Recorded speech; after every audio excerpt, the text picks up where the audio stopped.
3 million years ago, back when the first groups of early humans began to appear on Earth, our protagonist was one of them. He seemed like any other Australopithecus at first glance, but there was something different about him, something that set him apart. Except having unusual obsession with hunting, MC thought he was just like everyone else, but soon he realized something was wrong about him. While others around him aged, weakened, and eventually died, he didn't. No matter what happened, he simply wouldn't die. Time passed, eons came and went, but he stayed the same. Well, not exactly the same. While the years left no mark on him, his body kept changing, growing larger, stronger, and more powerful. In this endless passage of time, the only things that kept him going were hunting, fighting, and battling anything or anyone that seemed worth his time. As someone cursed with eternal life and unbearable loneliness, those were the only things that gave him any joy. For nearly 3 million years, he lived this way, his body evolving day by day, becoming stronger and stronger. Eventually, he reached a point where his strength was unmatched, so much so that others began calling him the god of Earth, Mu. His power grew to such an extent that he defeated every other god in existence, claiming the title of the strongest in the divine realm. But after that, things started to change. With no one left who could challenge him, his once thrilling days of combat and excitement turned into an endless stretch of boredom. To show just how fed up he was with his boring daily routine, Mu raised his foot and slammed it down on the ground beneath him. The entire dwelling of the gods, which looked like a small planet, shook violently from the impact. But that wasn't even the worst part. The whole divine realm started trembling like crazy, leaving every god, angel, and even the evils within it absolutely terrified. Of course, this wasn't the first time God Mu pulled a stunt like this, and there were some gods who simply couldn't take being shaken up every single day. One of them was Lucifer, the second-ranked god in the divine realm. Mu, completely bored, acted like he didn't care about the chaos he was causing. His mind was consumed with the same thought that had plagued him for centuries. He had defeated every single worthy opponent without breaking a sweat, and now it had been over 1,000 years since he'd faced anyone who could challenge him. Letting out a deep sigh, Mu muttered to himself, being too strong is a problem too. As the words left his mouth, something clicked in his mind. After 1,000 years of mindless frustration, he suddenly felt like a genius. If his strength was the problem, then the solution was simple. He needed to find a way to weaken himself. In his mind, it was obvious. If he could get a weak body like the Earthlings, he'd have hundreds of opponents to fight.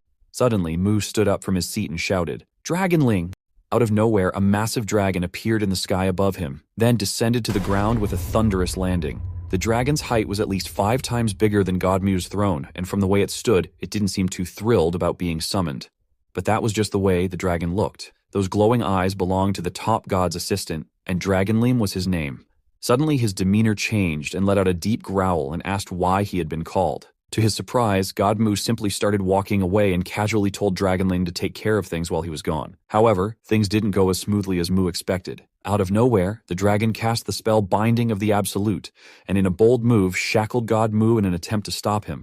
But the moment Mu turned his head and gave him a side glance filled with anger, the dragon's entire demeanor shifted again. His fierce and wild attitude melted away, and he suddenly looked scared and ashamed. Stammering, the dragon tried to explain himself, saying he didn't mean to offend his lord, but that Mu should have at least given an explanation, especially since there was a gods meeting coming up soon. Mu, however, didn't give 2 flying fucks about the gods meeting. Without saying another word, he started walking again, dragging the dragon along with the chains like they were nothing. Seeing his first plan fail, Mu's assistant quickly switched tactics and started playing the victim. He whined, saying that if Mu didn't show up for the meeting, he'd be the one stuck dealing with the other gods' endless complaints about Mu's actions. In response, Mu effortlessly broke the binding spell as if it was nothing. He turned to the dragon and yelled, saying he wouldn't go anywhere if instead of that, the dragon agreed to fight him right now. That was all it took to completely change the assistant's attitude. Realizing that taking blame from the other gods was far better than being torn apart by God Mu, the dragon immediately wished him a safe and short trip. Mu smirked and walked toward what looked like a small version of Earth floating nearby. Stretching out his hand, he touched the surface of the mini-Earth. As he did, he began to wonder whose body he should choose to inhabit on Earth. To make the decision easier, he started listening in on the messages Earthlings were sending to the gods. Most of them were trivial and boring, but then one particular message caught his attention. It was a message that was questioning his very existence. At first, the message annoyed God Mu. However, it didn't take long for him to realize something.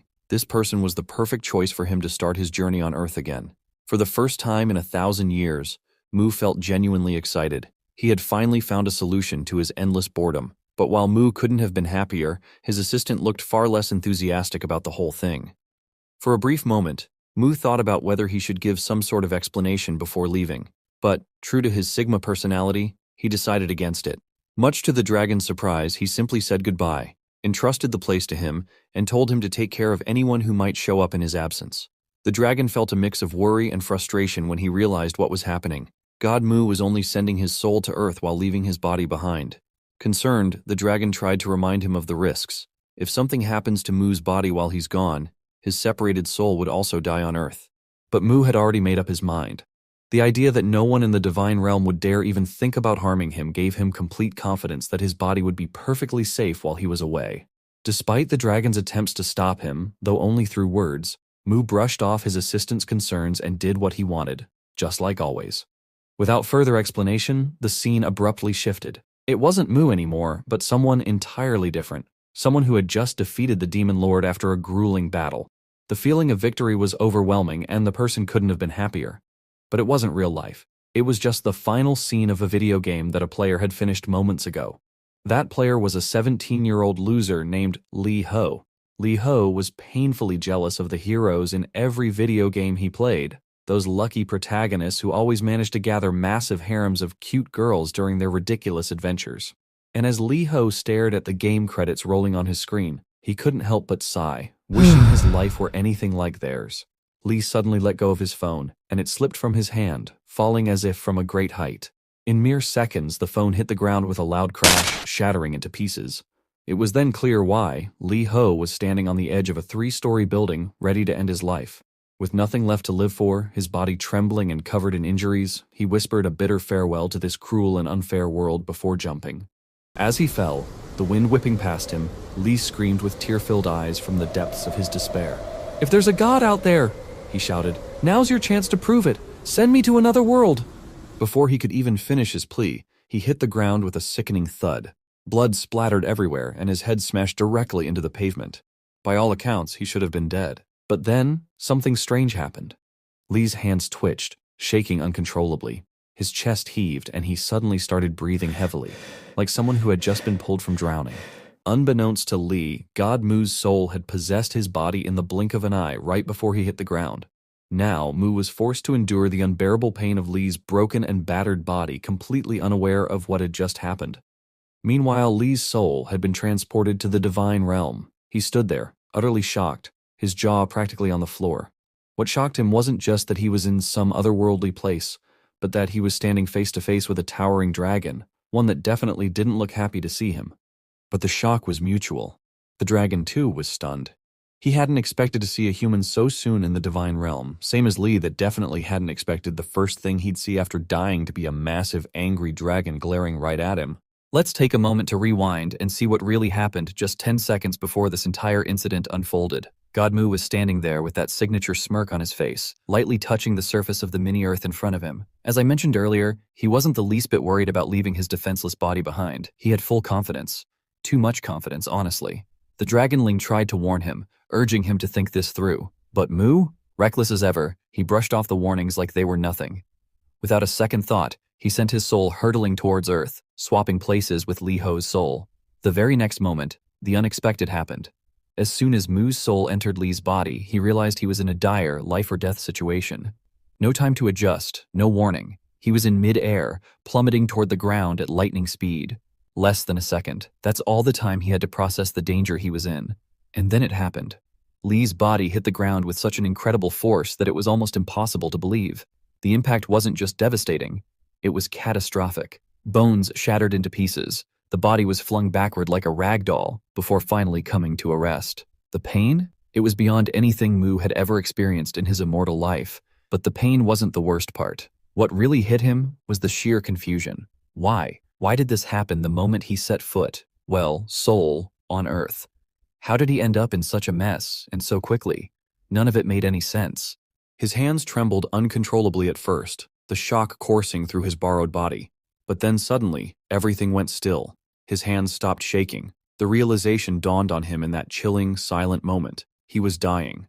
No chance to change his fate, no time to fix what was broken. And just like that, his lifeless body collapsed onto the cold, unforgiving ground. The area was eerily quiet, with no one around to witness the fall of what was once a proud and mighty god. No one to help, no one to even notice. But this wasn't the end for God Mu. Not yet. As you know, some human muscles move without conscious control. These are called involuntary muscles, like the heart and internal organs. For Mu, who had spent 3 million years training his body, he had reached the absolute peak of understanding the human form. This allowed him to consciously control every single part of his body, including his vessels and even his internal organs. Nothing was off limits for him. That was exactly how, just a few seconds after dying, his heart started beating again. The pain was excruciating, even for someone like Mu. But by forcing his blood to flow through his vessels and repairing his heart, he managed to stop the bleeding. Slowly but surely, Mu began to rise to his feet as if nothing had happened, even though his entire body was still screaming in pain. But instead of being angry about this chaotic situation, Mu found himself oddly happy. Beaten up, covered in blood. It had been so long since he felt anything like this. This feeling convinced him that he'd made the right choice to come here. His next move was to sift through Li Ho's memories to figure out what kind of life this guy had been leading. It didn't take long for him to learn everything about Li. With that knowledge, Mu decided to head back to Li's home, his new base, to figure out his next steps. Surprisingly, Mu found it difficult to walk with Li's weak and injured legs, so, like an ape, he used his hands to support himself, both to move faster and to take some of the pressure off his legs. Not long after, he finally reached Li's house, though the first thing he noticed was a cat had left a poop right in front of the window.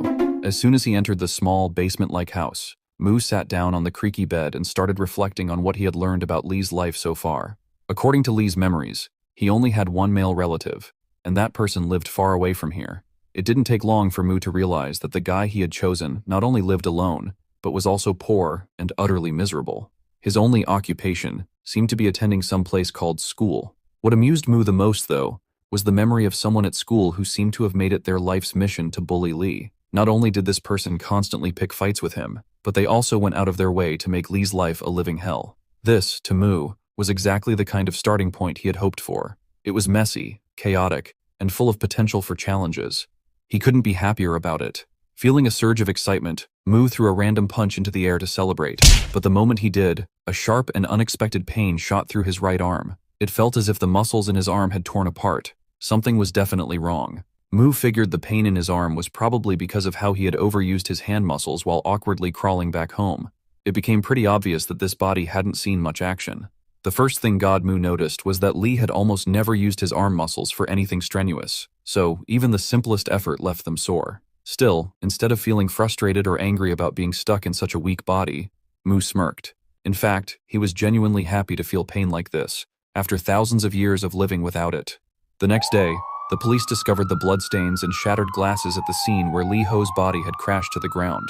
They quickly roped off the area, forbidding anyone from entering as they launched their investigation. Meanwhile, Mu casually returned to the crash scene, not to check on the investigation though. The real reason he was there was because that 3-story building near the scene was none other than Li's school, and Mu had decided to keep up with Li's daily routine. He strolled into the school, scanning the halls until he found Li's classroom. His excitement got the better of him as he slid the rail door open with way too much force. The door rebounded and slammed back into him, smacking him squarely and leaving Mu momentarily stunned. His triumphant moment was completely ruined. Muttering to himself, he slowly stepped into the classroom, drawing the attention of one of Li's classmates.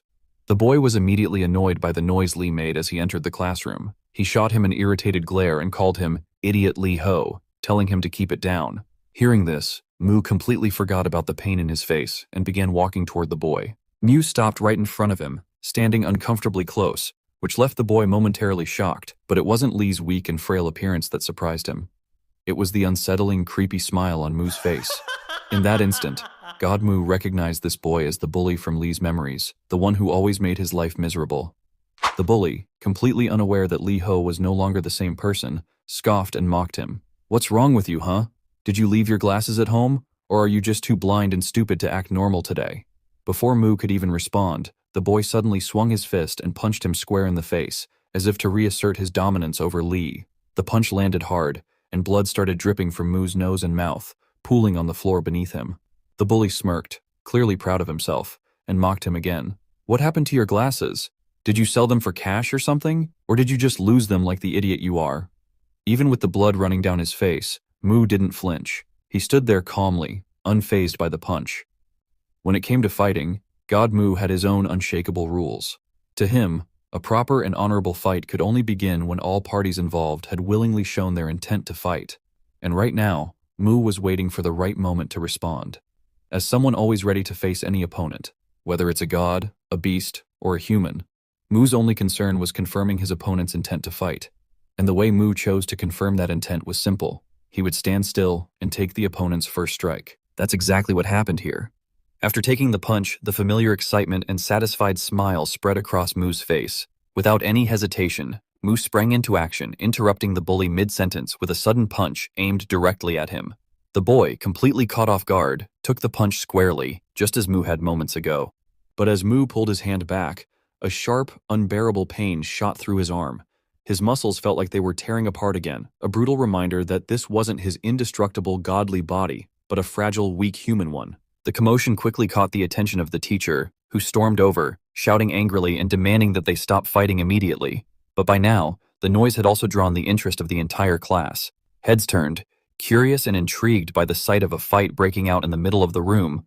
The bully, feeling humiliated and furious after being punched by a nerd for the first time in his life, couldn't contain his anger any longer. Ignoring the teacher's yelling and the watching crowd, he charged straight at Mu, ready to unleash his fury. Mu immediately tried to defend himself and managed to block most of the attacks. Well, kind of. While defending, he couldn't help but think that he would have ended this fight a long time ago if his new body could actually keep up with him. For a brief moment, he considered using some of his godly powers. But to his shock, they didn't work. That moment of disbelief distracted him, and before he knew it, he took another punch to the face. At least this one wasn't as hard as the last one. The bully wasn't about to back off from the person he believed was Lee, not until he made him regret throwing that first punch. On the other hand, Mu found himself in a pretty bad spot. He couldn't muster the strength to fight back with this weak body. No punches, no kicks, and without his godly powers, he was left with only one option. In a sudden move, he lowered his head, aiming at a specific spot, and took the incoming punch directly on his skull. The bones of his skull were the only part of this body that he could count on. Just as he expected, the bully's fist slammed into his head, and the impact immediately made the guy break the bones in his fingers. The pain was so intense that the bully screamed like a baby, and in that moment Mu couldn't help but feel like an absolute genius. To put an end to this ridiculous fight, Mu decided to take advantage of the bully's distraction before he could recover. This time, he was the one who rushed forward, grabbing the bully's hand in a sudden move.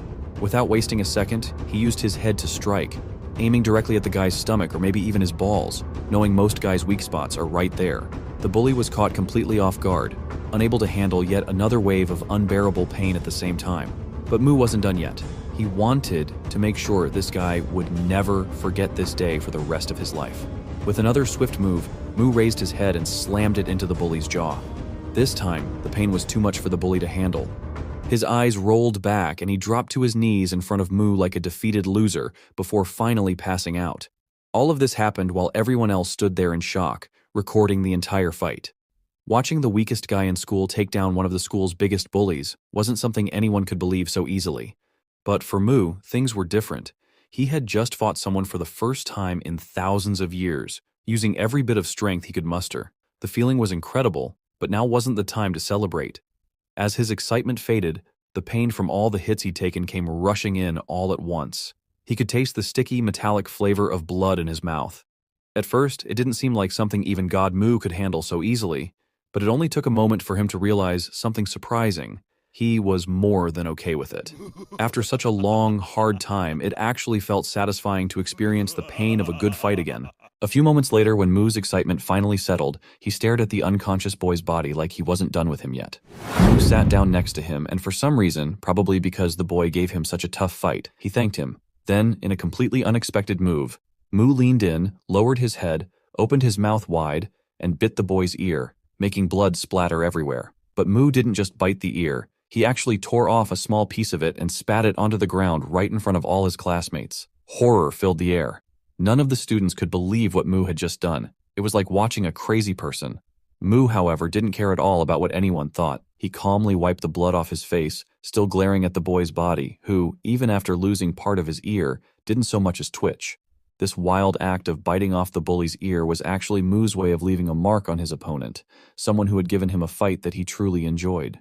It was his twisted way of showing gratitude, while also marking them as someone worthy of his attention. These opponents were later referred to as Mu's playthings. However, it was clear, Only strong opponents who gave him exciting battles could earn a spot on this list.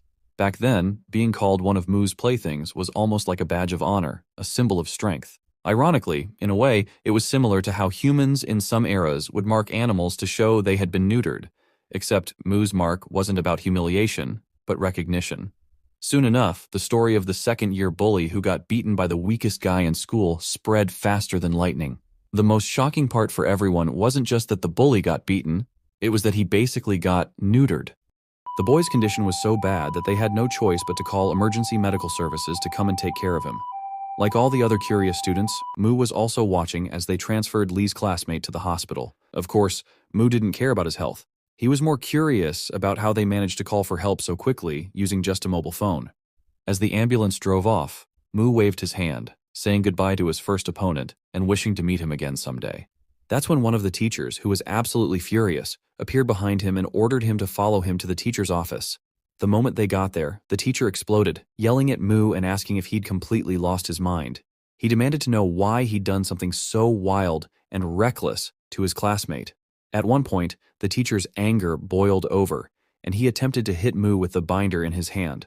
But Mu didn't flinch. He didn't even move an inch. Not only was he unbothered by the threat of punishment, but he actually blushed. He looked excited, thrilled even, as if he was already thinking about the chance to fight another opponent soon. Seeing Mu's expression made the teacher change his mind immediately and stop his hand midair. Not wanting to risk the same fate as the student in the hospital, he decided to skip the punishment altogether. Instead, he turned around and told Mu, who he believed was Lee Ho, to bring his parents to school tomorrow.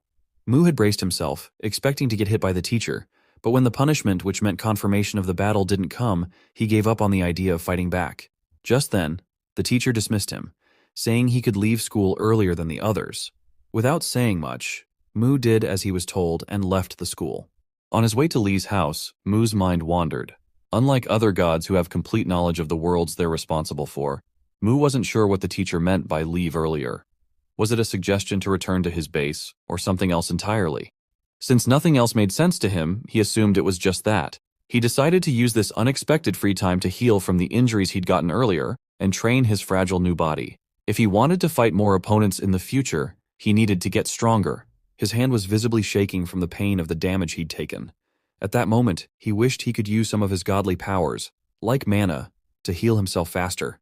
Mana, as Mu understood it, was a power beyond what most of humans were capable of. In some places it was called chi or chakra, but most gods referred to it as mana. To put it simply, mana was the life force that existed everywhere in nature.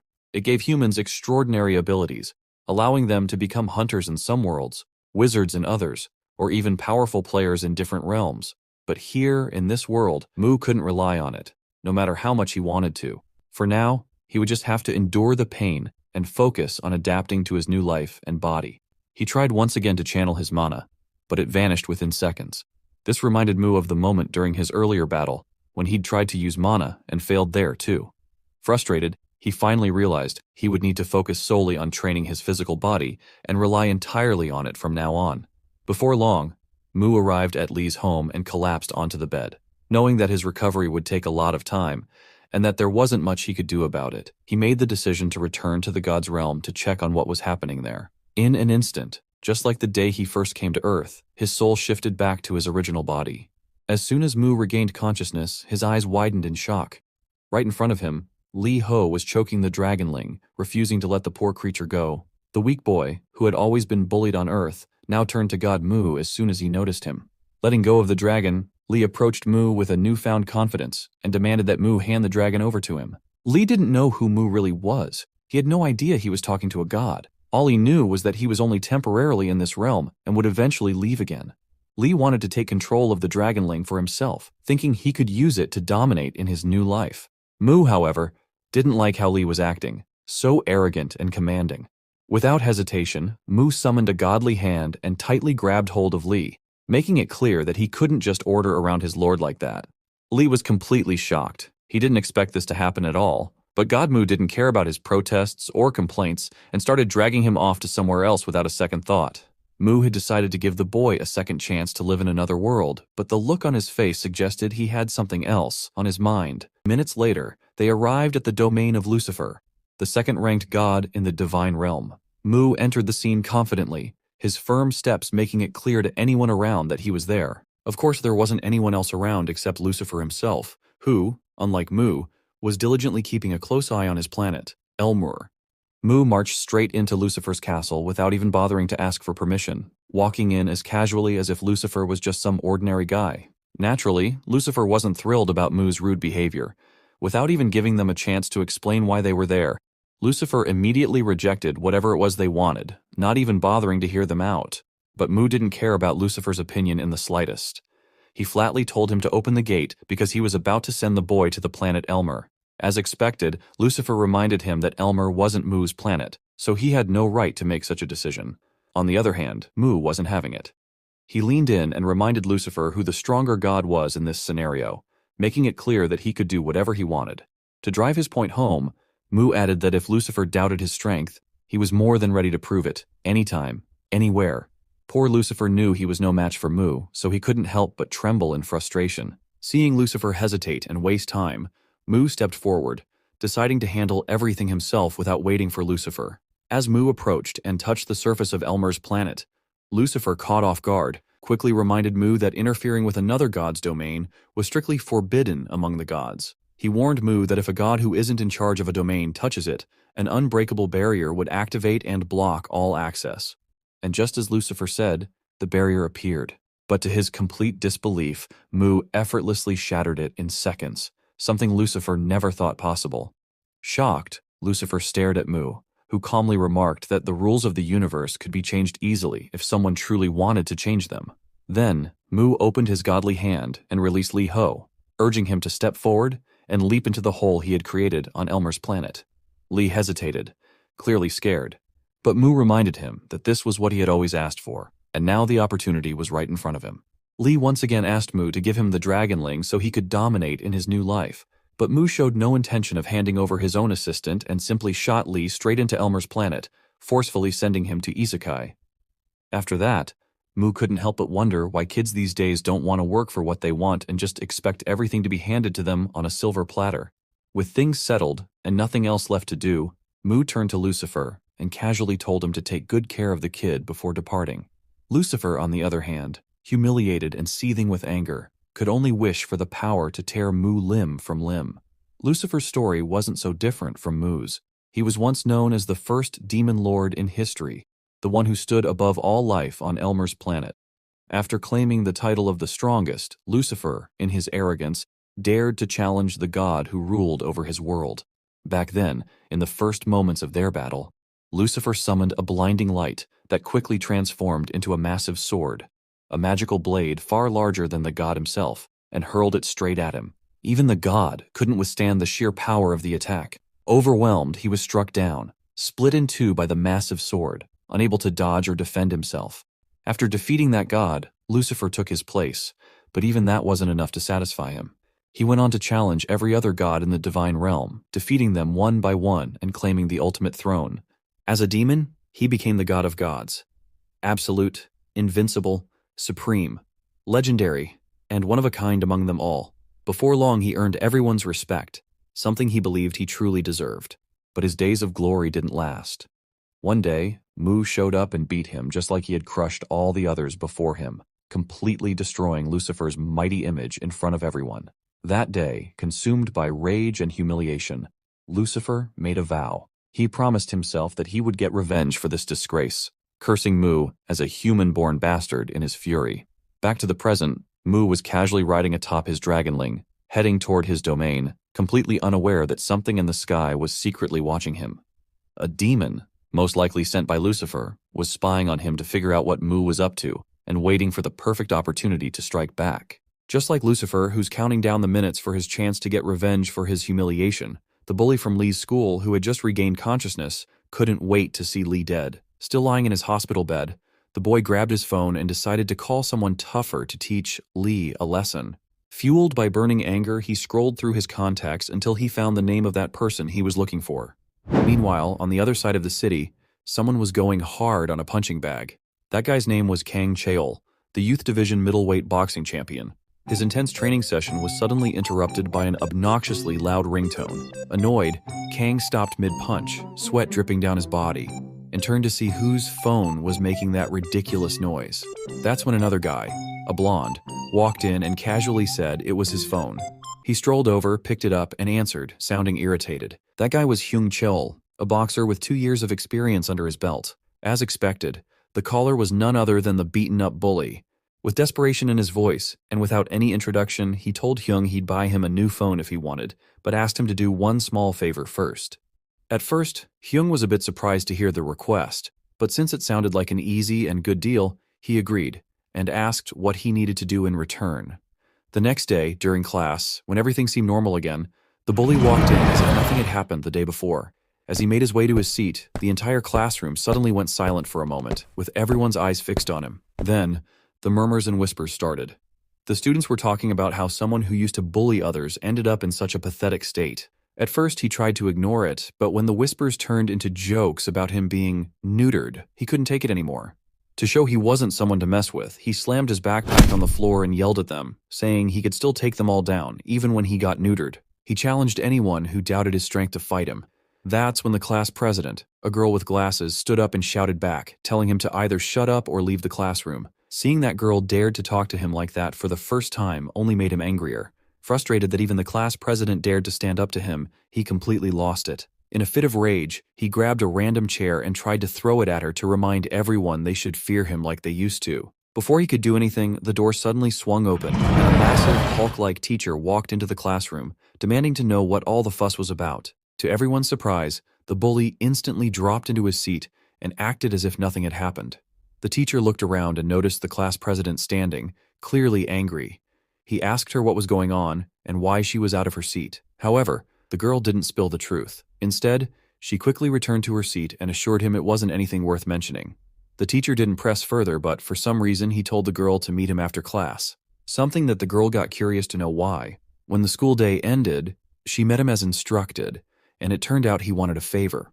Since she was the class president and someone he could trust, he asked her to check on Lee Ho, who had been absent that day and wasn't answering his phone. In exchange, the teacher promised to write her a recommendation letter for her senior year. It was framed as a request, but the girl knew she couldn't exactly say no.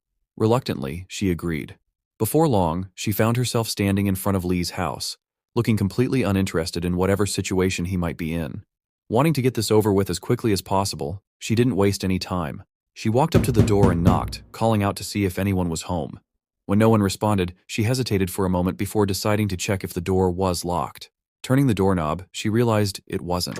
To her surprise, the door wasn't locked, so she slowly stepped inside the house. The moment she walked in, she froze in shock. Right there, in front of her, was Lee's lifeless-looking body, surrounded by a filthy room where bugs seemed to be playing hide-and-seek.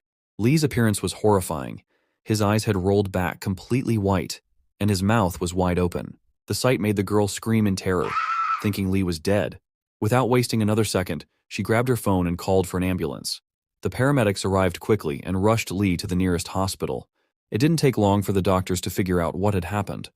Lee had probably fainted from pure starvation, abandoned by Godmu, who had left his body earlier. He was hospitalized and hooked up to a nutrient IV to stabilize him.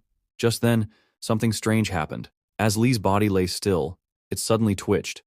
In an instant, Mu returned to Lee's body. The moment Mu opened his eyes, he was completely disoriented.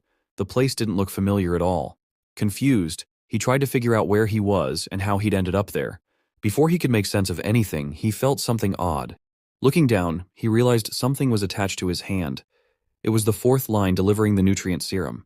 As a god who had lived only for battle and fighting, Mu had no knowledge of human tools or technology in this era, and this strange serum was no exception. He stared at it with a mix of curiosity and unease, trying to process what was happening. Even though he didn't understand what the serum was, God Mu immediately figured out that it was sending something into his body, and only through his vessels. With his godly knowledge of what was happening inside him, it didn't take long for him to realize it was nutrients. He could sense his body absorbing them rapidly, speeding up his recovery. To Mu, it felt like some kind of healing magic, though he knew very well it wasn't magic. As Lee started moving his head around, regaining consciousness, the girl sitting nearby finally noticed he was awake. However, the creepy smile on his face made her think he was a little crazy. Still, she asked if Lee knew what had happened to him that caused him to faint. Not waiting for an answer, she grabbed her bag, stood up, and announced she was heading back to school to report everything to the teacher, as he had asked her to. Mu quickly sat up and tried to stop her. He didn't know who this girl was exactly, but he assumed she was the one who had helped him recover so quickly. However, even after realizing that, he didn't thank her. Instead, in typical Mu fashion, he asked for something else entirely. The girl was in a hurry to leave, but Mu was eager to gather more information about Earth and how people lived here. Pulling the serum out of his hand, he gave his usual creepy smile and asked if she knew a place where he could train to get stronger. The girl turned her head slightly and gave him a side glance. Honestly, in her eyes, this boy looked like anything but an athlete. Add to that the poor, dirty condition of his house. It didn't exactly show if he really cares about sports. Still, after a moment of thought, she suggested a specific place for him. It wasn't anything fancy, just an outdoor gym at a nearby park, with some simple workout equipment. Not wasting any time, Mu made his way to the park and began his training. He quickly started doing pull-ups on the bars, pushing his body as hard as he could. When he finally grew tired, he dropped to the ground to take a break, sweat dripping off his body. As he looked around, Mu couldn't help but feel impressed. To him, these simple pieces of exercise equipment looked like professional training tools. It had been almost 4,000 years since he'd last set foot on Earth, and after that, he hadn't bothered to check on human progress as the Earth God. Seeing even these basic workout machines left him in awe. Back in his time, humans trained with something entirely different, primitive methods that were far harder and less efficient. This modern equipment, though simple by human standards, was revolutionary in Mu's eyes. Mu started randomly testing each piece of equipment, even though he had no idea how any of them actually worked. Suddenly, in the middle of his training, something small, like a pebble, hit him on the back and fell to the ground. To his surprise, it was the beaten-up bully from earlier, and this time he had brought someone along, a boxer named Hyung, to fight him. Even with the boxer beside him, the bully acted like a barking dog, yelling insults at Lee from a safe distance but not daring to step closer. Mu couldn't care less about his barking. Calmly, he sat down, picked up the rock, and asked who had thrown it.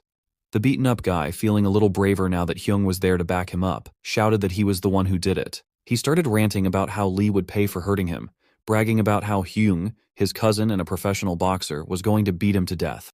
But before he could finish explaining, Mu saw an opening and caught him off guard with a sudden punch. The guy hit the ground, screaming in pain as his already broken nose got smashed again. This was the result of starting a fight with God Mu by throwing a stone, and of course, Mu couldn't have been happier about it. That was on Earth, but in the realm of the gods, things were a bit more complicated. The time for the usual meeting of the gods had arrived, but Mu was nowhere to be seen. As his only assistant, the Dragonling had to attend the meeting in his place. With his lord absent, the nervous little dragon stuttered as he awkwardly began to deliver Mu's message.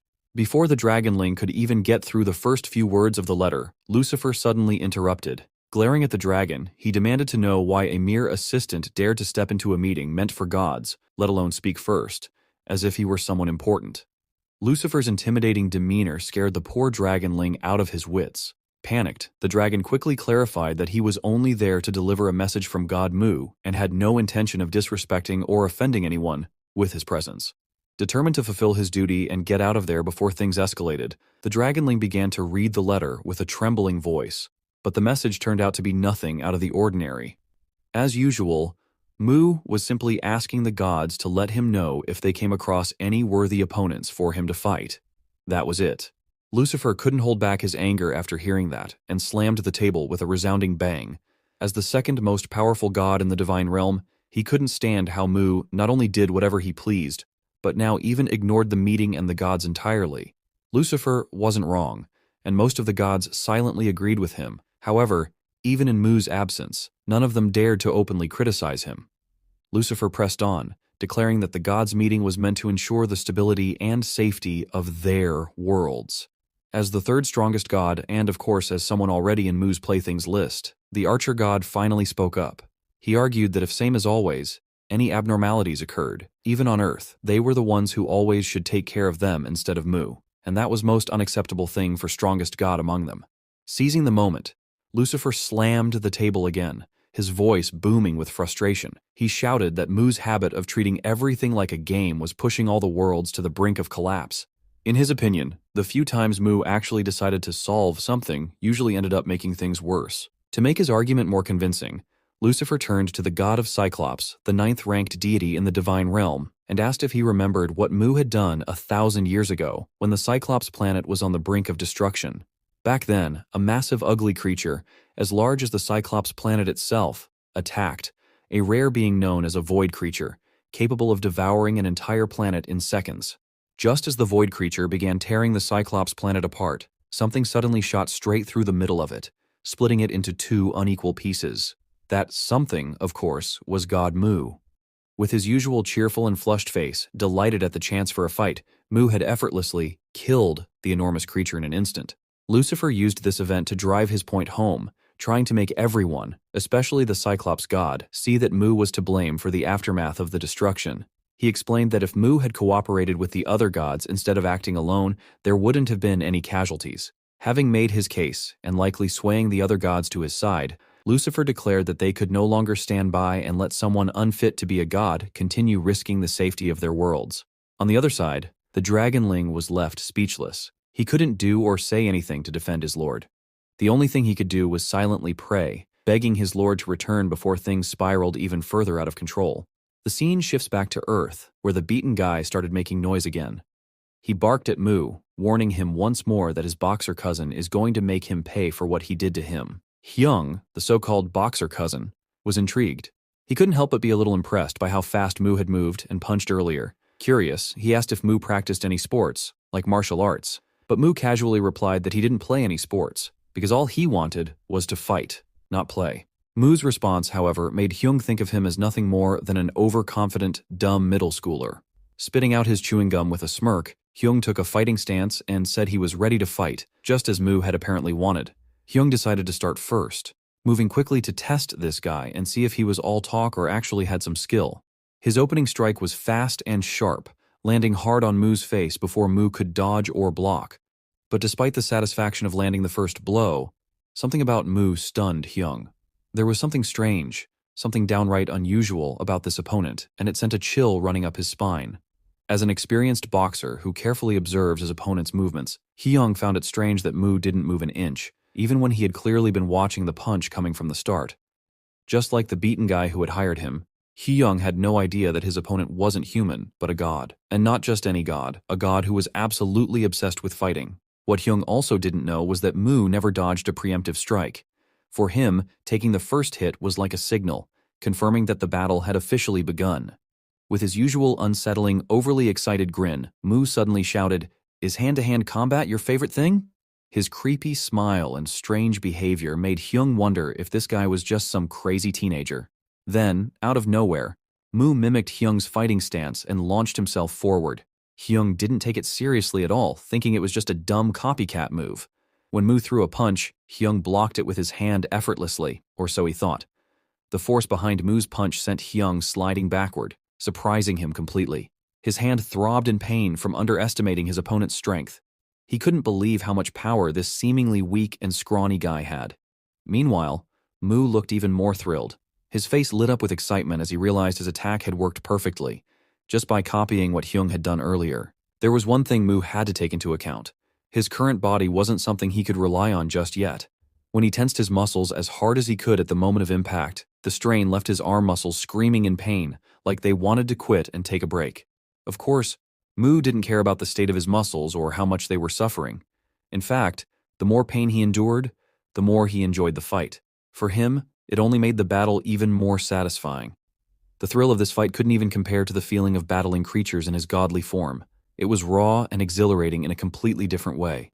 Suddenly, to Hyung's surprise, Mu pulled off his belt and wrapped it around his fist. The fact that his current fragile body could cause trouble for him, especially since recovery and healing would take significantly longer, pushed him to come up with this idea. The beaten guy, still watching from the sidelines, thought using a belt made the fight unfair. But neither Mu nor Hyung cared about his opinion. Hyung rushed forward again, this time fully aware that he couldn't afford to underestimate Mu. He started throwing punches, left, right, one after another, trying to overwhelm him with speed and power.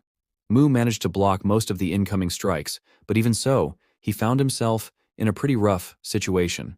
His movements were limited by the pain in his body, and Hyung's attacks were relentless. In the middle of defending himself, Mu started analyzing his opponent's movements, only to realize they were fast and precise, but way too predictable. Just by observing Hyung's fighting style, Mu quickly began to anticipate his every move. At first, it was hard to figure out, but less than a minute into the fight, Mu was already dodging Hyung's attacks with ease. And if that wasn't enough, when Hyung tried to catch him off guard with a different move, Mu not only blocked the attack but also turned the tables by punching his arm mid-swing. It only took seconds for Hyung to process what had just happened and how his arm ended up broken. He began screaming as the shock wore off and the pain set in. Mu watched him silently, almost amused by the way Hyung reacted. The screaming made Mu wonder if Hyung and that guy from Lee's class were really cousins or something, as they seemed to share the same overly dramatic tendencies. Mu didn't waste much time though. He sealed his victory with another sudden punch to the distracted Hyung, knocking him out cold for a little while. The sight left his friend, or cousin, or whoever he was, completely stunned. Things went from bad to worse for him as Mu's face shifted into a scary, excited expression, practically radiating his eagerness to fight. He declared it was time to pay for all the trouble caused, especially since this wasn't the first time they'd messed with him. The once bully, the guy who had been so arrogant earlier, knew in that moment that with Hyung out of the picture, there was no one left to save him. He had no doubt that a painful fate awaited him now, and there was no escaping it. Mu slowly walked toward Lee's classmate to settle things for the day. As he got closer to the beaten-up guy, Mu noticed that the guy had no intention or will to fight back, and so there was no joy or honor in beating up someone acting so scared. The beaten-up guy, for a moment, noticed Mu's hesitation and thought that if he kept acting this way and just admitted he didn't want to fight anymore, everything might end peacefully. But it was too late to play the victim now. Before he even had the chance to say anything, Mu punched him in the face in one quick move. After all, this was the same guy who had started today's fight by throwing that small stone and bringing a boxer to take Mu down. He couldn't back out now, and even if he wanted to, Mu already had more than enough reason to beat him again. As expected, Mu didn't show a shred of mercy and kept hitting the guy however he wanted, testing out his new copied fighting techniques on his opponent's body one after another. Even as the guy's face and body were covered in bruises and blood, Mu wasn't satisfied. He finished it off with one final brutal knee strike straight to the guy's already battered face. After putting all his strength into making this an unforgettable day for that guy, Mu finally felt satisfied. He wondered, with a mocking tone in his mind, why the guy wouldn't just admit defeat, but deep down, Mu knew he hadn't given the poor guy even the slightest chance to do so. After finishing with both of them, Mu walked away, knowing he had other things to take care of. Not to mention, like all his previous opponents, he left his mark on that boxer and added him to his growing list of playthings. The beaten-up bully, on the other hand, after learning his painful lesson, was muttering Lee's name under his breath, calling him a crazy bastard. It wasn't long before Mu returned to Lee's house. Sitting on his bed, he felt great knowing everything was going exactly as he wanted, and he could enjoy fighting almost every day. However, just like before, his weak muscles and fragile bones that often gave him trouble, even breaking easily while defending himself, were annoying and a bit concerning. Still, in order to hold on to this feeling, a mix of fighting opponents stronger than him and experiencing the pain and recovery throughout his body, Mu decided he would do whatever it took. He decided to return to the God Realm first to see what was going on there and to get what he had asked the Dragonling to prepare for him. Like always, he focused and, while sitting, tried to leave Lee's body and return to his original form. But this time, unlike before when his soul would transfer instantly, several seconds passed and nothing happened. Mu slowly opened his eyes and squinted, glancing around, only to realize he was still in Lee's house.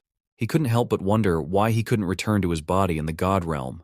The reason for this incident went back to a few days ago in Lucifer's domain. That was when Mu had forcefully thrown Lee onto Elmer's planet without Lucifer's permission. As we already know, in that day, Mu had completely ignored Lucifer and, without caring about his opinion, came and went as he pleased, unaware that his actions were pushing Lucifer to his limits. On his way back to his domain that day, the Dragonling had asked Mu about his journey to Earth. Mu explained how much he enjoyed it, but also mentioned the weakness of his new body. During that conversation, Mu had ordered his assistant to find a recovery magic orb for him while he was gone, hoping it would help his weak body on Earth recover faster. There was just one small problem. Magical items were common on Elmer and a few other planets under Lucifer's control. They were abundant in those worlds because of the plentiful mana there. Unlike Earth, where magical items and objects can only be obtained through divine blessings or whims, they are incredibly rare. Because of that, only a handful of people throughout human history have been able to use them. Naturally, those who could were often regarded as godlike beings by humans. Not long after, Mu arrived at his domain, where the Dragonling had promised to find a recovery magic orb for him the next time he returned to the God Realm. When Mu got off the dragon, his assistant reminded him once again about the upcoming Gods meeting. That's when Mu casually searched in his pants, saying he had prepared something for him because of all the complaining. To the assistant's disbelief, it wasn't anything grand, just a small letter, and of course we already know what's written inside it. After delivering his message and doing what he considered his responsibility, Mu approached the miniature Earth model and placed his hand on its surface again to return to Li's body. The Dragonling, clearly annoyed, angrily tried to convince him to at least wait and attend the meeting before leaving. But all the complaints fell on deaf ears as Mu completely ignored him, just like before, and transferred his soul back to Earth. Unbeknownst to both of them, a small demon hovered in the sky, silently observing and reporting every move to Mu's greatest enemy. The scene shifted back to the present, where Lucifer was analyzing the situation. He had no idea what Mu was up to, but he was certain his body was now empty of a soul. The fact that Mu hadn't shown up for the meeting made Lucifer realize he wouldn't be in the God's realm for a while. That's when it hit Lucifer, realizing the time has come to act. This was his chance, a once-in-a-thousand-years opportunity to finally get his revenge. There was no way he was going to miss it. Without any warning and determined to get rid of the one obstacle standing between him and Mu, Lucifer suddenly used his life taxidermy spell. As the spell activated, sharp purple lightning bolts, shaped like spears, appeared above the Dragonling. But the Dragonling's sharp senses didn't fail him. Not one to be caught off guard, he leaped back just in time, dodging every single spear-like attack in less than the blink of an eye. His previously awkward and ashamed expression quickly shifted to one of seriousness and readiness for battle. With a firm voice, he demanded an explanation. "What's the meaning of this?" he asked sharply. His eyes glowed with intensity as he pressed further, seeking confirmation. "Lucifer, are you seriously declaring war against Mu, the god of Earth? Are you serious?" Lucifer, now filled with confidence, knowing Mu wasn't around to interfere, floated slowly in midair. Then, with a booming voice, he declared that he would personally expel Mu from the seat of divinity. He knew exactly what those words meant, and he didn't hesitate to confirm it. It was an official declaration of war. The Dragonling didn't waste any time. Without hesitation, he compressed his fiery breath and unleashed a deadly blast of flames that looked more like a laser, shooting straight toward Lucifer. At first, it seemed like Lucifer was caught off guard by the sudden attack, but even without expecting it, he effortlessly dodged it with ease. Strangely, instead of dissipating, the dragon's attack spun around the god's planet-like realm and exploded violently on the far side of it. The explosion was massive, so intense that the archer god had to quickly conjure a magical shield. First, he used it to protect himself, then extended it to shield the other gods attending the meeting. Unlike the others, Lucifer didn't flinch. He didn't move a muscle, not to run, not to shield himself, nothing. The waves and flames from the explosion, like the aftermath of a nuclear blast, soon reached the meeting, roaring toward them with unstoppable force. As expected from the gods, neither Lucifer or the Dragonling, nor anyone else took any damage. Realizing his first deadly attack had been completely useless against Lucifer, the Dragonling decided to use his ultimate move, Polymorph Release. The moment he activated it, his entire body began to transform. Not just his arms and legs, but every part of him started expanding. Wild red lightning crackled around him, and a fierce aura surrounded the dragon, making it clear just how serious he was about protecting his master. But even after such a legendary transformation, Lucifer wasn't the least bit impressed. In fact, it was quite the opposite. The demon god smirked and announced confidently, "I'll deal with you as Mu's little girl easily. Then, it'll be Mu's turn to pay for what he did to me." The dragon, however, had no intention of letting that happen. He was fully committed to defending his master, no matter what it cost him. But things didn't go as the dragon had planned. Mu's royal assistant was easily defeated by Lucifer, unable to even leave a scratch on him. His entire body was trapped in Lucifer's life taxidermy spell, leaving him immobile and badly injured. The archer god let out a sigh and decided to leave, casually stating that the atmosphere here wasn't suitable anymore for a proper godly meeting. Everyone else, however, was left frozen in shock, stunned by the aftermath of the battle between Lucifer and the Dragonling. They were too scared to make a move, let alone help either side. The archer god's departure didn't escape Lucifer's notice. Suddenly, Lucifer called out to him and, with a piercing side glance, demanded to know whose side he was on, whether he supported the expulsion or opposed it. The archer god, however, just kept floating away, casually responding that he was neutral, neither supporting nor opposing.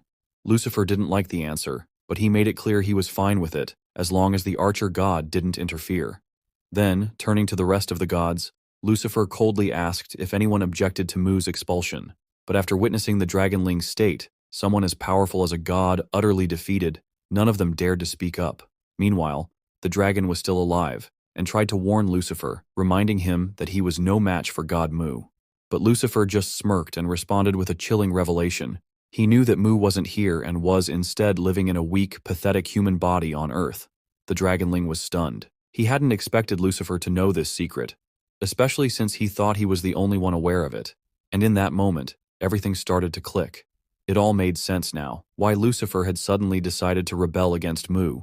Lucifer, however, didn't admit that he'd learned the secret by spying on God Mu. Instead, he shifted the blame onto the dragon, claiming that his overconfidence in his strength and lack of vigilance had given Lucifer the opportunity to figure it out. The Dragonling couldn't stand to hear such disrespectful words. With no other options left, he decided to make one last desperate attempt to stop Lucifer. Using his massive tail, he launched a surprise attack, hoping to catch Lucifer off guard. But once again, things didn't go as he planned. Lucifer remained perfectly still, pretending not to notice until the very last second. Then, with precision and ease, he dodged the attack and slashed through the dragon's tail with a magical weapon. Whether it was a spear or a sword, it didn't even matter. Lucifer's power was undeniable. The poor dragon's tail was cut into several pieces, and there was a reason Lucifer didn't just finish him off. He knew that as long as Mu's assistant was alive, he could use him to find Mu on Earth. The thought of confronting him in that weak human body and making him suffer after all the humiliations Lucifer had endured filled him with satisfaction. His devilish laughter echoed in the air, while the Dragonling coughed up blood repeatedly, his body trembling and powerless to do anything to stop Lucifer. Later that day on Earth, things weren't looking much better for Hyung. Covered in wounds, he was getting harshly scolded by his coach for getting into a street fight. To make things worse, he was being forced to take a long recovery break right before his important matches. After the lecture, his coach finally dismissed him, and as Hyung made his way out of the gym, he couldn't help but mentally blame Lee for the mess he was in. Just as he reached the exit door, Kang walked into the gym, leaving the two of them awkwardly face to face.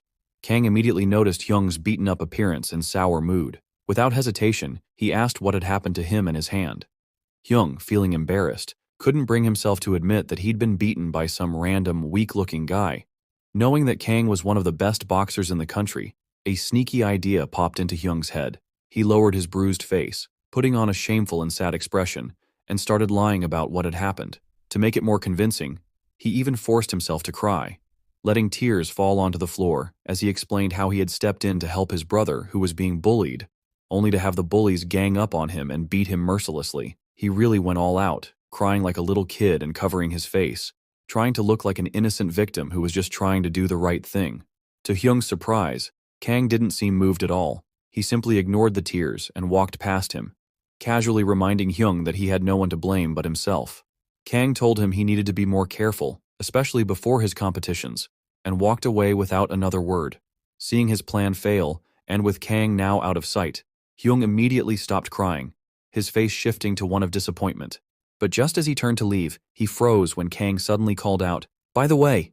For a moment, Hyung panicked, thinking Kang had seen right through him and realized the whole thing was a fake act. But to his surprise, it was the complete opposite. Kang actually believed him, and was now asking for the name of the person who had done this to him.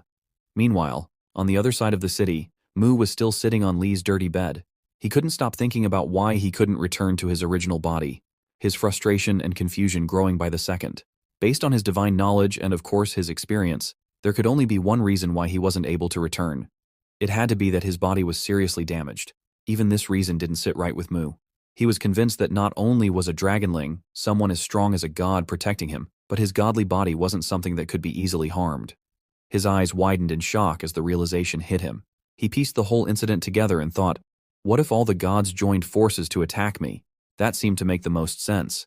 He suddenly jumped out of the bed, panicked. If his theory was right, he didn't have time to waste. He needed to act fast. But try as he might, he couldn't think of anything to do, and that only made him angrier. Frustrated, he punched Lee's pillow to release his anger. The thought that things could spiral out of control if he didn't return to his body made him feel even worse. The idea that those gods, who wouldn't dare face him one-on-one, were now cowardly taking advantage of his situation was unbearable. Unable to hold back his fury, Mu started punching the bed and the pillow repeatedly. In his mind, he wished for just one chance to turn the tables and teach all those cowardly gods a lesson. If he got that chance, he vowed to make stew out of the lot of them. Finally, after a few minutes of messing around, he got tired and stopped punching. He realized it was better to calm down and think things through. He reminded himself that the Dragonling, his protector, wasn't someone who'd go down easily, even if all the gods teamed up against him. That thought helped God Mu calm down a little. He started to think, if I can't do anything about my original body right now, I might as well focus on this one. At least it'll give me a better chance of staying alive. With that in mind, he headed back to the training area. This time he was putting his full effort into strengthening the rest of his body, ignoring his arm muscles for the moment. Training his abdominal muscles for the first time made Mu feel like they were screaming in pain. But oddly enough, that pain made the training more enjoyable for him. While he was hanging and pulling himself up, the more pain he felt, the louder he laughed. He laughed so hard it echoed around the place. Of course, his obnoxious laughter made everyone around him think he was some crazy, creepy kid. Just hearing and seeing him annoyed them to no end. In the middle of his intense training, someone suddenly called his name. The unexpected voice startled Mu, causing him to lose focus and fall straight to the ground with a loud thud. The person who called him was none other than the girl from before, Lee's class president. She was clearly annoyed, but not because of Mu's loud noises. No, she was upset because Lee hadn't shown up to school for several days. To avoid making a scene, they decided to have their conversation somewhere calmer. They found a bench in a quiet corner and sat down. Mu started the conversation, casually saying, "Why would I need to go to school? It's not exactly a place where I can train my body." Hearing this, the girl frowned and asked, "Why does he want to train all the time anyway?" Mu shrugged and replied simply, "I train to get stronger, that's it." The class president tilted her head and asked, "And why do you want to get stronger?" Mu grinned and said, "To fight better and take on bigger opponents, of course. My body's too weak right now, and that makes everything harder." From there, Mu launched into an excited rant, rambling on about his reasons for fighting and training. He talked for hours, barely stopping to breathe. The girl had no choice but to sit there and listen to his endless nonsense. By the time the sun was starting to set, she still hadn't managed to convince Mu, to come back to school. She was running out of ideas, but then, suddenly, an idea clicked in her mind. Casually, as if it were no big deal, she said, "What's the point of training so hard if there's no one to fight you?" Her words hung in the air, catching Mu completely off guard. To make his point clear, he asked Lee to take a look around, pointing out that there's no one here who could challenge him, no matter how strong he gets. The girl stood up and, as she started to leave, said, "All you have to do is come to school, meet some people, and start some conflict. Then, you'll have plenty of people to fight." With that, she walked off, leaving the boy to think it over. As she left, Mu couldn't help but feel a little impressed by her reasoning. She had a point. After what he did to those poor bullies, they wouldn't dare come near him again. And without them, he needed to find someone stronger to fight if he wanted to improve and make this body stronger. For the first time, he actually considered going to school. Just as he was mulling it over, a shadowy figure appeared behind him and called out, asking if he was Lee Ho.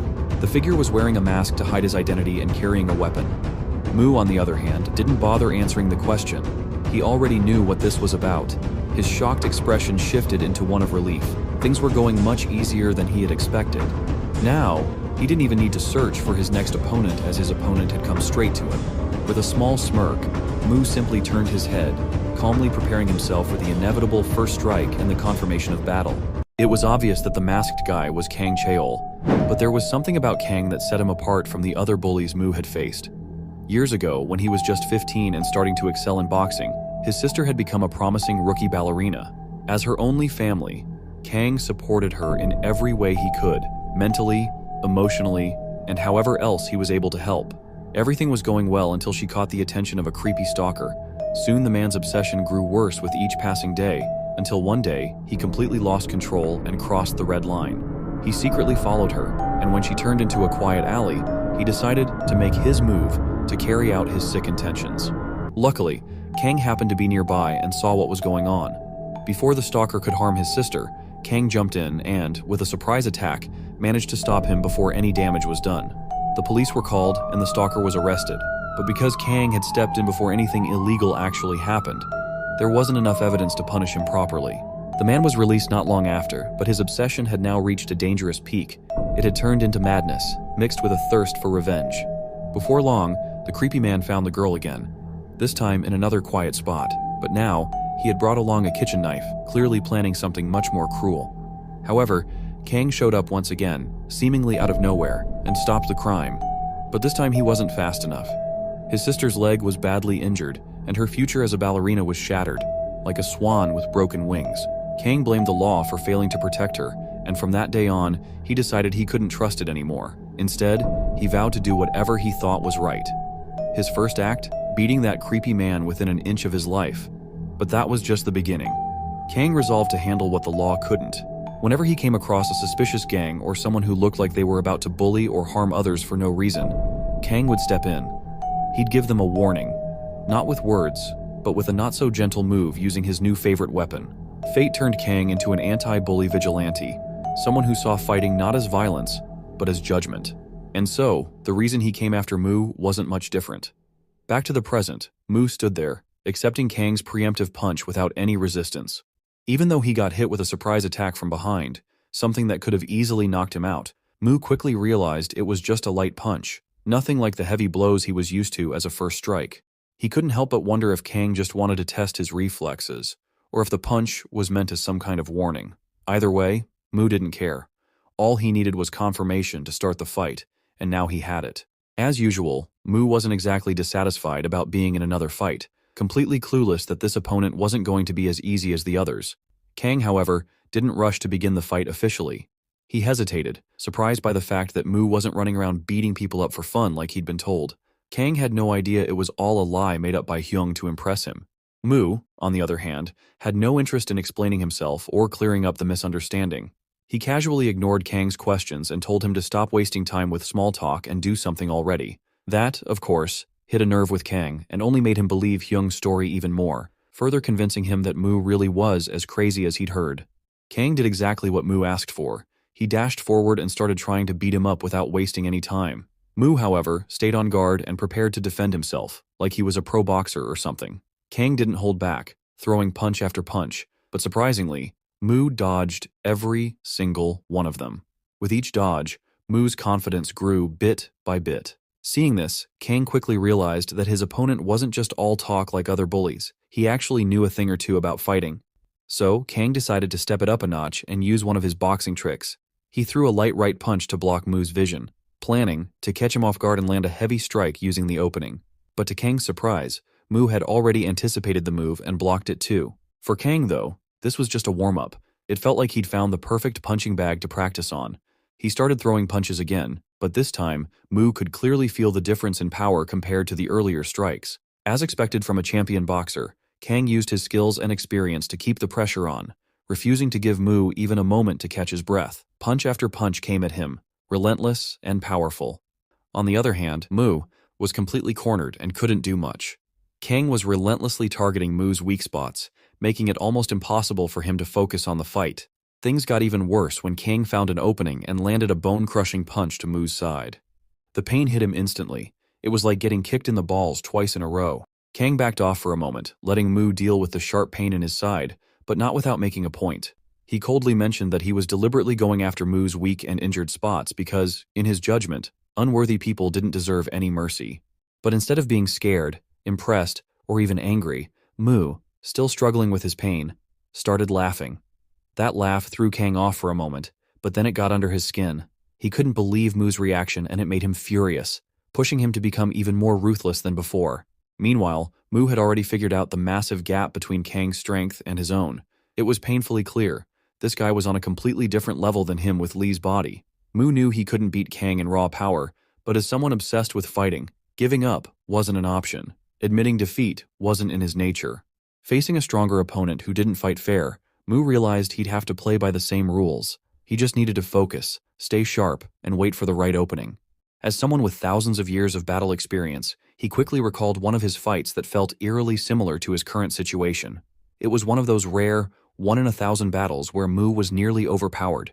Even in those painful moments, he never regretted fighting. He always felt a strange satisfaction from the thrill of it. But back then, it wasn't just about enjoying the fight or even the pain. Mu wanted to win, no matter what. So, he forced himself to calm down, shutting off all his emotions. For a brief moment, the creepy grin disappeared from his bruised, ugly face as he started to carefully analyze his opponent's movements. When another punch was about to come straight for his face, Mu made a move. Using his dirty, torn cloak, he distracted his opponent just enough to create an opening for himself. The more Mu thought and used his tiny, bird-sized brain, the smarter and more dangerous he became. Back then, he managed to capitalize on that opening and landed several direct hits on the giant monster he was fighting. But to his disappointment, his attacks didn't seem to have much of an effect. That thing was on a whole different level than him. Despite knowing he was outmatched, Mu didn't stop. He kept using his small brain to find openings while keeping his emotions in check, refusing to give in or give up. Mu was defeated that day and somehow managed to survive. But even in those agonizing moments, he couldn't help but enjoy the thrill of slipping through it. The situation now wasn't much different, so Mu decided to use the same strategy, shutting down his emotions and using his brain to try and win. If that didn't work, well, then he could at least enjoy getting beaten up. His first move was to shut off his emotions and put on a sullen expression, but since he had no clue how Li's face would look after suppressing his feelings, he just forced himself to improvise for the time being. His new expression, combined with his already ugly face, irritated Kang more than ever. It pushed Kang to the peak of his anger, as he thought Mu was mocking him on purpose. This time, Kang charged at him, determined to finish it once and for all with his raw power. Mu, however, acted like he was just fooling around, pretending to be completely unaware of what was coming his way. As Kang kept moving forward, throwing punches wildly, Mu stepped back, dodging the attacks as best as he could. It didn't take long before his back hit a tree, making him realize he needed to switch tactics. Suddenly, an idea popped into his head. He dug his foot into the ground and, with a quick motion, kicked dirt up as fast as he could. Some of it managed to hit Kang's face, but since Kang was wearing protective glasses and quickly shielded his face with his hands, it didn't do much damage. Instead, it only confirmed Kang's suspicion that Mu was a criminal who deserved a beating. All of a sudden, Mu lowered his head, causing Kang to hesitate for a moment, but it was all an act. Mu smirked and taunted him, asking if he'd stopped attacking because he was scared. The jab hit its mark, and Kang's temper skyrocketed, giving him all the motivation he needed to keep going. Without hesitation, Kang launched another attack. However, Mu, with his goofy-looking face, was surprisingly ready this time and dodged the punch with ease. But Kang wasn't about to let him off the hook so easily. With a sudden move, Kang appeared behind Mu, trying to attack from his blind spot, but once again, Mu managed to dodge it. This time, though, Kang's fist grazed Mu's chin, causing a little damage. But it wasn't something Mu even cared about, because he was convinced his plan was working. Kang couldn't focus like before. It didn't take long for Mu to notice one of the biggest differences between Kang and the other two opponents he had fought earlier. Kang's fighting style was far more aggressive, unlike their defensive approach. In Mu's opinion, except skill and ability, the ground was the key reason for this difference. That also explained the real purpose behind throwing dirt earlier, not to actually hit Kang's protected face, but to scatter dirt and small rocks on the ground, creating countless obstacles that made it harder for Kang to move freely. Kang's aggressive fighting style, fueled by Mu's mocking behavior, made his moves predictable and easier to block with minimal effort. Everything was falling into place according to Mu's plan. After struggling to keep up and getting beaten earlier, Mu was now managing to dodge Kang's attacks again. But dodging wasn't his ultimate goal. He was trying to force Kang to move around recklessly, increasing the chances of him stepping on the scattered dirt and small rocks, eventually losing his balance. Soon, Mu got exactly what he was waiting for. Kang stepped on a small rock, lost his focus, and gave Mu the perfect opening. Wasting no time, Mu jumped into action, knowing he couldn't afford to miss this chance to turn the fight in his favor. He aimed for a vital spot, but mid-air, he realized his arm wasn't responding, probably from all the strikes he had blocked earlier. Still, he didn't let that stop him and used his elbow instead, landing a heavy blow. For a moment, Mu wondered why his arm had suddenly stopped working and forced him to use his elbow, but it didn't matter much. The elbow strike turned out to be way stronger than any punch he could have thrown. Kang's glasses shattered, and he was left stunned, completely caught off guard. Naturally, Mu couldn't resist using this moment to get under Kang's skin again. He started mocking him, throwing insults and making fun of how easily he'd been hit. But then something went wrong. Mu was so caught up in planning his next move and taunting Kang that he failed to notice what was happening in the moment. While Mu was busy mocking him, Kang had used his weapon and crushed Mu's leg. It didn't take long for Mu to feel the unbearable pain. He dropped to his knees, stunned, as if he couldn't believe what had just happened. Kang, now standing tall, rested his weapon on his shoulder, smirking. It was his turn to mock Mu. "What's the matter? Want to laugh and mess around now? Or is this not so funny anymore?" Kang had had enough of Mu. No one had ever annoyed him this much. so much so that he decided to break Mu's jaw, making sure he would never laugh again. Mu was still on his knees, unable to move even an inch to dodge or defend himself. Just before the blow landed, Mu realized something. He had lost. Mu closed his eyes, bracing himself for the hit, while his thoughts drifted. He wondered if, after nearly 4,000 years, he was finally going to taste failure again, and Kang was ready to remind him what that bitter moment felt like. But just a split second before Kang's strike could crush Mu's head, something, a piece of rock maybe, came flying out of nowhere and hit Kang directly in the face. The impact was so sudden that it made Kang stumble, and the object disappeared, rolling into the trees in an instant. Whatever it was, it stopped Kang's attack and saved Mu. Now distracted, Kang quickly looked around, trying to figure out who had thrown it. Things got even more complicated when he heard a faint, weak voice calling out, "Master," and getting closer. Kang's instincts kicked in. As someone who took pride in hunting bullies from the shadows, he couldn't risk being seen. Without wasting any time, Kang grabbed his sweatshirt, threw it on, pulling the hood over his head, and dashed away before anyone could appear and see his face. As soon as Kang disappeared, a small creature that looked like a monster appeared from behind and, with a trembling voice, called out, "Master!" Mu turned his gaze to see who was calling him, and to his surprise, it was a small, lizard-like creature with horns. As someone who had once raised that lizard to a dragon and made it worthy of being his assistant, Mu recognized it immediately, despite how different it looked now from a dragon. With no one else around to cause trouble, Mu and the Dragonling headed back to Li's house. Once they were settled, the Dragonling began explaining everything about Mu's current situation in the God's realm and his own story, that how ended up on Earth with this body. According to him, after his defeat against Lucifer, Lucifer found Mu's godly body and trapped it in an unbreakable, impenetrable barrier that separated time and space. This made it impossible for Mu's soul to return to his body. To ensure no one interfered with his plans, Lucifer took Mu's body to his own domain, where he kept a close watch on it. A satisfied smile was always on Lucifer's face, knowing that, without his body, Mu couldn't do much against him. However, there was one small problem. Lucifer couldn't enter Earth to finish him off so easily. There was only one way for him to do so. He had to convince the Dragonling to reveal how he could access or enter Mu's planet. Lucifer also brought the defeated dragon to his domain, promising him that if he cooperated and helped him get to Earth to get rid of Mu, he would make the dragon the new god of Earth in Mu's place. Lucifer was confident that this offer might tempt Mu's assistant into betraying him for the chance to gain power. The Dragonling, however, didn't give a clear response. Instead, he whispered something so quietly that Lucifer couldn't make out what he was saying. Annoyed, Lucifer demanded that he speak louder, at least enough for him to hear his answer. Finally, the Dragonling spoke up, but instead of answering directly, he pointed at the barrier around Mu. He asked Lucifer if the barrier, which could block time and space, could also stop attacks from passing through it.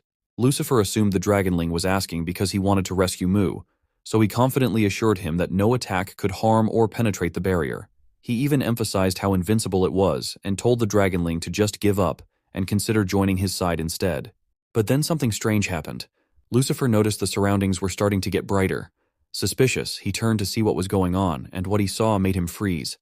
The Dragonling's injured body was glowing with a golden light, crackling with energy. At first, Lucifer was shocked, trying to figure out what the Dragonling was planning. But his shock quickly turned to fear when the Dragonling suddenly shouted, "Massive self-explosion!" In that moment, before Lucifer could react, the roof of his castle, the very place he used as the base to control his domain, was completely shattered. But in the next second, his entire castle was obliterated, disappearing like it had been hit by a nuclear bomb. And yet, that wasn't even the craziest part. The explosion was so massive that it burned an entire side of the god's realm to ashes. The Dragonling had used 99% of his strength for that explosion, and as a result, he reverted to his smallest, weakest form, a tiny lizard. Covered in smoke and dust, he did his best to make a run for it before Lucifer realized what had happened. Knowing there was nowhere safe for him anymore, the poor lizard had only one place to go, back to his master on Earth. But Lucifer wasn't about to let him escape that easily. Emerging from the dust, furious and betrayed, Lucifer stormed after him, clearly angry enough to turn the lizard into stew for what he saw as an abuse of his kindness. The Dragonling sprinted as fast as he could, desperate to stay out of Lucifer's reach. But before he could make it, Lucifer summoned a magical spear and hurled it at him with all his might. The little Dragonling, now missing part of his tail, was only a few meters away from Mu's throne and the gateway to Earth. Despite everything, the magical spear missed him, and he managed to leap onto Mu's throne, then onto the miniature Earth's surface, vanishing from godly domain and reappearing in Earth's sky. Completely drained of energy, Mu's poor assistant didn't even care where or how he was going to land. He simply closed his eyes and let fate decide for him. And, as it turned out, fate had chosen him to be his master's savior. The object that had hit Kang's face earlier, stopping him from landing the final blow, was none other than this tiny, exhausted lizard. That was everything he could remember, and Mu, after hearing the Dragonling's explanation about everything that had happened, fell deep into thought. His now small assistant couldn't help but wonder if something was wrong, but as expected, Mu wasn't sad. He was furious. Furious enough at Lucifer that, if he ever got the chance to return to his original body, he wouldn't let Lucifer live another second. All of a sudden, Mu's expression shifted from anger to excitement as he realized he finally had a chance to fight Lucifer again, a proper, all-out battle. Even the little one, his assistant, after all these years wasn't used to how quickly Mu's attitude and emotions could change, so he was a bit startled by it. Mu sprang out of Lee's bed, buzzing with excitement, finding yet another purpose to keep going, but deep down, he knew he stood no chance against Lucifer in this body. The only option was to work harder and make Lee's body stronger. However, Lee's weak, battered body was in such bad shape that even throwing a light punch at the air made him feel like everything was breaking. Mu couldn't help but wish this new body could heal faster. Then, it hit him. He had told Dragonling to find a magical orb for him the last time they met. Turning to the small lizard, he asked, almost hopelessly, if there was any chance he got that and had brought it back to Earth. To his surprise, Dragonling had actually brought the magic orb, or at least that's what it claimed. Since he didn't have anything like a pocket or bag to carry it, the little lizard had been hiding the orb deep in his stomach. Now, at Mu's request, he slowly began to cough it up. But because the orb was bigger than the lizard itself, Mu's assistant struggled a bit to deliver it to his god. Once he finally finished, Dragonling explained that it was a dragon bloodstone infused with a one-time healing spell. The little lizard apologized for only bringing one, saying he was in a hurry, and of course, he couldn't carry more. Mu didn't wait for his assistant's saliva to dry and immediately picked it up to take a closer look. As soon as he held it in his hand, he thanked Dragonling and told him this orb would be more than enough for now. Without hesitation, Mu activated the orb, releasing its healing effect immediately, making it to shrink in size simultaneously. Only a few moments later, Mu's body was surrounded by a green aura radiating from the orb, and his wounds started healing instantly. But that wasn't even the best part. Mu suddenly noticed something surprising. The orb's effect wasn't just limited to healing. He could feel his muscles becoming more responsive, almost sensitive in a way they weren't before. There was only one explanation. The orb must have also been infused with a body enhancement spell, which was visibly improving Lee's weak body. Noticing Mu's impressed reaction, Dragonling proudly admitted that he'd personally put effort into it and infused his own magic into the dragon bloodstone.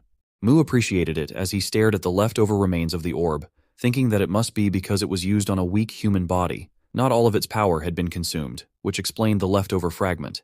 He handed it to the little lizard, giving him permission to use it for himself. However, Dragonling didn't want to waste it on himself. Instead, he decided to store it for Mu to use later in case of an emergency. Just like before, he carefully pushed it back to its resting place, deep inside his stomach. The scene suddenly shifted to a rare yellow lizard on the other side of the city. Surprisingly, it was the favorite pet of the girl from earlier. She didn't see it as just an animal. It was one of her closest friends. She even wished it could talk so that neither of them would ever get bored. Not long after, she stopped playfully annoying her pet and returned it to its cozy home. She needed to head out, likely to school. Since pets weren't allowed there, she needed to leave it behind to live its own life for a while. Peace returned to her home as she attempted to leave, but that day, life at school was no different. Everything seemed calm and peaceful. No one was bossing others around or causing any trouble. Even the beaten-up bully from before was quietly sitting at his desk. Now wearing glasses, he was fully focused on his studies. The pain he had endured after facing Mu had knocked some sense into him. Instead of wasting his time, he was now preparing for exams, determined to turn things around. Everything was fine until Mu decided to make one of his usual over-the-top, dramatic entrances into the classroom.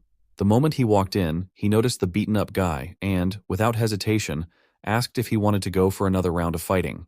It wasn't clear if Mu was just messing with him or being completely serious, but before he could get an answer, the president girl appeared behind him, acting all surprised to see that Lee had actually decided to show up at school after being absent for so long. Mu, with the little lizard crawling under his shirt and causing a slight commotion, casually replied that he was only here because she had convinced him earlier. Of course, he added that the only reason he came was to look for someone to fight and beat to death.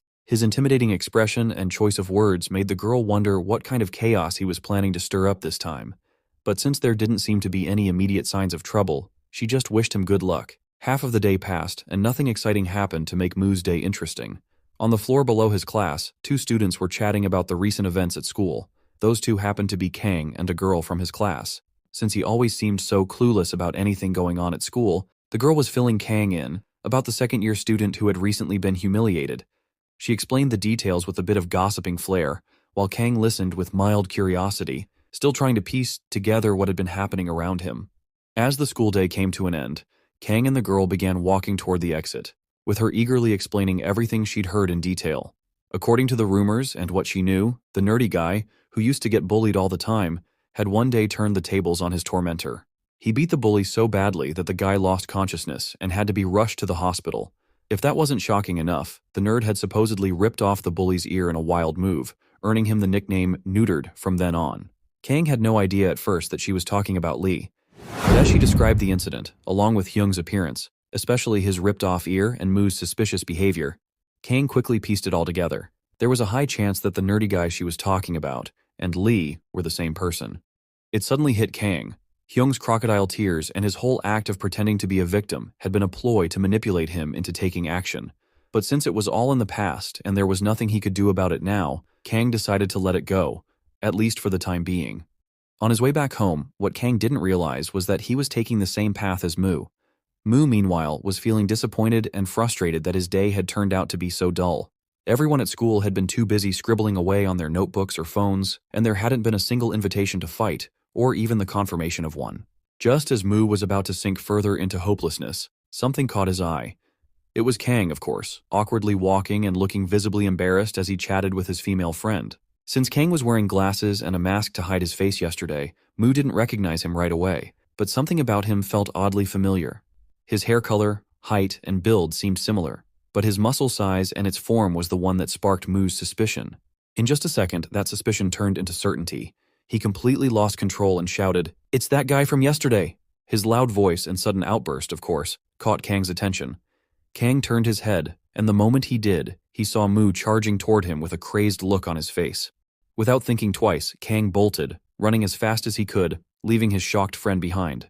As Kang sprinted away, he couldn't stop wondering how Mu had recognized him. He was sure the expensive mask and glasses he'd bought were enough to hide his identity, so why was this lunatic chasing after him? Kang couldn't come up with an answer, but he knew one thing for sure. He couldn't let himself get caught. The last thing he wanted was for this crazy guy to report him to the police or something equally disastrous. Desperate to escape, Kang decided to make an unpredictable move. He spotted an alley up ahead and, without hesitation, veered off his path, jumping straight into it in hopes of losing Mu. Mu kept chasing after him, determined not to let Kang get away so easily. But as he turned into the alley, Kang was nowhere to be found. It was like he had vanished into thin air. Mu had been looking forward to using this perfect chance to fight Kang, but his hopes were crushed when he realized he was gone. Dragonling popped out of Mu's shirt, asking if that was the same guy who had dared to challenge his lord yesterday. Wanting to help his god track down the rude human, the little lizard requested permission to sniff him out using the strong male scent he had picked up when Kang hit him the day before. Mu gave him the green light, and Dragonling immediately sprang into action, sniffing around like a well-trained puppy.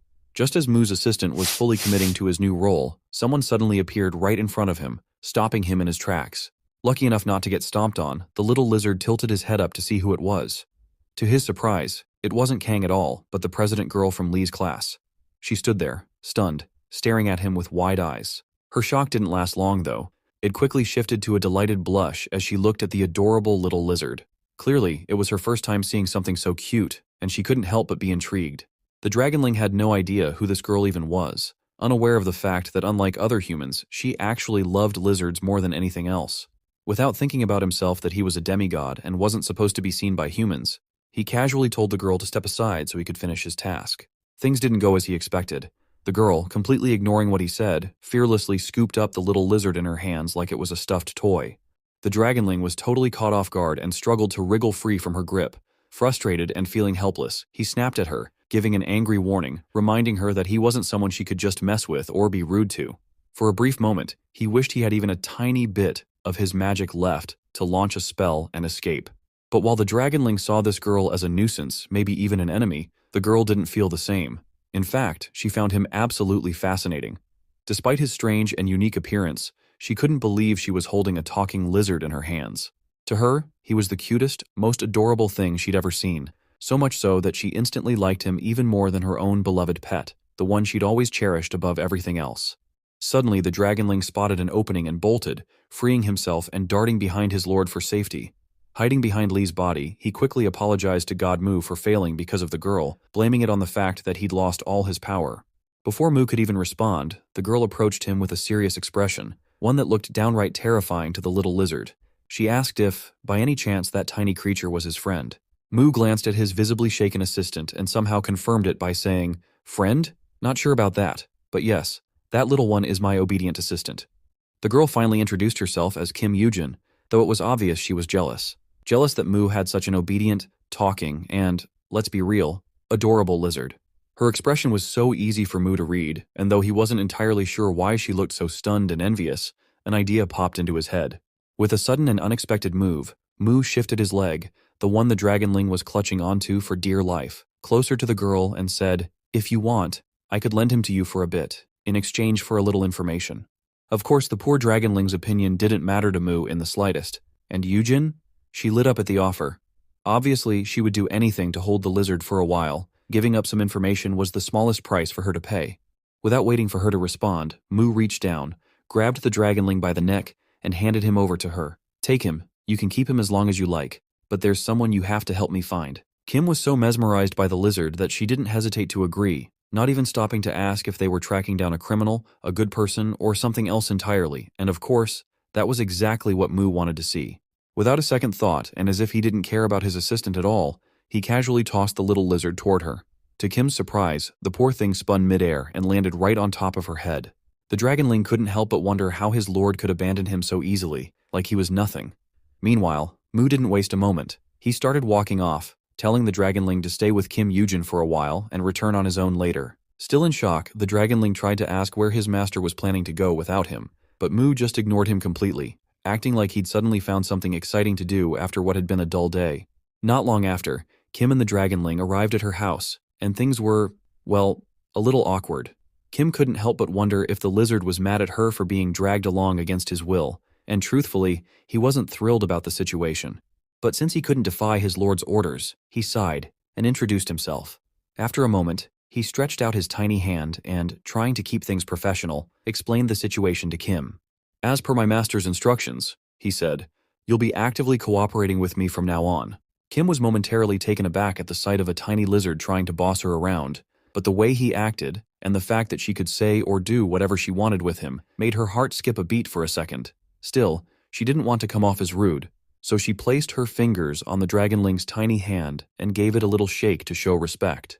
As she did, she asked, "By your master, do you mean Li Ho?" The dragonling didn't respond, but his silence seemed to confirm her guess. Taking that as her answer, Kim nodded and said she was willing to cooperate with him if that's what he wanted. Then, with a proud grin, she announced her position. "By the way, I'm the president of my class." The dragonling blinked, completely confused. "What's a president?" he asked, tilting his little head. Seeing his puzzled reaction, Kim chuckled and explained, "It means I'm like the leader of my class, and besides that, I'm also ranked first in my grade." Hearing this, the dragonling's eyes widened in realization. "Ah, so that's why my master chose this girl, because she's an important person." But as this thought settled in his mind, another realization hit him like a bolt of lightning. If this girl was the leader of her class, then that meant my lord wasn't the leader. Unable to hold back his curiosity, the dragonling asked, "Wait, does that mean Lord Li Ho isn't the leader of your class?"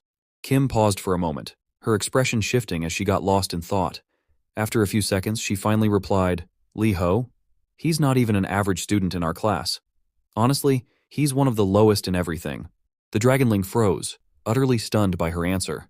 For a moment, he just stood there, trying to process the shocking information. The moment Mu's assistant realized what she said, he shouted in disbelief, thinking Kim was talking about Mu himself. The idea seemed completely impossible to him.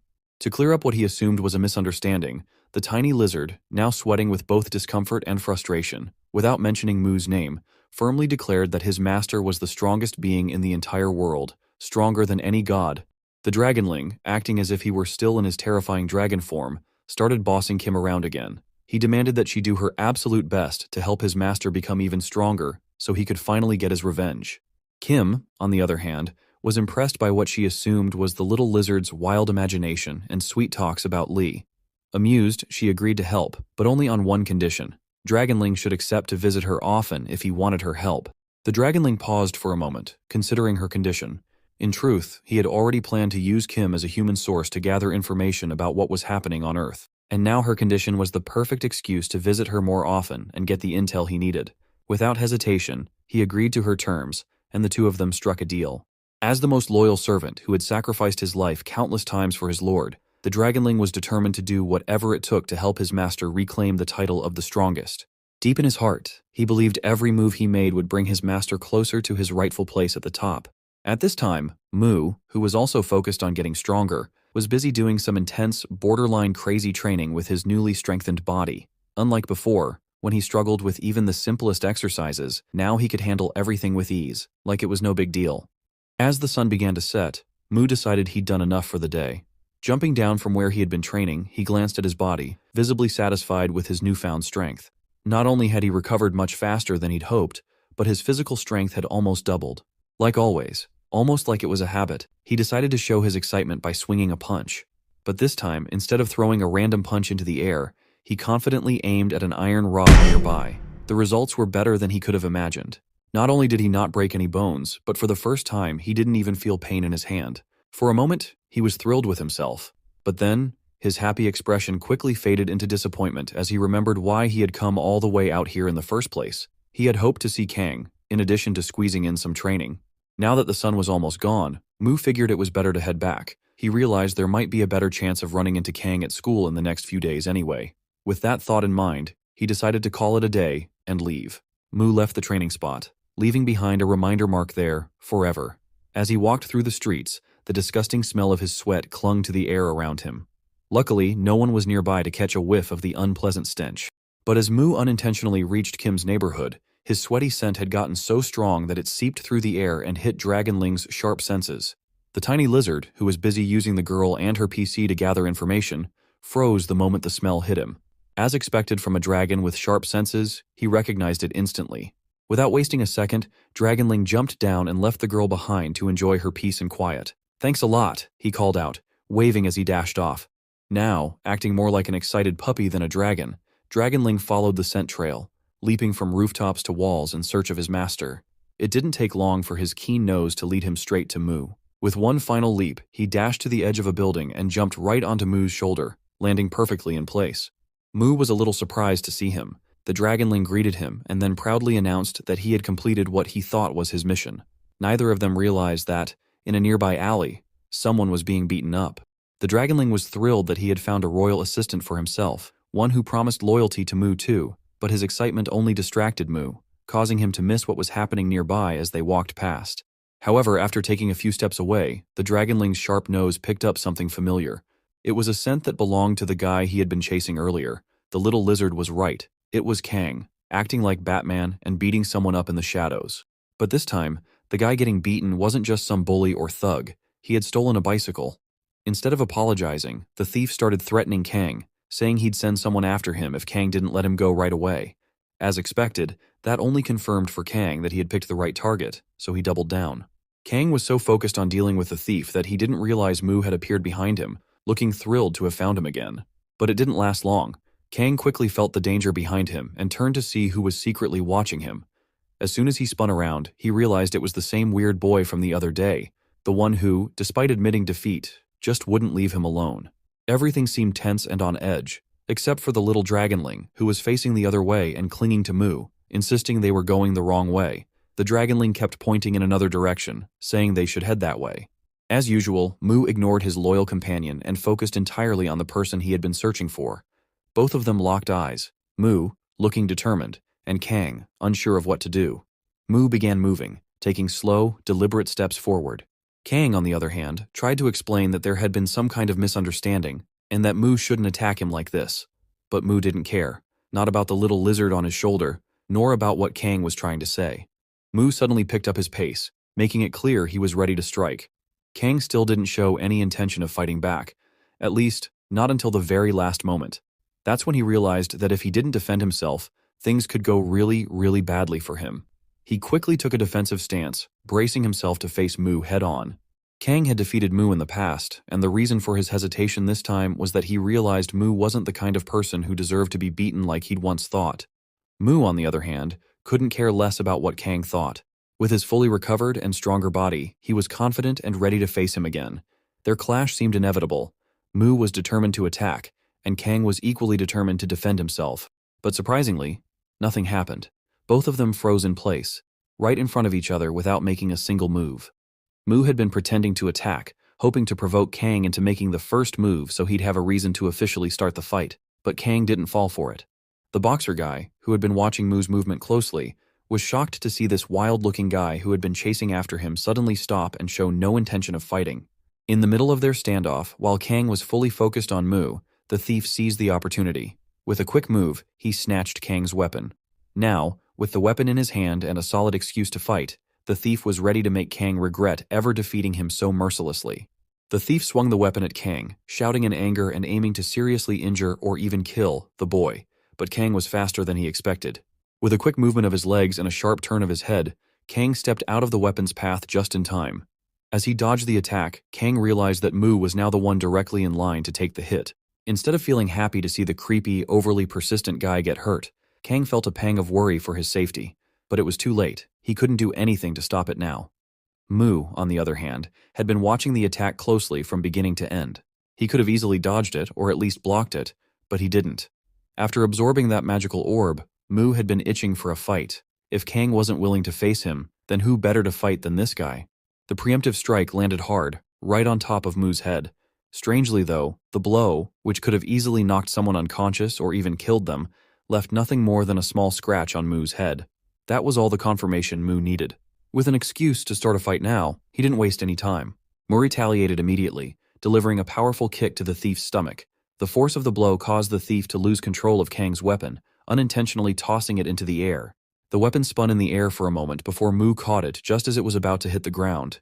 Without wasting a second, he swung it behind the beaten thief's neck and yanked the ugly man toward him in one swift motion.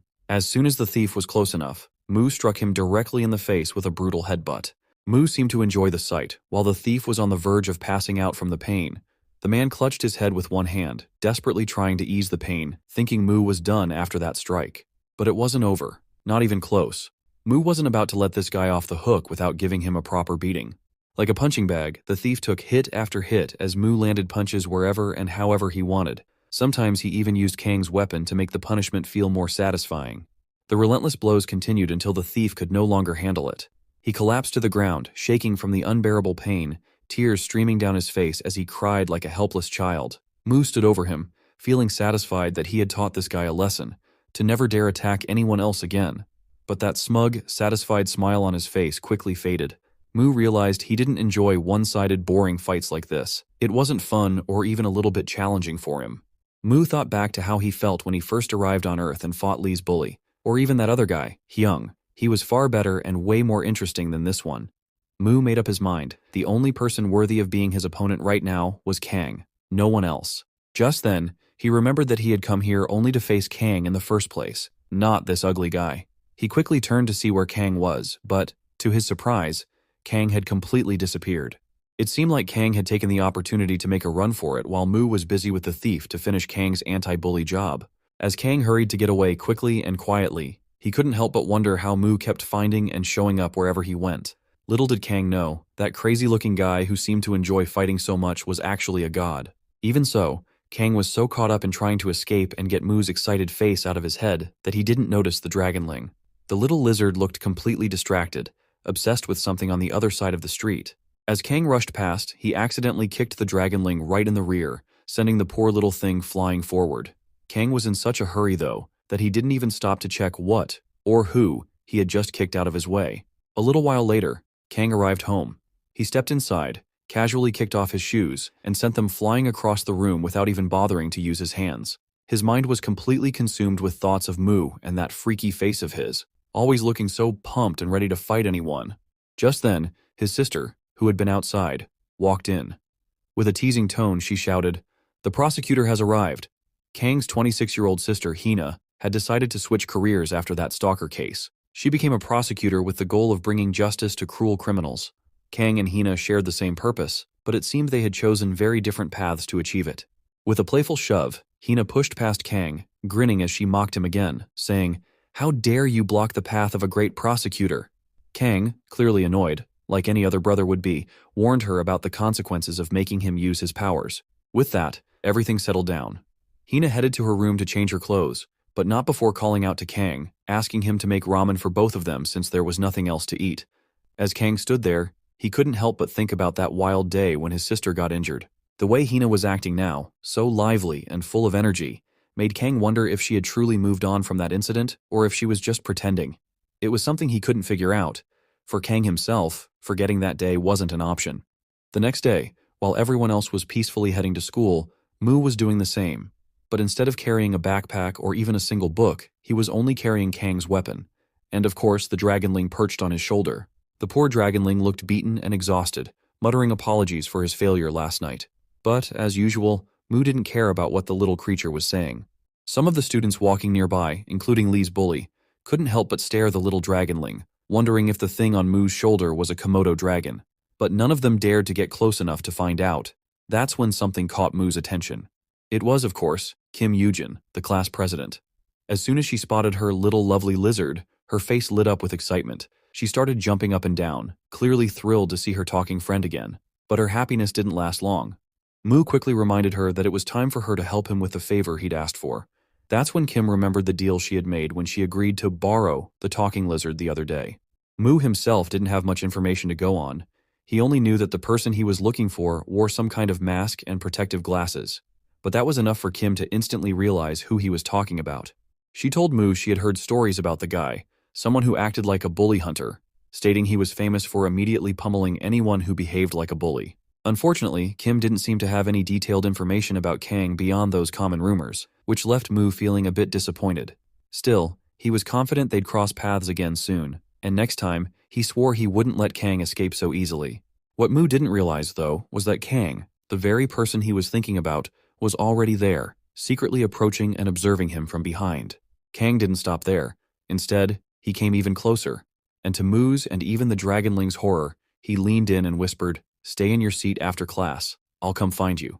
With that, Kang withdrawn his weapon, casually walked past Mu and continued on his way. Mu, on the other hand, hadn't expected to face Kang so soon. It was so sudden that just hearing Kang's voice sent shivers down his spine. Still, after all those planning to kill him in the first sight, Mu let Kang go away without any complaining.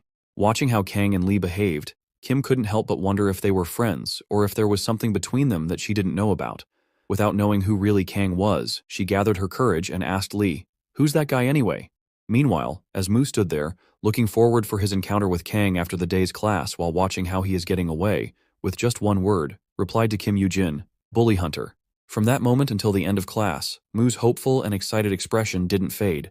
The idea of finally facing someone worthy of spending his time made Mu feel both nervous and excited. To calm himself, Mu kept repeating to himself that he could wait as long as it took if it meant having a real fight. But it was all just an act, his eager face masking the chaotic thoughts in his mind. In reality, he was on edge, nervous to the point where his right leg wouldn't stop shaking. It was a clear sign that, despite his outward confidence, he was struggling to keep control. At the same time, the situation couldn't have been worse for the dragonling, who had chosen that very leg to hide under Mu's pant leg and rest during his classes. But now, he'd been dealing with what felt like an endless earthquake since the morning. That long school day, for both the dragonling and his master, finally came to an end. The students, except for the night study group, were free to leave. Without wasting a moment, Mu quickly found the class president girl and handed over his little assistant, who was clearly feeling nauseous, telling her he had something urgent to take care of. Without hesitation, Kim Yujin gladly accepted, almost as if it was the best thing that could have happened to her. She picked up the little lizard in her arms and started walking toward the exit, blissfully unaware that if she squeezed the dragonling just a bit too hard, she'd have to deal with him throwing up right then and there. Without asking any questions or doing anything else, she happily left the classroom. And as soon as she was gone, leaving only Lee Ho behind, a hand suddenly appeared from the other side of the room. Of course it was Kang, who jumped out and made his presence known. The long-awaited moment had finally arrived for Mu, and he realized the time for the fight had come. Kang didn't waste any time. He stepped into the classroom, shut the door behind him, and reached into the depths of his backpack. With a calm but deliberate motion, he pulled out his training gloves and slipped them on. Mu was a little surprised, wondering if Kang was planning to do the same thing he had done before, when he used his belt to wrap around his hand for protection and better performance. As Kang slipped on his second glove, he looked at Mu with a curious expression and asked if he actually loved fighting. Mu's response wasn't what Kang expected. Mu shook his head and outright rejected the idea, saying he didn't fight because he loved it. Before they could continue talking, what Mu truly loved flashed through his mind. First and foremost, it was the pain and shock he felt when he got hit. For most people, it would be the last thing they'd want to experience. But for Mu, enduring that kind of pain after thousands of years made those moments oddly satisfying. Second was the burning sensation in his muscles, screaming at him after being pushed beyond their limits during a movement. And third, because for over 3 million years, fighting and battling had been the only thing that made him feel truly alive. With that mindset, Mu believed he didn't fight because he liked it. He fought because it was a necessity for him, a part of his existence. Yet, as he thought about it, his face twisted into a creepy, overly excited expression that made Kang pause. In that moment, Kang couldn't help but think, this guy is completely insane, maybe a psycho, or something even worse. Kang didn't bother overthinking Mu's strange behavior. Instead, he unzipped his backpack again, pulled out another pair of training gloves, and tossed them to him. He acted like he was there for a friendly sparring match, not a fight to the death. Mu let the gloves hit him square in the face on purpose, not even blinking from the impact, but still managed to catch them mid-air before they fell. Kang calmly placed his backpack in the corner and, with a serious expression, told Mu to put the gloves on. He explained that he wanted to keep things fair, mentioning that he couldn't even take a fight seriously unless his opponent looked like more than just some random thug. In an instant, Mu slipped on the gloves and dashed toward Kang, clearly excited to put his new gift to good use. He threw the first punch, and as expected, Kang blocked and dodged it at the same time. Kang looked slightly annoyed by how hasty Mu was, not even giving him a chance to say what he wanted to say. But he quickly calmed himself down, reminding himself that he came here for a fight, and this was the fight. No point in getting upset. After exchanging a series of random punches and blocks, both of them stepped back for a brief moment. That short pause was all Kang needed to assess the situation and refocus. Drawing on his experience as a pro boxer, he reminded himself that the first thing he needed to do was relax his body and avoid letting his muscles stiffen up. This wasn't just about brute strength, it was about control. Kang took his first step, and that was all the opening Mu needed to charge in again, recklessly going for another attack. But unlike last time, Kang was more than ready. Not only did he defend himself without taking any damage, but he also turned the tables and landed a heavy punch right on Mu's jaw. If that wasn't enough, he used the new opening to follow up with another strike, this time hitting Mu on the opposite side of his face, and even harder than the first punch. As Kang looked at his hand, he couldn't help but feel a surge of satisfaction. The power and precision behind his punches left him amazed at his own performance. He was so impressed with himself that he began reviewing, or maybe even replaying the motion on Mu, almost as if testing it out again to see how it worked. First, he loosened up his muscles, then let the rotational force of his body flow through his fist and fingers, transmitting all that power straight into his opponent's body. Now, it was Kang who looked genuinely excited, eager to teach Mu some painful yet practical boxing lessons. Meanwhile, Mu couldn't deny he was impressed by Kang's skill. He realized that if it weren't for the body enhancements he'd received from that mysterious orb, those punches could have done some serious damage. But instead of being discouraged, Mu felt even more exhilarated. This was exactly what he'd been craving, a fight that was both challenging and painful. With that thought driving him, he couldn't help but press on, determined to continue what he believed was a proper fight. On the third floor, a red-haired guy was dozing off during the night self-study class. Out of nowhere, his body started trembling uncontrollably, like he was having a nightmare about seeing a ghost. He jolted awake, looking completely disoriented, as if he had no idea where he was. Once he snapped back to reality, he noticed a not-so-friendly note on his desk. The message called him out for always sleeping during class. Without bothering to figure out who left the note, he glanced at the clock on his phone and decided it was time to leave. He grabbed his backpack, stood up from his seat, and, a few moments later, found himself on the stairs, heading down to exit the school. Feeling a bit hungry, the scruffy-looking guy pulled out a snack from seemingly nowhere and started eating it. As he reached the second floor, something weird caught his attention. A shadow moving up and down in the second year's class at this hour. It was clearly someone, or maybe two people, but he couldn't tell who or they. That shadow, of course, belonged to Mu and Kang, who were still locked in their fierce fight. At that moment, Mu found himself cornered, with no way to do anything but defend himself. Thinking fast, he came up with an idea.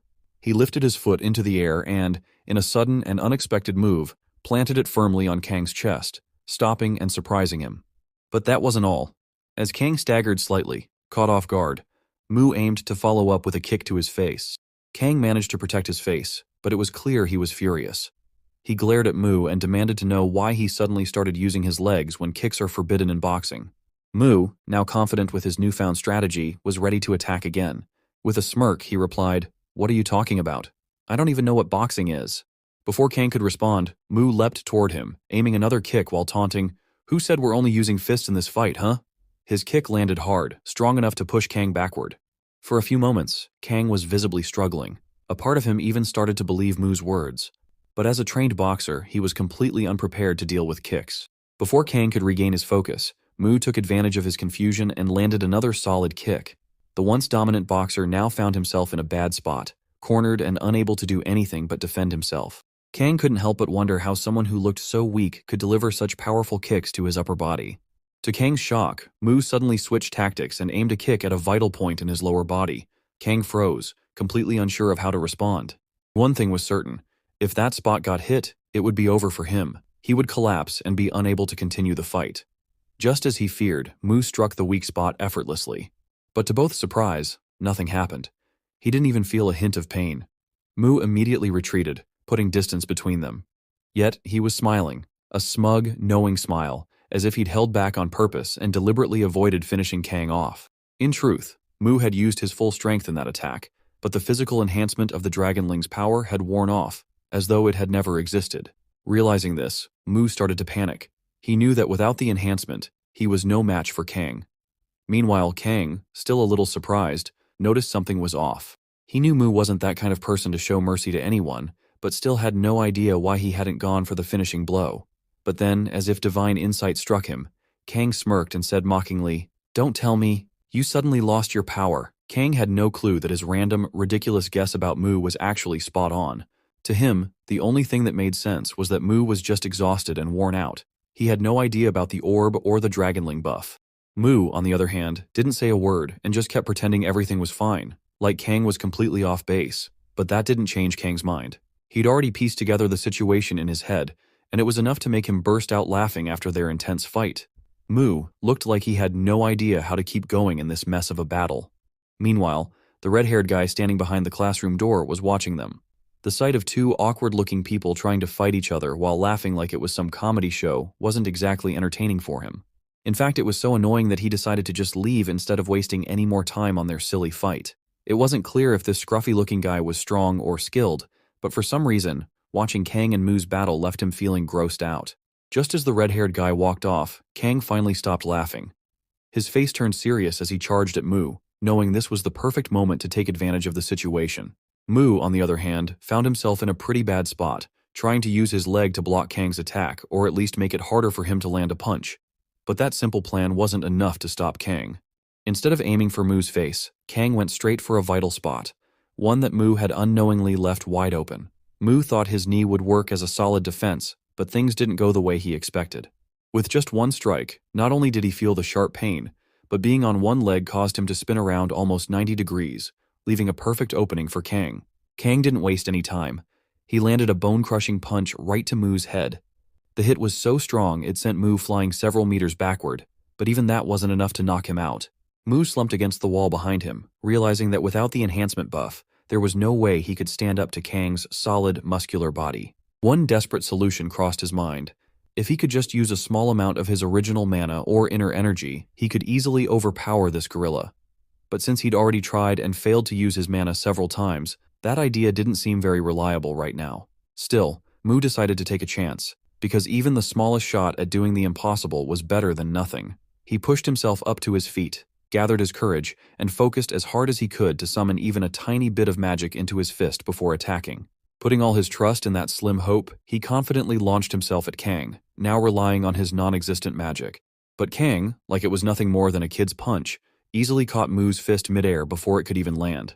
Seeing the opportunity to mock Mu again, Kang teased him with a smug grin, which now looked more lively, but still lacked any real excitement or effort.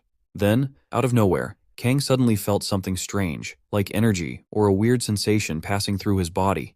It caught him so off guard that he instinctively turned his head to look behind him, trying to figure out what it was. That momentary distraction was all Mu needed. He didn't hesitate for a second and took full advantage of Kang's lowered guard, throwing another punch straight at his face.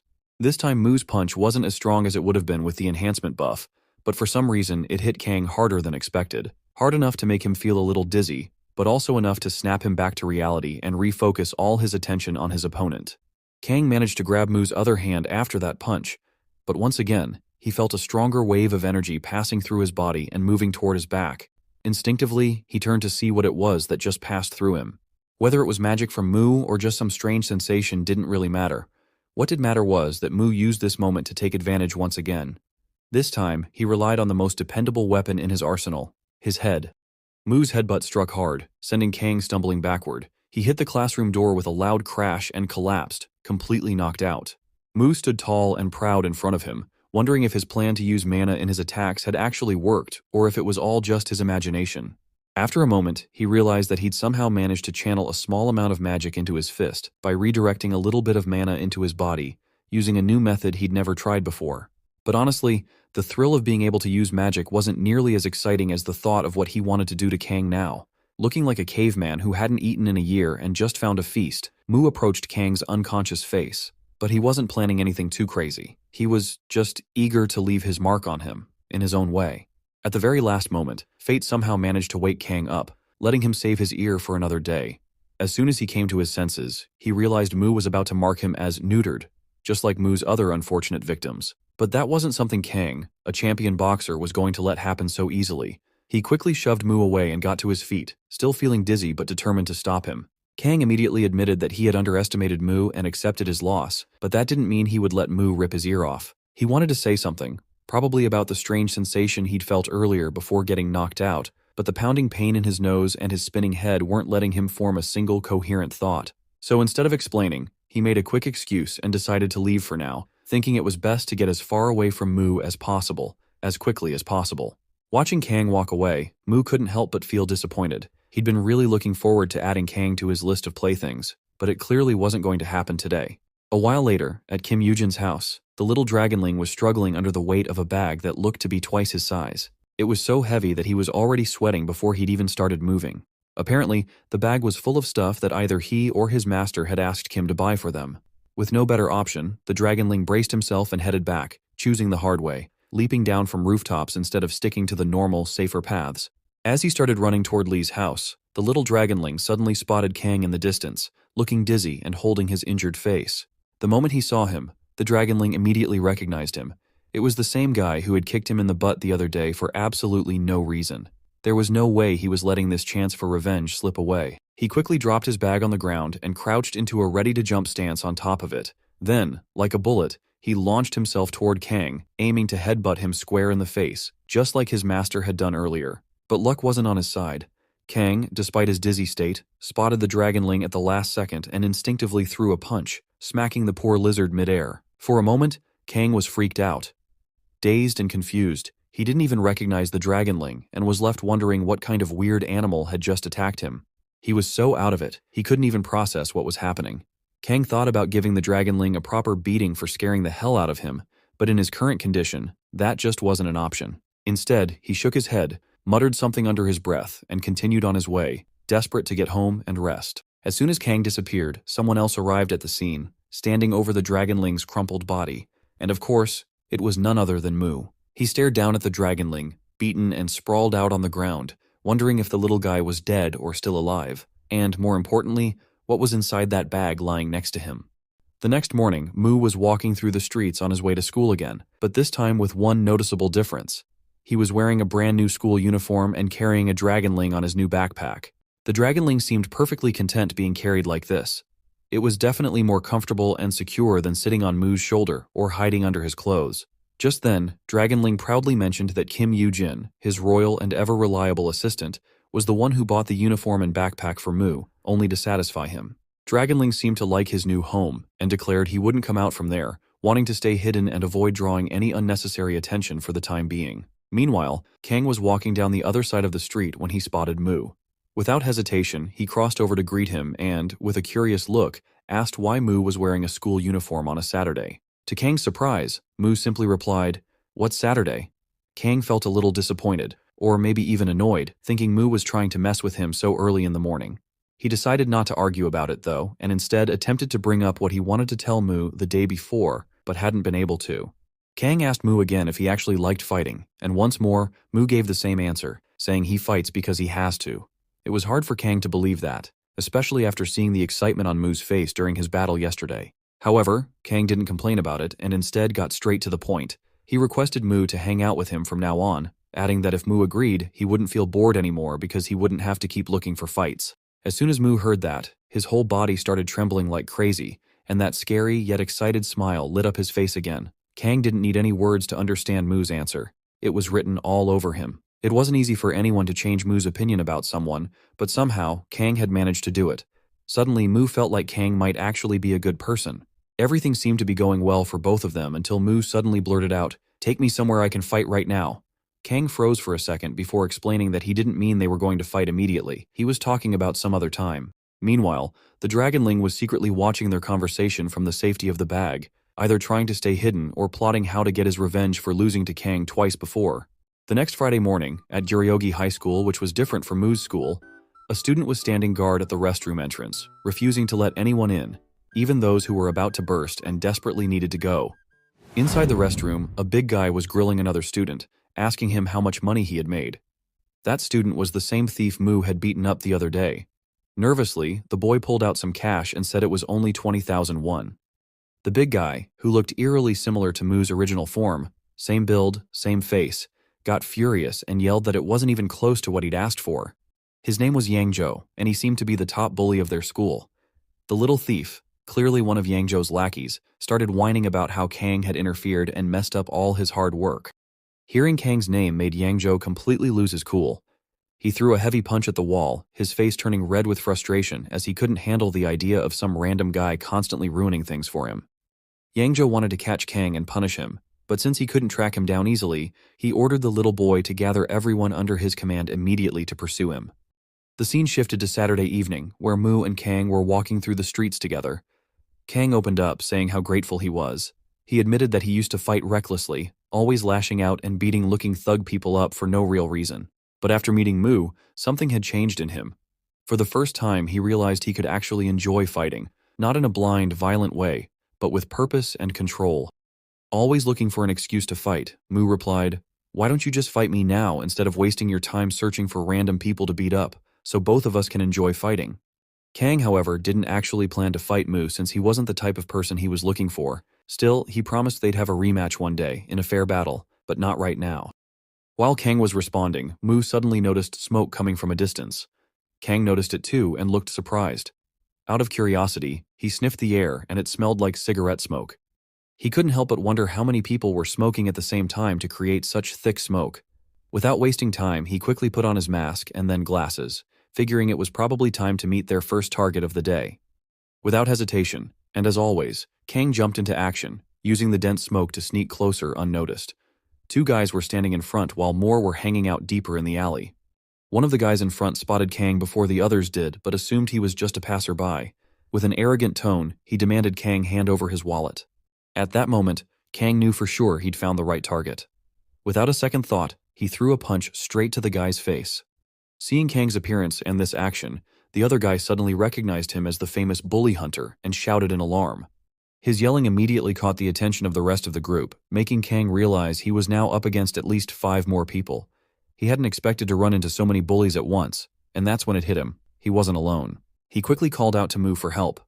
Mu, who had already covered his head with a jacket to hide his identity, was blushing with excitement at the thought of a proper fight. Kang fearlessly charged at them first, shouting for Mu to follow. But Mu just stood there, trembling, not out of fear, but from being overly excited. Same as before, he couldn't start fighting like this. He needed someone to throw the first punch at him. Just then, the guy Kang had punched earlier grabbed Mu's leg and, confused by why he was just standing there, asked if he was with Kang. The answer was obvious. And since Mu had been waiting for any excuse to start, he decided to count that as a pinch, and the first strike he needed to officially join the fight. With that, he launched into action. In less than a few minutes, the two of them had taken care of the thugs, giving them a proper and well-deserved beating. However, Mu found it all incredibly disappointing. These guys were nothing but weaklings, going down after just 1 or 2 hits. It wasn't nearly as fun or challenging as he'd hoped. Kang, on the other hand, was satisfied with the outcome. Spotting a small bag on the ground, he immediately picked it up and handed it back to its owner, the person who had been cornered and robbed by those thugs. It was a red-haired girl, already pushed to her limits, desperate to be rescued. But she wasn't just some random stranger, and Kang immediately recognized her.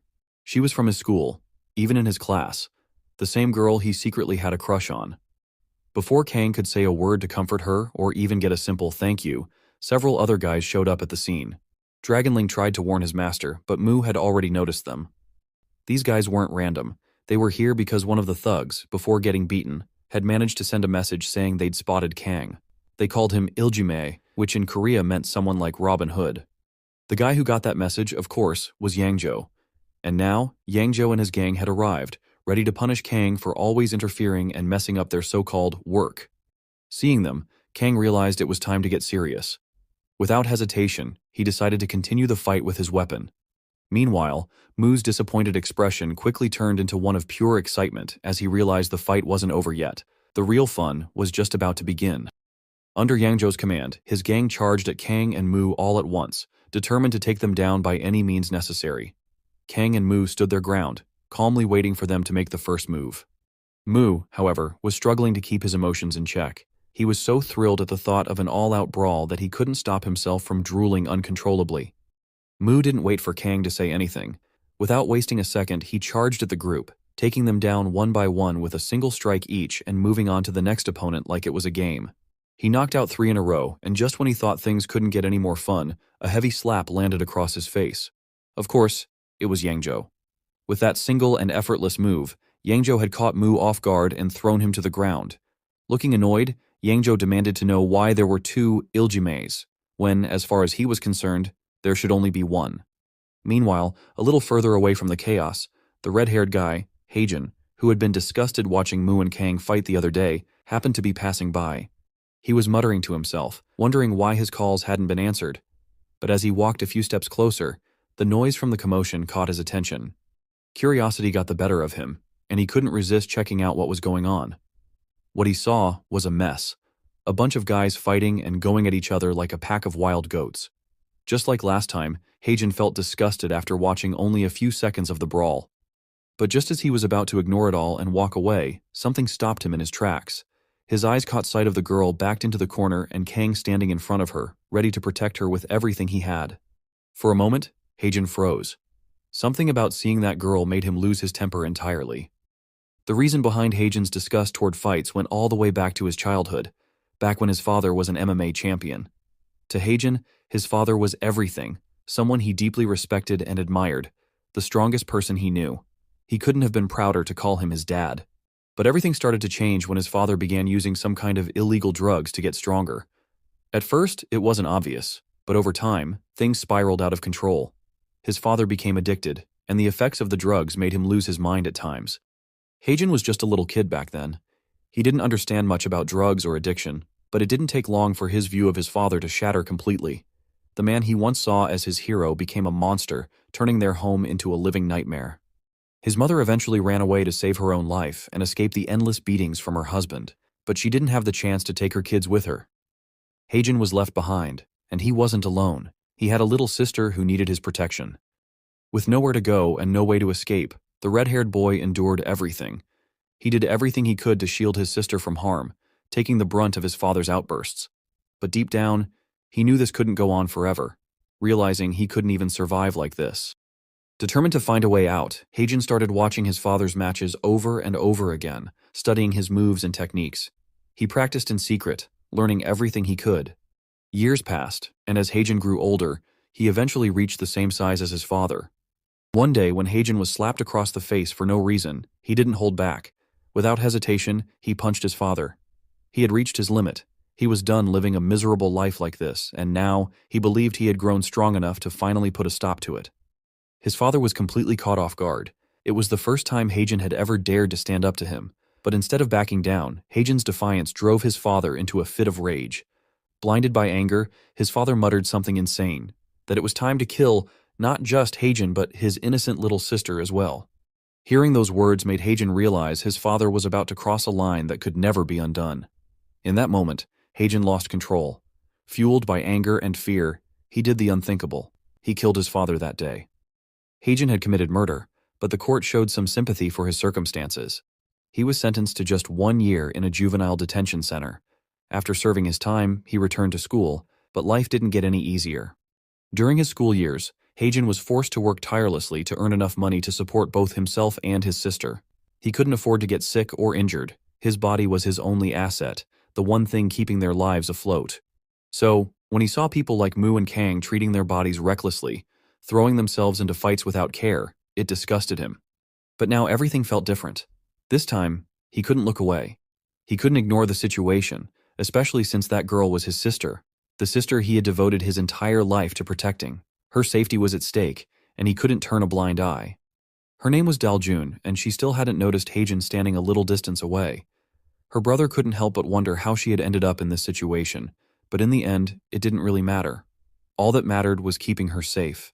Without paying any attention to the girl or realizing he was being watched by her brother, Yangzhou just stood there, looking confused about why there were suddenly 2 people acting like Iljimais this time. Unfortunately, Mu had collapsed to the ground, unconscious, while the horrified dragonling nervously tried to wake him up. Thinking he was done here and ready to deal with the next Iljimai and end this nonsense, Yangzhou didn't even notice Heijin appearing behind him. Out of nowhere, with a sudden and unexpected strike, Heijin hit Yangzhou's weak spot, catching him completely off guard. Shocked, Yangzhou dropped to his knees, unable to figure out who had the nerve to attack him from behind. But that wasn't the end of it. Heijin grabbed Yangzhou's head with one hand and used all his strength to slam it into the ground, finishing off the big guy as quickly as possible. Meanwhile, the dragonling was desperately trying to wake his master, shouting louder and louder. But before he could finish his task, Heijin stepped on him. Not to hurt him, but simply to walk past and get to his sister as fast as he could. Kang noticed his presence shortly after but couldn't figure out who he was or why he was there. Kang was even more baffled when, in the blink of an eye, Heijin took down 2 bullies like it was nothing. Only 2 thugs were left, and before they could react, Heijin reached them, grabbed their stunned faces, and slammed their heads against the walls beside them. When he reached Kang, Heijin gave him a cold, serious look and said they had all crossed a line they should have never even thought about. Kang quickly realized Heijin wasn't like the other thugs. He was clearly here for the girl. Panicking, Kang tried to explain himself and the reason he was there, but before he could get a word out, Daljun suddenly shouted, "Brother!"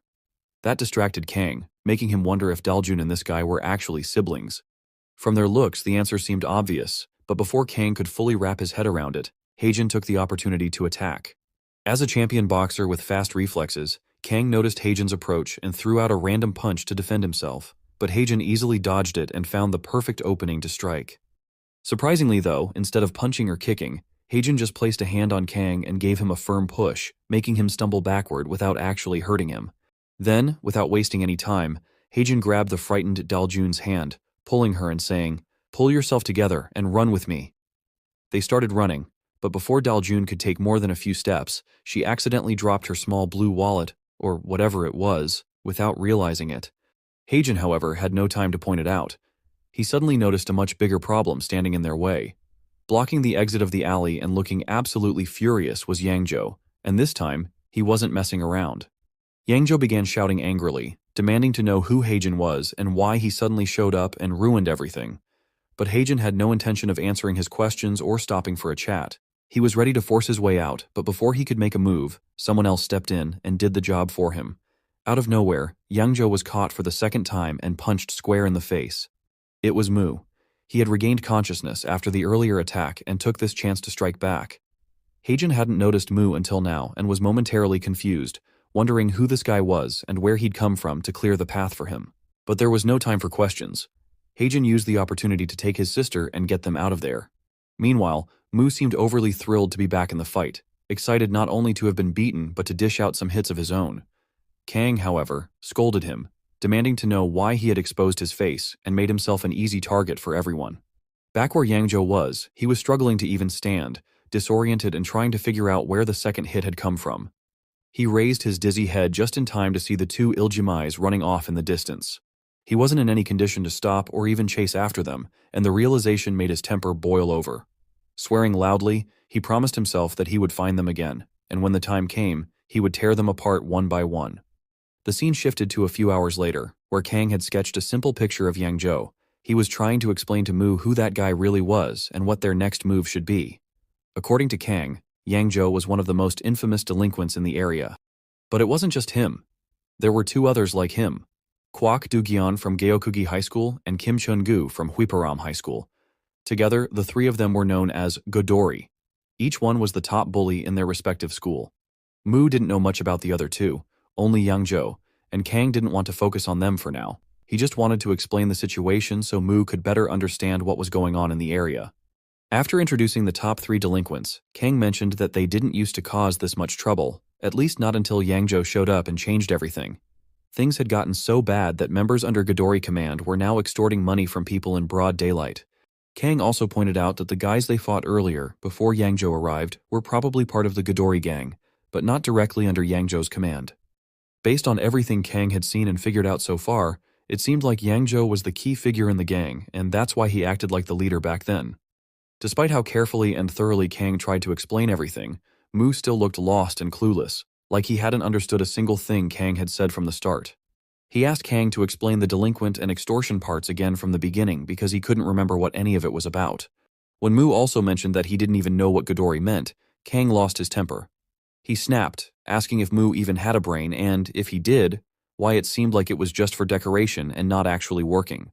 That's when Dragonling popped out of his little hiding spot, unable to sit quietly while his lord was being insulted like that. Perching on top of Mu's head with his newly sprouted tail, he shouted at Kang and even called him a bastard. Acting overly confident again, like he was still in his original mighty form, Dragonling demanded to know how Kang dared to be so rude to God Mu. Shocked, Kang had no idea what Dragonling truly was and was completely caught off guard by his sudden appearance. He stared at him, confused, and mumbled, wondering what kind of frog could talk like that. Of course, calling him a frog didn't exactly sit well with Dragonling, who still believed he was a mighty dragon. Mu, as casual as ever, introduced Dragonling as something like his assistant or maybe a friend, which only made the situation even weirder. At this point, Kang couldn't help but feel suspicious about the whole thing going on with Mu. The way Mu seemed completely clueless about everything, even basic stuff, like the names of the days of the week, made Kang wonder if he was missing some fundamental knowledge entirely. And now, adding a walking, talking frog as his assistant? It didn't take long for Kang to form some quick conclusions about the strange mess he had gotten himself involved in. Mu was kind of impressed that a mere human like Kang had already figured out he wasn't originally human. Both of them ended up speaking their minds at the same time. Kang openly wondered if Mu was an alien, while Mu casually declared that he was a god. But to Kang, Mu looked like anything but a god.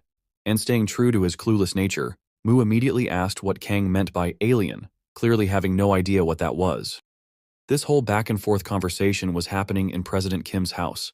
She couldn't help but wonder why they were even there while she was being forced to mend Mu's ripped-up shirt for him. A few minutes later, her annoyed expression softened into a happier one when Dragonling plopped down on her feet and started playing with her phone.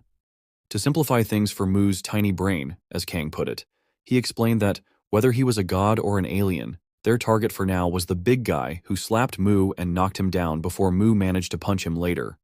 Kang was clearly blaming Yang Zhou for everything that had happened to Daljun, and just thinking about what she'd gone through made Kang's blood boil with anger.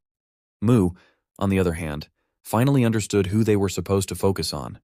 He was oddly kind of happy about having had a real fight, even looking back on the unique experience of getting beaten up by Yang Zhou. But deep down, Mu also knew the truth.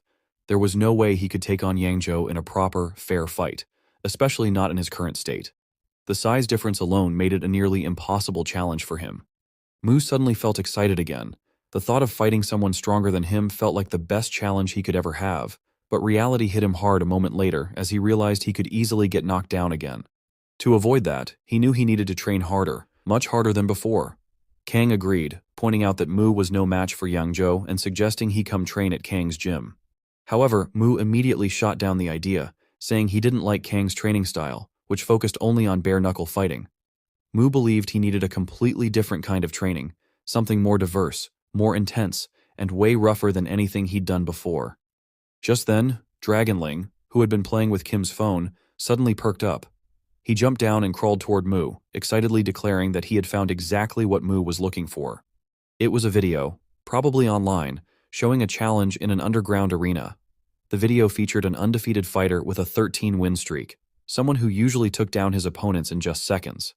The girl streaming the fight asked if anyone else dared to face this guy. To make things even more interesting, she announced a reward of 1 million won for the winner. Both Mu and Kang were intrigued, watching the video closely and listening to what the girl was saying. What caught their attention the most, however, was when Kang recognized the undefeated fighter in the arena. He confirmed that the guy was one of the Ghidorah gang members. Mu, wanting to be sure, asked Kang for more confirmation. "Are you saying he's part of the gang you mentioned earlier? The one we need to deal with?" Kang nodded, confirming it. That was all Mu needed to hear. He immediately set his next goal. He would use this chance to train hard, defeat Yangzhou, and after that, he would take down Ghidorah gang one by one. That was on Earth, but things looked way more serious in the Divine Realm. A powerful magical attack had struck the domain of the Earth God. The attack was devastating, and from the way it hit, it was obvious Lucifer was behind it. He was throwing everything he had into breaking through Earth's barrier, determined to get his shot at finishing off Mu. This time, he even pushed himself beyond his limits, convinced he'd managed to create a crack in the barrier. He knew if he didn't take advantage of this moment while Mu was still weak, he'd end up in a life-or-death situation once Mu regained his strength. As the smoke and dust around the mini-Earth began to clear, Lucifer couldn't take his eyes off it, desperate to see the results. But to his disbelief, the mini-Earth was completely unharmed, not even a scratch on its barrier, even after Lucifer's ultimate move. As expected, Lucifer couldn't stand the sight of his failure. He was sure the barrier should have been shattered by now. What made him even angrier was the memory of that day when Mu had effortlessly, with just a flick of his finger, broken through the barrier of Lucifer's planet and tossed that ugly boy inside it like some worthless object, without even caring about Lucifer's opinion. The fact that he couldn't do the same, no matter how hard he tried, made Lucifer feel like he was going to explode with rage. The situation on Earth wasn't much better for Yangzhou either. He was burning with anger, just like Lucifer. Unable to keep his cool and maybe trying to calm himself down a little, he started punching and kicking the door in front of him while shouting and cursing at the Iljimays for unfairly beating and humiliating him. He stood there, struggling to not think about it, at least for now. But then it became obvious. The door he was attacking was a bathroom door, and some poor guy was trapped inside. The guy freaked out so badly that he lost control 3 times before realizing what was going on. Yangzhou eventually walked out of the public restroom, feeling defeated. All he could think about was how he'd been beaten up and humiliated by a bunch of weaklings, and to top it off, he hadn't gained anything from the day. The guy who had been waiting outside for him, the same small guy from before, tried to cheer him up. With a smug grin, he pulled out something he'd swiped, Daljun's blue wallet, which she'd dropped without realizing it. Yangzhou snatched the wallet and started shaking it up and down to see what was inside. A few measly coins fell to the ground, and that's when Yangzhou lost it. He thought the little thief was mocking him by offering such a pathetic amount of money. What he didn't notice right away was that Daljun's ID card was also inside the wallet and had fallen onto the floor near the coins. It was her school identification card, and apart from the school's name, it had her photo, her full name, and other details on it. Yangzhou picked up the card and stared at it carefully. After a few seconds, his mood completely shifted. A sly grin spread across his face as he realized he could make good use of this information to finally get back at those damn Iljimays. That day ended without much explanation, and the next morning, Mu and Dragonling were walking through the streets. Dragonling was trying to help guide him to his destination by reading the map President Kim had drawn for them earlier. It seemed like Mu was heading toward the arena, the place Dragonling had shown him in the video the other day. Before long, as a guy with a dog was about to pass by them, Dragonling accidentally let out a small fart. Neither Mu nor the guy seemed to notice and just kept walking, completely unaware of what had happened. But for the dog, with its sharp sense of smell, it was impossible to ignore. The moment that little fart reached its nose, the dog snapped. It completely lost control, going on a rampage. Whatever that fart contained or however it smelled, it clearly hit the dog in the worst way possible. Without hesitation, the dog lunged at Dragonling and gave him a solid bite on the butt, like it was trying to punish him and seal his exit so he wouldn't do something that gross again. Once the dog had delivered its justice, it calmed down and let Dragonling go, but not without leaving him with a lesson he'd never forget. As they started to part ways, both Dragonling and the dog shot angry glares at each other. Dragonling, confused and still sore, couldn't figure out why he'd suddenly been attacked by such a lowly creature. Assuming the dog was just crazy, he vowed to get his revenge someday. A few minutes later, with Dragonling's guidance, they finally reached their destination. The little girl from the video was sitting at a table, reviewing participants and either accepting or rejecting them based on their fighting experience. When it was Mu's turn to be evaluated, the girl immediately noticed he was a high schooler because of his distinctive school uniform. She even recognized which school he was from, but just to confirm, she asked if she was correct. Before Mu could respond, Dragonling popped his head out of his hiding spot and whispered for him to just say yes and agree with her. Clueless as always, Mu did exactly what Dragonling told him to do.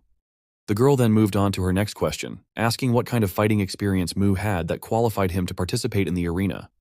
Once again, Mu had no idea what she was talking about or what she meant by experience. Sensing his confusion, the girl tried to explain further. She was asking about any kind of fighting background, like boxing, wrestling, martial arts, or even street fighting. This time, Mu finally understood what she meant. He paused, started counting on his fingers, and looked like he was trying really hard to calculate something. With Dragonling's help and using every ounce of brainpower he had, Mu confidently announced he had 3 million years of all sorts of fighting experience.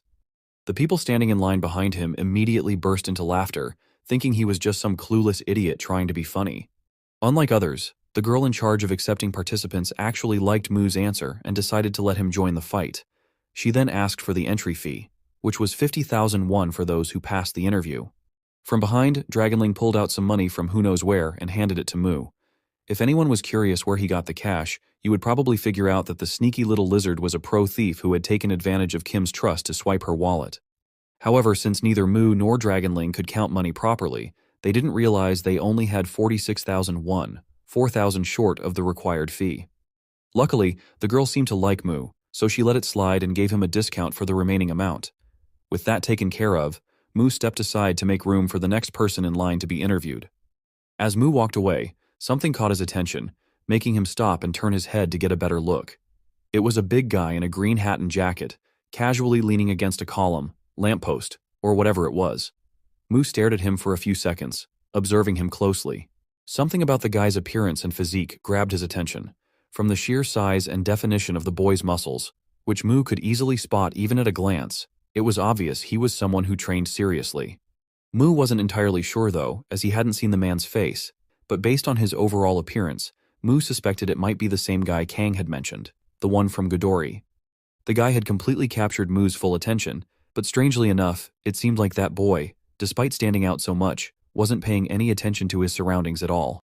The situation got a little weird a few minutes later when the event was about to start, and the guy finally revealed his face.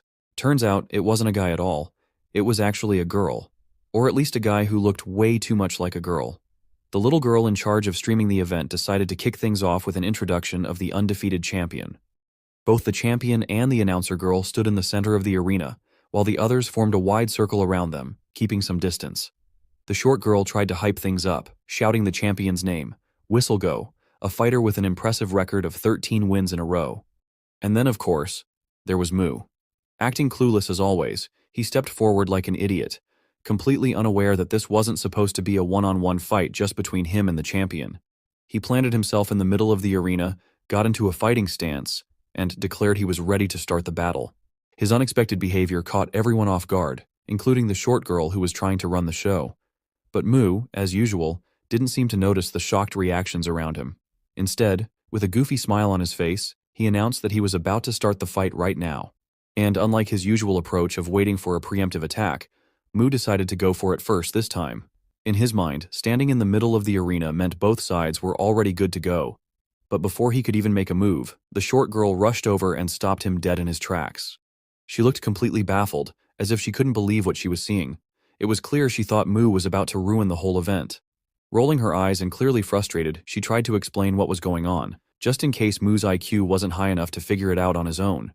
She reached into her small pocket, pulled out a piece of paper, and held it up for Mu to see, explaining that he needed to follow the rules and couldn't just jump in and fight the champion like that. The paper showed the tournament format, where everyone had to participate in battles first, and the winners of each match would face off until only one person was left standing.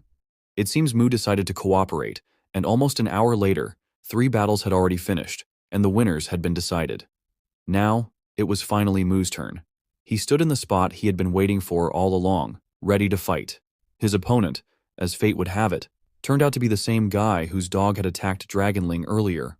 The little girl hosting the event once again tried to hype things up and make the battle more exciting. She introduced Mu as the self-proclaimed fighter with 3 million years of experience, a statement that, of course, No one believed. Then she introduced his opponent as a master of Chinese martial arts, a polite and composed guy, unlike his chaotic dog. Dragonling was watching the match from a distance, his eyes darting around as he overheard people placing bets on the fighters. He felt a sense of pride and excitement knowing that his lord's match was finally about to begin after what felt like forever. But just as he was getting into it, his attention was pulled away by something else.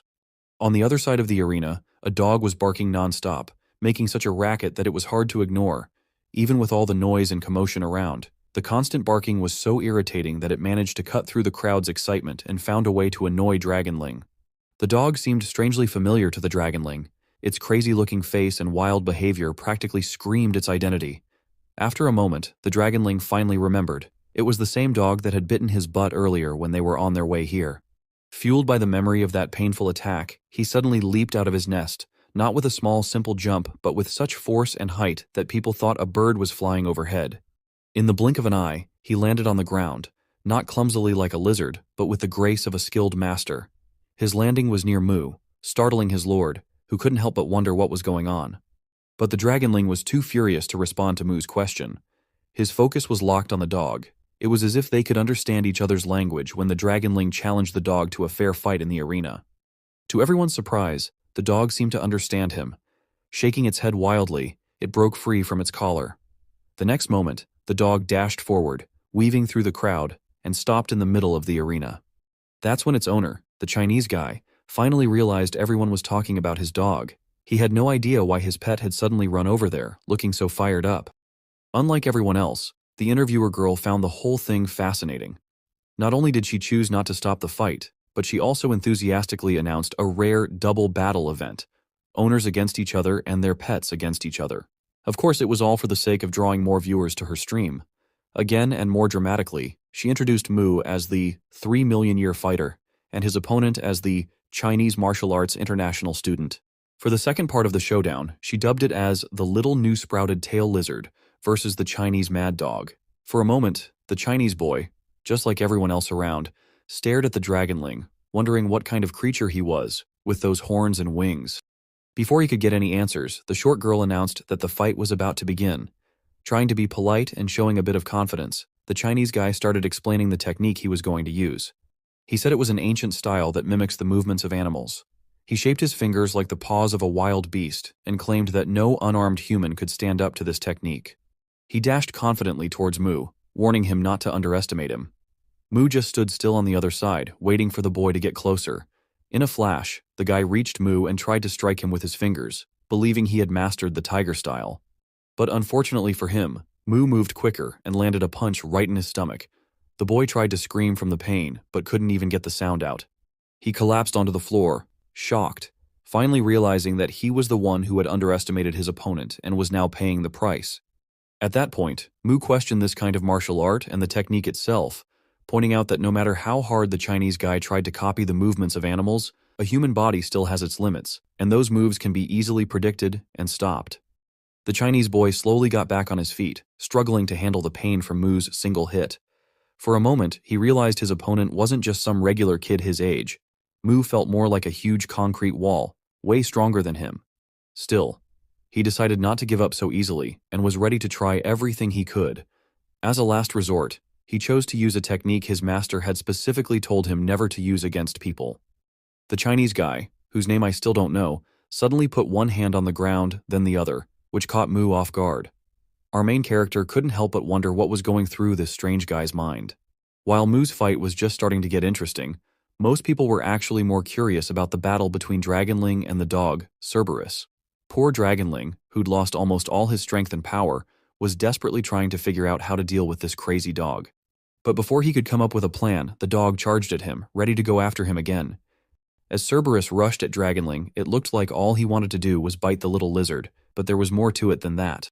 A little before reaching Mu's assistant, the dog suddenly stopped and spread its legs out to the sides. As you'd expect from a Chinese boy's pet, the dog pulled off a ninja move, making it look like there were 3 of him at once. Not just Dragonling, but the whole crowd, especially the streamer girl, was amazed by the Chihuahua, wondering if it was some kind of trained ninja dog. Things got even trickier for the poor lizard when Cerberus attacked, and he found himself facing 3 of those wild dogs with nothing to defend himself. He quickly tried to protect himself with bare hands, thinking that only the one in the middle was real and the others were just fakes. Dragonling went after the one in the middle, the one he thought was real, hoping to stop it before it hurt him, but he was unlucky. The real Chihuahua was actually the one on the left. The dog took advantage of the opening and bit Dragonling's neck hard, making the poor little demigod scream and call for help. After Cerberus finally let go, the streamer girl wrapped up the whole scene for her viewers, talking about the dog's victory. But the crazy Chihuahua wasn't about to let Dragonling off the hook and was already getting ready to attack again. The scene then shifted back to his owner, where the Chinese guy was down in a pose like he was about to do push-ups. But he wasn't working out.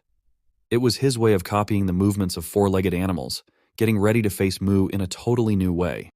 In no time after focusing, the Chinese guy dashed as fast as he could toward Mu. Meanwhile, Mu just stood there, looking calm and completely unfazed by what was happening. Seeing the Chinese guy's unique, and honestly kind of funny technique, the people watching started laughing, wondering what kind of silly martial arts would teach someone moves like that. In the crowd, the Chinese guy's master was there too. Whether it was really him or just his spirit wasn't clear. But one thing was obvious. He wasn't happy to see his student ignore his warning about not using this move on people, especially not in front of an audience. Still, the Chinese boy didn't care about the crowd or even his master. He was totally focused on taking down Mu, and nothing else mattered. Finally, Mu started to show a bit of emotion, trying to figure out what his opponent was planning and how he should defend himself. Before he could come up with a useful plan, the Chinese boy suddenly jumped into the air and went straight for him, aiming to hit him with what he thought were tiger's paws. This time, Mu was caught off guard and didn't have enough time to react, since he was still a little thrown off by the guy's low stance from a moment ago. And just like that, the Chinese boy actually managed to reach Mu's face and, just like a tiger, swiped at him, thinking he'd slashed Mu's face into 5 uneven pieces, or at least that's what he believed happened. After landing a bit further away from Mu following his jumping strike, the Chinese boy watched as Mu, who caught off guard, held his face in pain. Soon, Mu let go and realized he had really underestimated this kid. If he'd actually had claws instead of just fingernails, Mu's face probably wouldn't be in one piece right now. It turned out the only thing the Chinese boy's attack left behind were 4 not-so-deep scratches on Mu's face. Still, the fight was just heating up, and his opponent wasn't about to let him off that easily. The Chinese boy charged at him again, determined to do whatever it took to win against Mu. But this time, he didn't repeat his tiger move. Instead, he started using different animal moves that he thought might do some real damage. One moment he was copying a cat's style, the next he went wild and actually bit Mu's leg like his Chihuahua, and after that, he tried to back-kick Mu in the face like an angry horse or donkey. Mu started to realize he couldn't figure out how to fight back, since he'd never faced anyone who fought using all sorts of four-legged animal moves at once. Our main character began to feel stuck, because he just couldn't predict any of his opponent's next moves. True to his nature, even in this tough situation, Mu actually started to feel excited. He realized he'd always wanted to experience a moment like this, fighting hard in a real battle. Suddenly, without really meaning to, Mu's eyes landed on Cerberus, who was standing next to him and looked ready to attack the Dragonling again. Since Mu's opponent was always copying four-legged animals like his dog, it hit him that their weak spots were probably the same too, and that was the area right behind their head, along their back. Right then, Mu figured out how to deal with his wild opponent. Just at that moment, the Chinese guy rushed at him again, coming in with his unique attack. But out of nowhere, he slowed down before reaching Mu, because he saw Mu suddenly kneel down, clearly about to try something sneaky. The other guy had no idea that Mu was gathering all his strength in his legs, flexing his muscles to the max. The Chinese boy tried to attack quickly and stop Mu, but before he could get there, Mu shot up into the air like a kangaroo, so high that his opponent totally lost track of him, wondering where the 3-million-year fighter had disappeared to. Everyone watching started recording the jump in shock, yelling in disbelief because no one thought a human could ever jump that high. With all the noise from the crowd and everyone filming, the Chinese martial artist realized he needed to look up fast and get ready to defend himself. But before he could really react, Mu landed right on his head with one foot, then came down with his other foot on the guy's butt, adding some extra force to make the move even more effective. Now, actually looking happier after all that struggling, Mu realized he'd figured out the best way to attack this four-legged guy. From above, since nothing else seemed to work. People nearby started cheering for Mu, while a few looked pretty mad since they had bet on the Chinese fighter and lost their money like this. After knocking down his opponent, Mu suddenly remembered his assistant was still fighting and got curious about what was happening with the Dragonling. But when he looked over, he saw the Chihuahua had already handled the Dragonling like a pro and was now standing there, barking at Mu. The situation got a little weird when Mu suddenly stared at the dog with a scary look, like he was upset to see his assistant had just defeated by this ugly-looking dog. The dog's tough attitude disappeared in an instant, and it went limp like it was playing dead, probably because its instincts told it that Mu was way out of its league. Just then, the announcer declared Mu the winner and announced that the Chinese man's pet was forfeited to him, which made the crowd cheer for Mu once again. With everything dealt with, Mu had just one thing left to do: leave his mark on the worthy opponent who had given him such a hard time. But the Dragonling, who was barely hanging on, stopped him and warned that it was forbidden and would just cause trouble, especially since everything was being live-streamed. For once, Mu decided to listen and let the announcer continue with the matches. With that match done, 4 winners were decided. Over the next hour, there were 2 more battles. The 13-win streak champion took both and moved on to the final, waiting for her next challenger. Now it was time for the 7th match, Mu versus his new opponent, with the winner heading to the final. The short announcer girl started hyping up the fighters again.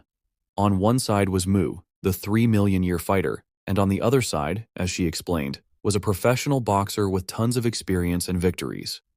To everyone's surprise, it turned out to be none other than Huang, the same guy Mu had beaten up badly last time. Huang still had marks from their last fight, visible on his arm and ear. Facing Mu again, especially when he still wasn't fully healed, was probably the last thing Huang wanted. On the other hand, Mu, being a little slow on the uptake, didn't recognize Huang right away. But after staring at him for a bit, he finally remembered. Unlike Huang, Mu actually got excited, grinning like a kid who just realized he'd get to beat up this tough guy all over again. Despite everything he'd been through, especially his painful last fight with Mu, Huang decided to face Mu again. Only this time he promised himself he wouldn't let his guard down. Both of them stepped forward, ready for the rematch. Just then, the girl in charge called out to start the fight with a single question: who's going to take on the undefeated champion? Right away, both Mu and Huang tried to land the first punch, not breaking eye contact for even a second. Almost like they were trying to show off, they both went for punch to punch, testing each other's strength. Even though Huang's arm still wasn't fully healed, or at least pretending like that, he used that very hand to hit Mu. And, surprisingly, it was Mu who felt the pain shoot through his fist. Mu quickly pulled his hand back, unable to move his fingers because of the sharp pain. Unlike Mu, Huang didn't feel a thing. In fact, he felt a bit relieved to finally give Mu a taste of the pain he'd gone through. After all, Mu was the reason his arm had been in a cast. Mu tried to pull himself together, but the pain was almost too much for anyone to handle. Then again, Mu wasn't just anyone. He decided to use that overwhelming pain as a reminder that he was alive, and that's exactly why he'd come all the way to Earth. With a twisted, intense look on his face in that moment of agony, Mu managed to shock Huang. But instead of just surprising him, Mu's reaction also served as a warning, reminding Huang not to take this guy lightly. Thinking fast, the boxer guy came up with a quick, effective plan and started launching a series of strikes at Mu. Huang wanted to throw Mu off his game by hitting him with a bunch of quick jabs, hoping to distract him. The plan was to find the right moment and then land a powerful kick to finish things. On the other side, Mu was starting to feel better and managed to defend himself pretty easily. With a determined look, Huang moved on to the second part of his plan. He was pretty sure Mu thought of him as just a boxer and would never expect a kick, so he figured this would be his ace up his sleeve. But even before Huang could actually swing his leg, Mu had already picked up on what was coming just by watching the way Huang's foot muscles moved. Feeling confident, Huang started trash-talking Mu, thinking he'd already won, even while his leg was still in the air and hadn't landed anywhere. What he didn't know was that not only had Mu seen the kick coming, but he was also ready to turn the tables. In a flash, Mu landed a sudden punch right to one of Huang's vital spots. Mu had actually learned this technique from Kang, who'd used it on him a while back, but he never got a chance to try it until now. Just like what had happened to Mu before, Huang's body twisted helplessly to the side, turning a full 90 degrees. That move set up the perfect opening for the second part of the technique. As you might know, this move is a 2-part combo. The second part is a brutal strike to the face that follows right after the punch to the knee. Just like Kang did before, Mu pulled it off perfectly, catching Huang completely off guard.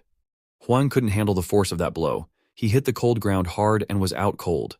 Suddenly, Mu leapt onto Huang. He wasn't about to take advantage of the moment to kiss that ugly guy. No, he ruthlessly tore off another piece of Huang's ear, completely ignoring Dragonling's earlier warning. The guy who used to bully Li and then became a quiet boy was in the crowd watching. As someone who had experienced this moment and had been marked by Mu before, he was more terrified than anyone else there. With nobody daring to step in and stop Mu, things finally settled down. Now it was time for the final match against the tall girl with a 13-win streak. Mu was pumped. He'd been waiting for this moment ever since they tried to keep him off the mat and wasted his time. As the seconds ticked by, he started losing control of his body, practically shaking with excitement. Even before the short girl could finish her speech and officially start the fight, Mu lunged forward, eager to get the upper hand. But before he even got close, the girl used her long legs to kick him right in the face. Even though it caught him off guard, Mu managed to block the attack and protect his head, but he was still amazed at her speed. They jumped right back into the fight, no time wasted. But honestly, it felt more like a one-sided beatdown. The girl kept coming at him with kick after kick, barely giving Mu a chance to do anything except dodge or block. He was stuck, unable to figure out how to get close enough to land a hit of his own. They paused for a moment. Mu was breathing hard, trying to figure out how to turn things around. He knew anyone from Ghidorah would be tough, but he also knew he had to find a way to win. The only move he could think of was to do something unexpected. So he pulled the same goofy face he'd made the first time he fought Kang. His opponent was a little thrown off, actually looking worried that something might be wrong with Mu and maybe they should stop the fight. But that was exactly what Mu wanted. He used the moment of confusion to close the gap with a sudden leap. While he was jumping toward the girl, he kept up the silly expression, hoping it would distract her just enough so he could catch her off guard. But his hopes were crushed. Before he even got close, she landed a solid kick right to his face. Even after taking that heavy hit, Mu immediately switched to a backup plan. He gathered all his strength in his leg and, in a flash, spun around to throw a perfect spinning kick toward her face. Unfortunately for him, his leg wasn't quite long enough to land a knockout blow. His awesome spinning kick only managed to knock off the girl's hat, leaving her surprised but unhurt. After that, Mu quickly backed up to a safer distance, already trying to come up with his next move. One thing started to really bother Mu: the huge difference in their size. He couldn't help but wish he'd picked a better body to possess instead of this short guy. Meanwhile, the girl finally realized she'd been underestimating her opponent just because of how he looked. Now, she decided, it was time to get serious. Faster than before, she lunged forward and aimed a direct kick right at Mu's midsection. She landed the kick just like she planned, but Mu was quick enough to block most of the impact by using both hands. Still, that wasn't the end of it. The girl immediately jumped into the air, going for another spinning kick. This time, Mu found himself in a really bad spot. One good hit could have taken him down for good. But then something strange happened. Right as the kick was about to connect, Mu seemed to vanish. Either he dodged so fast it looked like he disappeared, or he actually did vanish for a second. Just like everyone else watching, the girl was completely stunned, trying to figure out where he went. After she landed gracefully, like a pro taekwondo fighter, she quickly looked around to see what was going on. That's when her eyes spotted Mu, and what she saw shocked her even more than before. To her disbelief, Mu was now moving on all fours, just like an animal, copying the Chinese guy he'd fought earlier. Apparently, Mu figured this was his best shot at beating this lamppost girl, so he was ready to try anything. Mu felt pretty sure that by switching up his fighting style, he could at least throw his opponent off and maybe get a better shot at winning. And honestly, his plan was working. The tall girl clearly had no idea how to handle Mu when he moved like this. As soon as Mu lunged at her like a wild dog, the girl tried to kick him in the face like before. But something was different this time. Her moves were way less sharp, almost like she was getting nervous, and Mu dodged her attacks easily, one after another. The more she realized she didn't know how to deal with someone coming at her from such a low stance, the more anxious she got. The crowd started cheering for Mu when they saw his new technique was actually working against the girl with the 13-win streak. Among the crowd was the Chinese guy Mu had fought earlier, and he was honestly blown away that Mu could copy his style so well after just one match, especially since he himself had trained for 5 years and still struggled with it. He and even his master's ghost were quietly impressed by Mu's talent, listening to the same people who used to laugh at that style now cheering for Mu as he did it. But the one who was most impressed was the Chinese master's ghost, who could see just how perfectly Mu was pulling off his technique. Back to the fighters. Mu kept dodging the girl's strikes, one after another. But all of a sudden, he decided he needed to do more than just avoid her hits. He started circling around her on all fours, moving as fast as he could. The tall girl looked even more confused and shocked than before, wondering what kind of animal could spin around like that, besides maybe a cockroach. Not sure how to stop him, she suddenly sensed that Mu wanted to use her blind spot to launch an attack. Without thinking, her body just reacted. She spun around and kicked out, and this time she actually hit something. Only after making contact did she look more closely to see if she'd finally landed a blow on Mu, or if he was still standing. But all she'd managed to hit was her own hat, which was somehow floating in midair. The slightly battered hat fell to the floor, showing off the handiwork of its owner. Quicker than lightning, Mu suddenly appeared on the girl's other side. She hadn't noticed that it was all part of his plan, a trick to distract her and find an opening. In the next instant, she realized someone was standing right in front of her. She was shocked, only now realizing how easily she'd been tricked. That was Mu's moment to shine, not by copying the moves of small, sneaky animals, but by showing the strength of a mighty behemoth, something the girl definitely deserved. We all know Mu lived for 3 million years as one of the earliest humans on Earth, but he didn't always stay there. About 3,000 years before he became the god of gods and the god of Earth, he was forced to live on the Lucifer's designated planet. It didn't take Mu long to realize that, unlike Earth, this place was overflowing with endless mana. Because of that, nearly all the animals there evolved rapidly into what we now call monsters. Even in such a doomed place, Mu not only survived, he kept getting stronger by hunting and eating those monsters. But there was one creature that was different from all the rest. Its size alone set it apart, but Mu soon discovered its power too was beyond anything he'd ever faced before. That's actually why Mu wanted to copy the behemoth's skills today, because the behemoth's authority still impressed him. Honestly, it makes the most sense for Mu to try and imitate the moves of such a massive, powerful creature instead of just copying regular animals. That's the story behind Mu's technique. Now, he quickly came up with a simple plan in his mind for how he'd actually copy the behemoth's move. It wasn't too complicated. He just needed to rearrange his muscles to mimic the creature as closely as possible, and then strike. Surprisingly, Mu wasn't planning to punch the girl. He was going to attack in a different way. The tall girl, caught off guard, couldn't do anything but watch the attack coming. Mu hit her hard, so hard and fast that she couldn't believe it was coming from a scrawny, short kid like him. But that wasn't the end of it. The force behind Mu's attack was so strong that it sent his opponent flying, kind of like she'd been hit by a speeding truck. She went flying backward until she crashed into the same bench and table where the short girl had been interviewing the participants. Strangely, she didn't pass out. Instead, she just felt a sharp pain in her side, probably from some broken bones. Unfortunately for her, Mu wasn't about to let her off the hook. He leaped after her, ready to finish things off using both hands and putting every ounce of his strength into it. This wasn't even his own move. It was the behemoth's technique he was trying to copy. But right in the middle of the air, before Mu could pull off the perfect move, the announcer girl jumped in. She stepped in at just the right moment and saved the tall girl, declaring that the match was already over since the tall girl had been thrown out of the ring. Not long after that, the short girl announced Mu's victory over the famous champion with a 13-win streak, of course adding a little surprise to the announcement. She wasn't the only one surprised. Everyone around them was even more shocked. Some people were amazed at how strong Mu was and that he managed to beat the girl, while others were stunned that the announcer girl jumped in to save Mu's opponent with an excuse no one had ever heard before. Without caring about their opinions, the announcer wrapped up her broadcast, pretending to be satisfied with how things turned out. But as soon as the streaming ended, her attitude changed completely. With an annoyed look on her face, she told Mu she'd give him his 1,000,001 prize. He just needed to follow her. A few minutes later, the girl led Mu into a quiet alley nearby. As they walked, she started talking. At first, it seemed like she might try to pay Mu in some other way, maybe even by offering herself, but that wasn't the case at all. Mu wasn't the kind of guy who cared about that stuff, even if she tried. As you might expect from someone as feisty as the short girl, she had something totally different in mind, something Mu had no clue about. Without any warning, the short girl spun around with a quick move. Then she suddenly jumped up and nailed Mu right in the chest with a knee strike, catching him completely off guard. She was barely a meter tall, and Mu had been casually standing there with his hands in his pockets, expecting anything but that.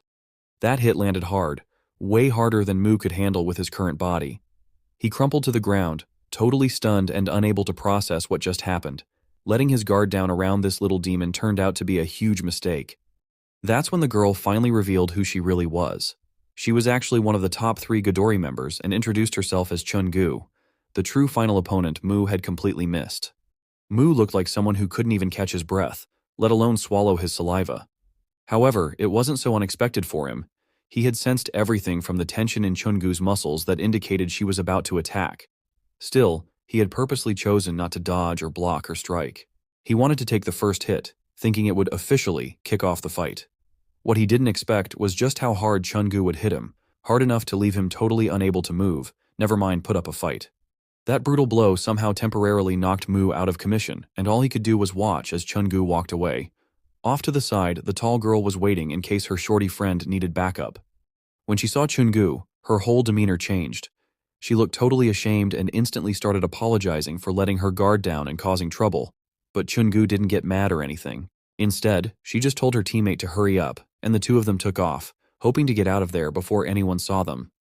Meanwhile, Mu was barely able to crawl toward the street. His voice was shaky and weak as he whispered, "Don't go, I can still fight." But when he realized they were already gone, he quickly called out to Dragonling, asking for his healing orb so he could chase after them. Unfortunately, Dragonling was nowhere to be found. That's when Mu realized he hadn't seen Dragonling since they left the arena. Without any more explanation, the scene shifted to another part of the city, where Lee's bully was rushing down the street, carrying something suspicious hidden under his shirt. He was sweating and clearly panicked, wondering how he'd ended up in such a mess. It all started a few days ago, when Huang introduced him to a gambling site. He got curious and started playing a few games online. At first, he just wanted to make a little money on the side, but things quickly spiraled out of control. In just 10 minutes, he lost 5 million won from his mom's bank account. At first, it was only a small loss, but every time he tried to win it back, he ended up betting more. Before he knew it, he was in way over his head. He knew if his parents found out about this, he'd probably end up homeless, or worse, considering how much he deserved it after what he did. So, desperate to fix things, he grabbed something valuable and ran to a spot that gave out loans to students his age if they brought in something worth enough as collateral.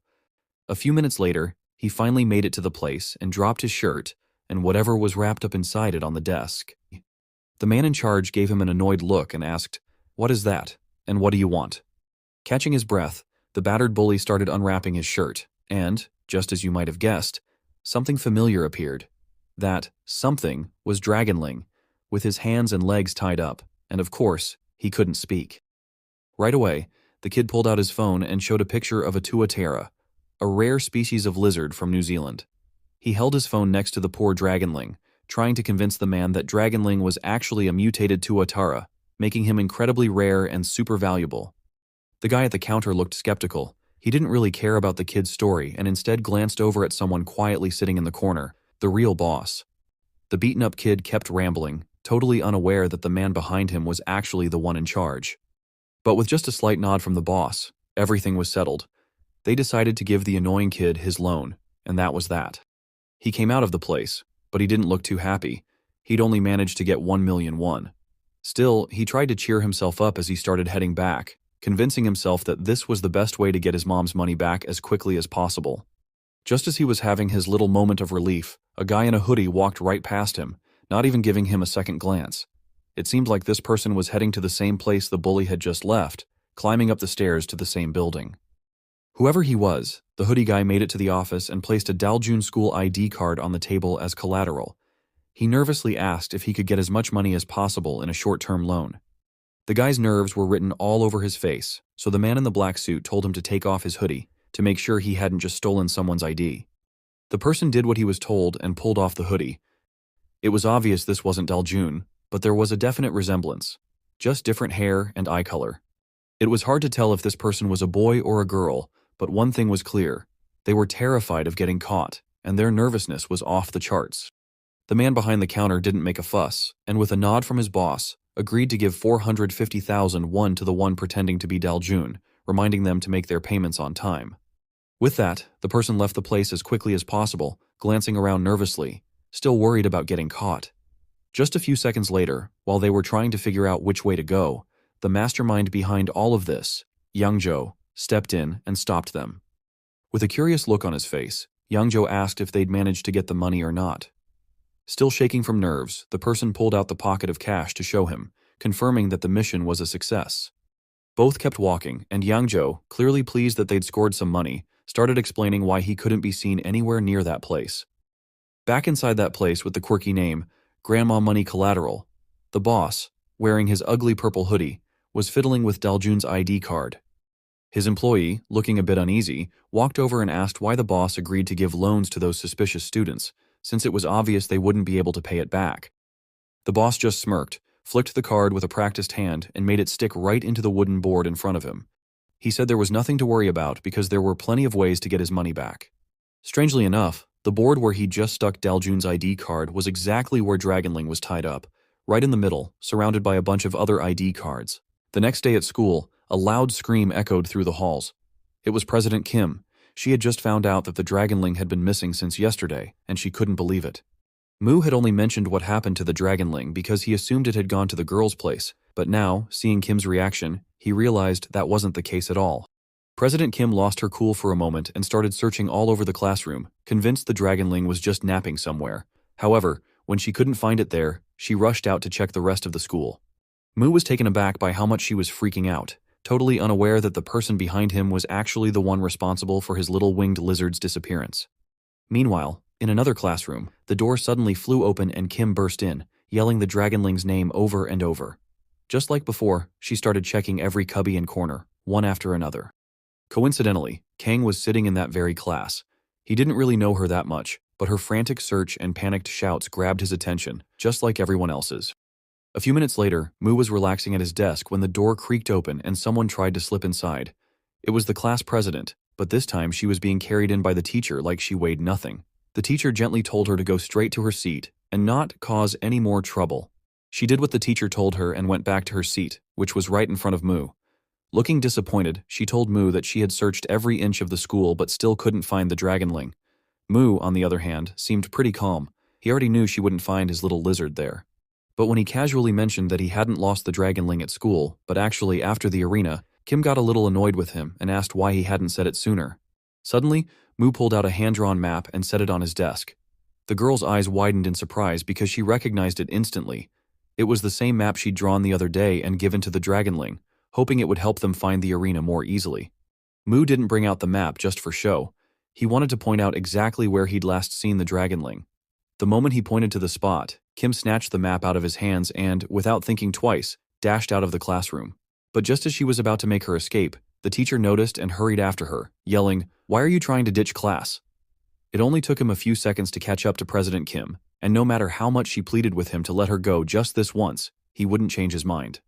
Just like last time, the teacher brought Kim back into the classroom, warning her to sit down before he had to get really serious. She reluctantly returned to her seat, feeling awful that she couldn't go look for the Dragonling. Mu didn't say or do anything, not to help her, not even to comfort her. It was like he didn't care what happened to the poor little creature at all. Honestly, Mu's mind was somewhere else completely. He was still thinking about his unfinished fight with the top 3 Ghidorah members. Every time he got close to wrapping things up, someone would butt in and ruin it. He couldn't stop thinking that he needed to do something about it, but there was a problem. His body was in rough shape, and that really annoyed him. Sure, he only pushed a few muscles to their limit for a short time, but now his whole body felt worn out and desperate for a break. Like always, the pain and exhaustion were kind of exciting for him. He actually liked feeling this way because it made him feel alive more than ever. Still, if he wanted to get back in the ring and finish what he started swiftly, he knew he'd need another healing orb, and to get that, he had to find the Dragonling first. The school day dragged on much longer than usual, but finally, it was over. As soon as the bell rang, Kim wasted no time. She grabbed Mu's aching hand and started pulling him along in a hurry, determined not to waste another second. As soon as they reached the stairs, they accidentally bumped into Kang. Kang recognized Kim and asked why she was in such a rush and what all the panic was about earlier that morning. Kim started to explain that the Dragonling was missing, but before she could finish, Daljun cut her off, complaining that she couldn't find her wallet.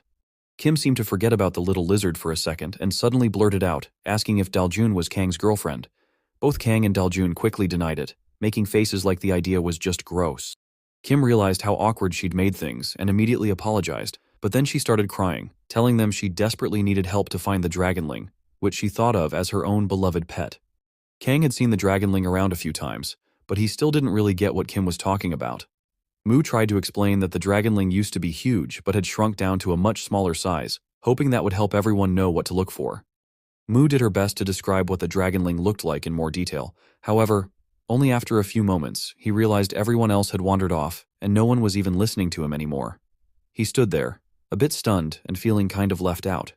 But then he shrugged it off, deciding to use as a chance to focus on his own training and recovery, while the other three went off searching for his Dragonling assistant in his place.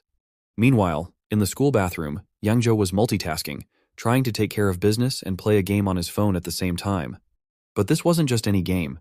It was the same gambling app where the Dragonling's thief had lost all his parents' money. Everything seemed to be going fine until a loud bang on the toilet stall door changed the whole vibe. Of course, it was Yangzhou himself, accidentally headbutting the door out of sheer excitement, not because he'd lost all his money, but actually the opposite. On his last possible attempt, he'd hit the jackpot and scored what looked like a massive reward. Yangzhou was over the moon. After losing everything earlier, this win felt like a miracle, and he started imagining all the things he could do with the money. He decided he should cash out right away before he did something stupid and lost it all again. But when the big guy finally found the button to claim his reward, his happy grin froze. Something was definitely off. He tried again, just to make sure, and this time his suspicions started to feel like cold, hard truth. A wave of sweat rolled down his face, then over his whole body, as he realized the game was a total scam. He hadn't won anything. In fact, he'd lost all his money the moment he started playing.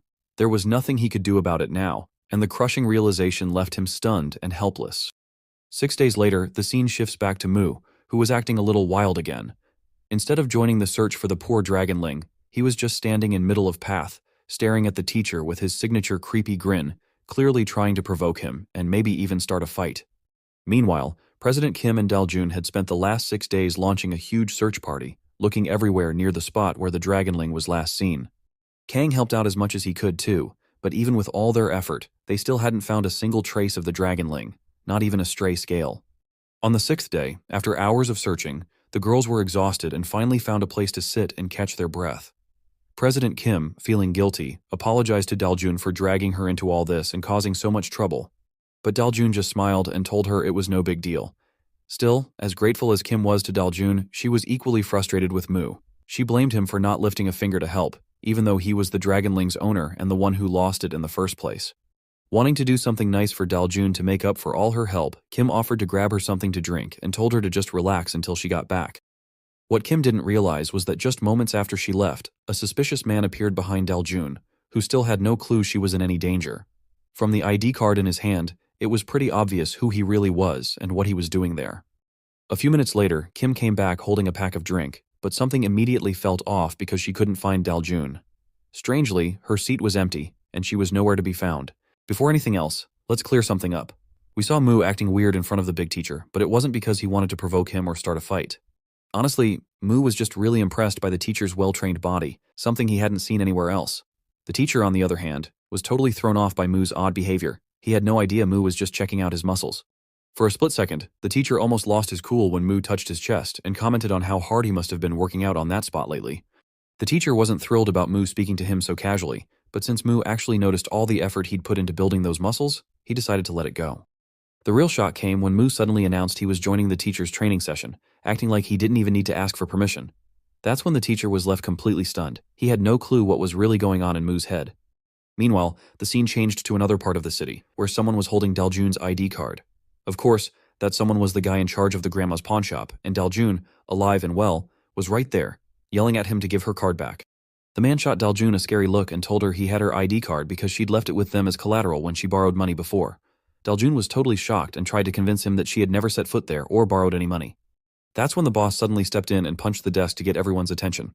In a firm voice, he demanded to know why Daljun was pretending not to remember, especially when it was time to pay up. Backing up his boss, the guy in the black suit chimed in and said they had her card because she'd given it to them herself. That's when Daljun realized arguing with them wasn't going to get her anywhere, so she just asked how much she needed to pay to get her ID card back. The employee told her the total amount she owed was 550,000 won, and only 50,000 won of that was interest. Daljun tried to act cool, pretending it wasn't a big deal and saying she could pay them back soon. She was hoping they'd just hand over her card right then, but of course, it wasn't that easy. The intimidating guy just opened a drawer and tossed her ID card in, telling her she had 1 week to pay up before they came looking for her again. With that, Daljun started to leave, but not before demanding that they make sure not to lose her ID card. A moment later, Daljun stormed out of the room and slammed the door behind her as hard as she could. The loud bang really annoyed the employee, but unfortunately, his irritated expression gave his boss the wrong idea. The boss thought the guy was annoyed at him, and as soon as he brought it up, the employee started sweating and rushed to explain himself before things could get worse. Things calmed down pretty quickly once the man apologized and promised it wouldn't happen again. The rest of that day went by without any exciting thing happening. The following night, that same employee finished up at the office, locked the door, and casually tossed the key onto a flower pot before heading out. He grumbled to himself about why he had to take orders from that kid, someone who couldn't even go to the bathroom by himself. As he walked down the stairs, he had no idea Daljun was hiding upstairs, waiting for just this moment. Once the unlucky employee left, Daljun quietly made her way toward the office, planning to grab her ID card and get out as fast as possible. At first, she didn't expect the door to be locked, but luckily, she spotted the key gleaming on the flower pot. She snatched it up and unlocked the door without making a sound. What she didn't realize was that, right after she slipped inside, someone else quietly entered the building as well. Without wasting any time, Daljun headed straight for the desk and yanked the drawer open. It didn't take her long to find her ID card, and when she finally had it in her hands, she couldn't have been happier.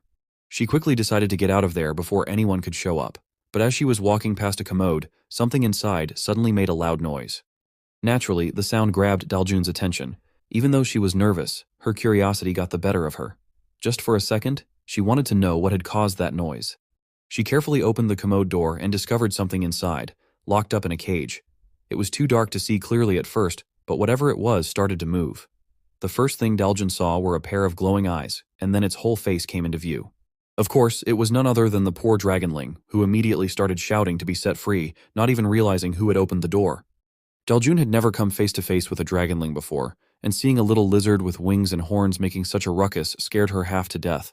She instinctively took a few steps back, totally freaked out. Things got even more complicated when she realized she'd bumped into something big, and a bit soft. She turned around to see what it was and just froze. Standing right behind her was Yangzhou. She didn't recognize him, but just seeing him there in that situation made her forget all about the dragonling for a moment. Yangzhou was just as surprised as Daljun, but when he saw that she was about to scream and draw unwanted attention, he quickly put his hand over her mouth and whispered for her to stay quiet before anyone found out he was there. It only took Yangzhou a few seconds to recognize Daljun. She was the one whose ID card he'd used to borrow money the other day. Realizing she was just there to get her card back, Yangzhou explained that he was after his own ID card too. He suggested they both get what they came for, keep things quiet, and then get out of there fast. Daljun nodded, feeling much better now. She picked up her ID card and grabbed the dragonling before leaving. The only reason she decided to rescue Dragonling was that she remembered his face on the poster Kim had drawn when Dragonling was missing. As Daljun was about to leave the building, she couldn't help but think how terrible these people were, not only stealing people's ID cards, but even locking up someone's pet. She had no idea what had really happened in that office, and even less of a clue that a security camera had caught her actions on tape. The next morning, on her way to school, Daljun spotted Kim and ran straight toward her, calling her name over and over until Kim finally noticed. Kim was totally shocked to see Daljun. She hadn't expected to see her safe and sound after she'd gone missing the day before. As Kim tried to express how worried she'd been about Daljun disappearing without a word, Daljun just smiled and didn't bother explaining what had happened. Instead, she apologized and told Kim she had a surprise to make up for worrying her. She unzipped her backpack, and right then, a pair of little dragonling hands popped out, followed by the rest of its body, gasping for air after almost running out of oxygen in the bag. As soon as Kim saw the dragonling, she couldn't help herself. She rushed over and scooped the poor thing up, hugging it tightly. While Kim was squeezing and fussing over Dragonling, telling him how much she'd missed him, Dragonling suddenly caught a familiar scent coming from a little way off. Not paying any attention to Kim anymore, he wriggled out of her arms and dashed straight toward the source of the smell, Moo. Moo was just walking when Dragonling suddenly managed to grab his arm, unaware that Moo's arm was already at its limit and covered in sores. Without thinking, Moo swung his hand so hard that the poor Dragonling fell to the ground. Only then did Moo realize it was Dragonling who had suddenly latched onto his hand. Instead of apologizing or showing any sign of happiness at seeing him again, Moo simply told Dragonling to be more careful, explaining that his whole body hurt from training. Seeing this, Kim rushed over and blamed Moo for the way he treated Dragonling, especially after just finding him. But as always, Moo didn't care, neither about his assistant nor about Kim's complaints.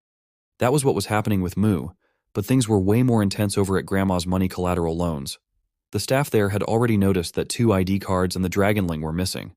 When they checked the security cameras, they saw exactly how Daljun had snuck in and out with the Dragonling, and then Yangzhou followed after her, got his own ID card, and left. The guy in the black suit turned to his boss and casually asked what they should do about it. That question just made the boss furious. He could barely hold back from giving his employee a real lesson for being so careless with the keys. At the very last second, he stopped himself from actually hitting the guy and tried to calm down.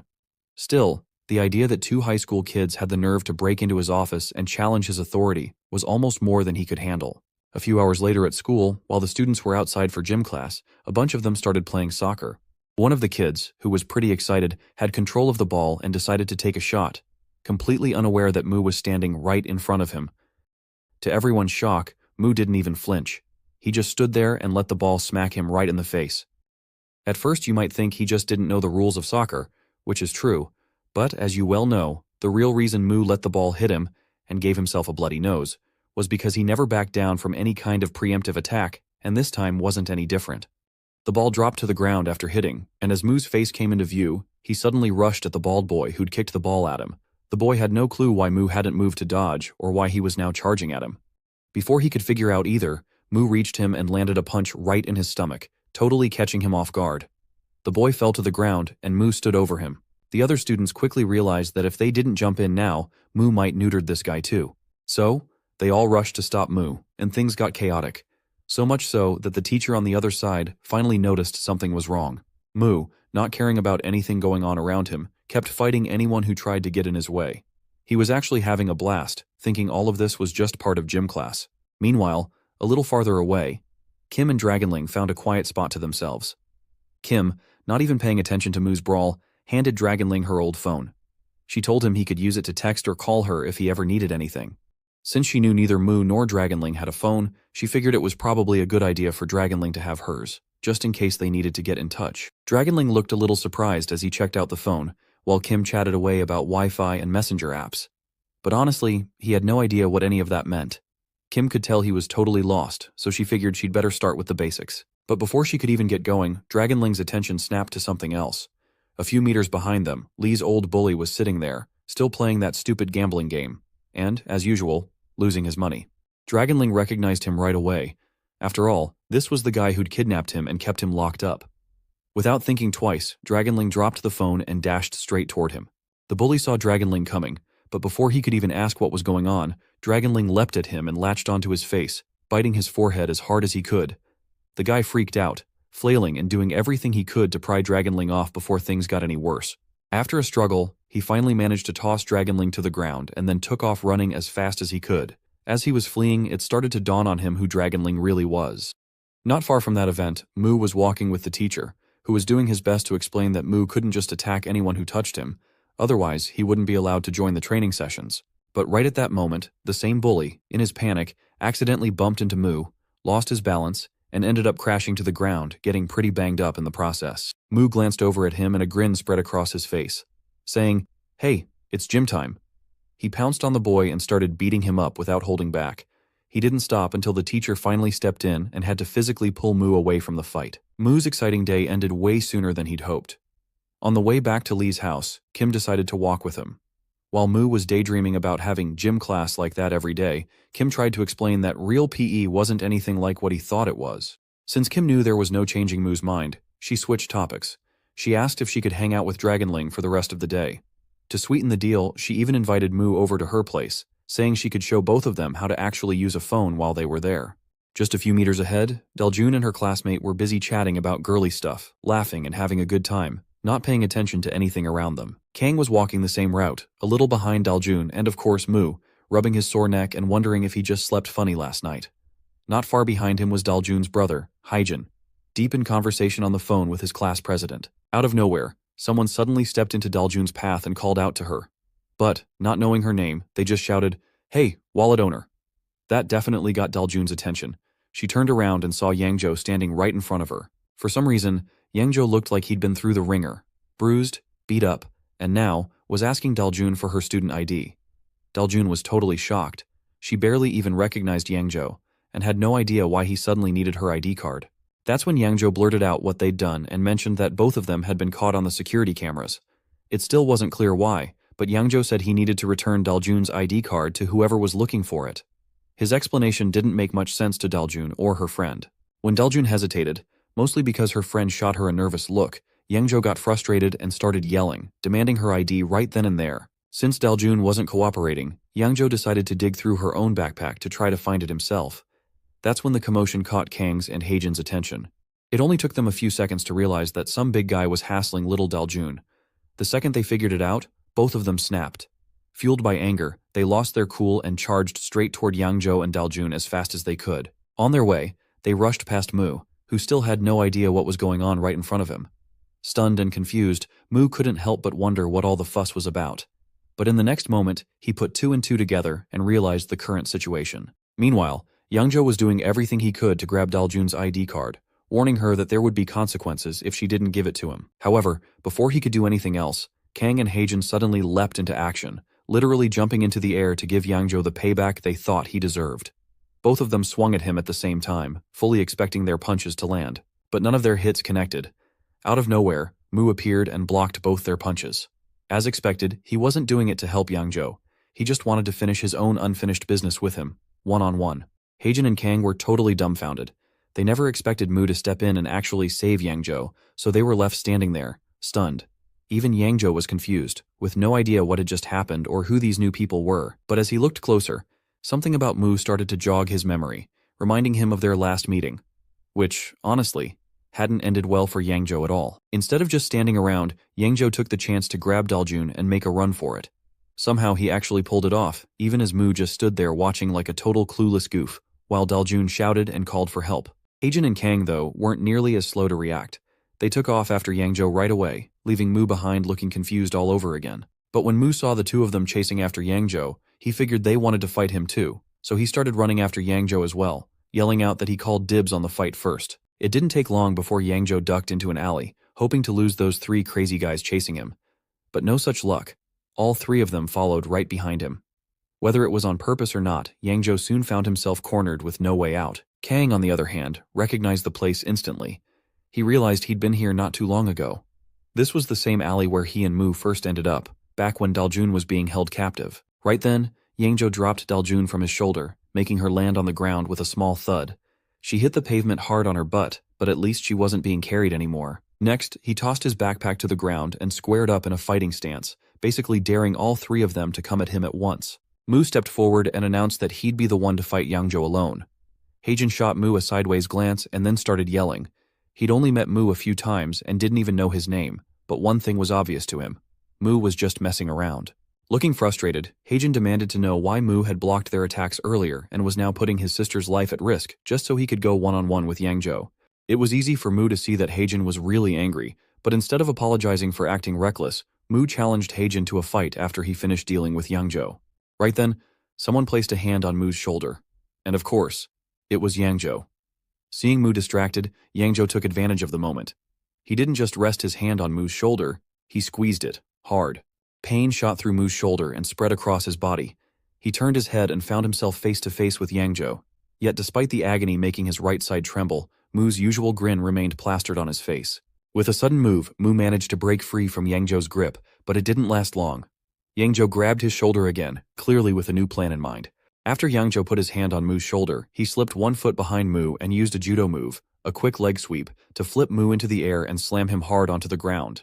With Yangzhou's huge frame compared to Mu's smaller body, he had a big advantage with this technique. Mu hit the ground with a heavy thud, his eyes going wide from the shock and pain. In the middle of all this, Heijin suddenly dashed over, not to help Mu, but to use the chaos to his advantage.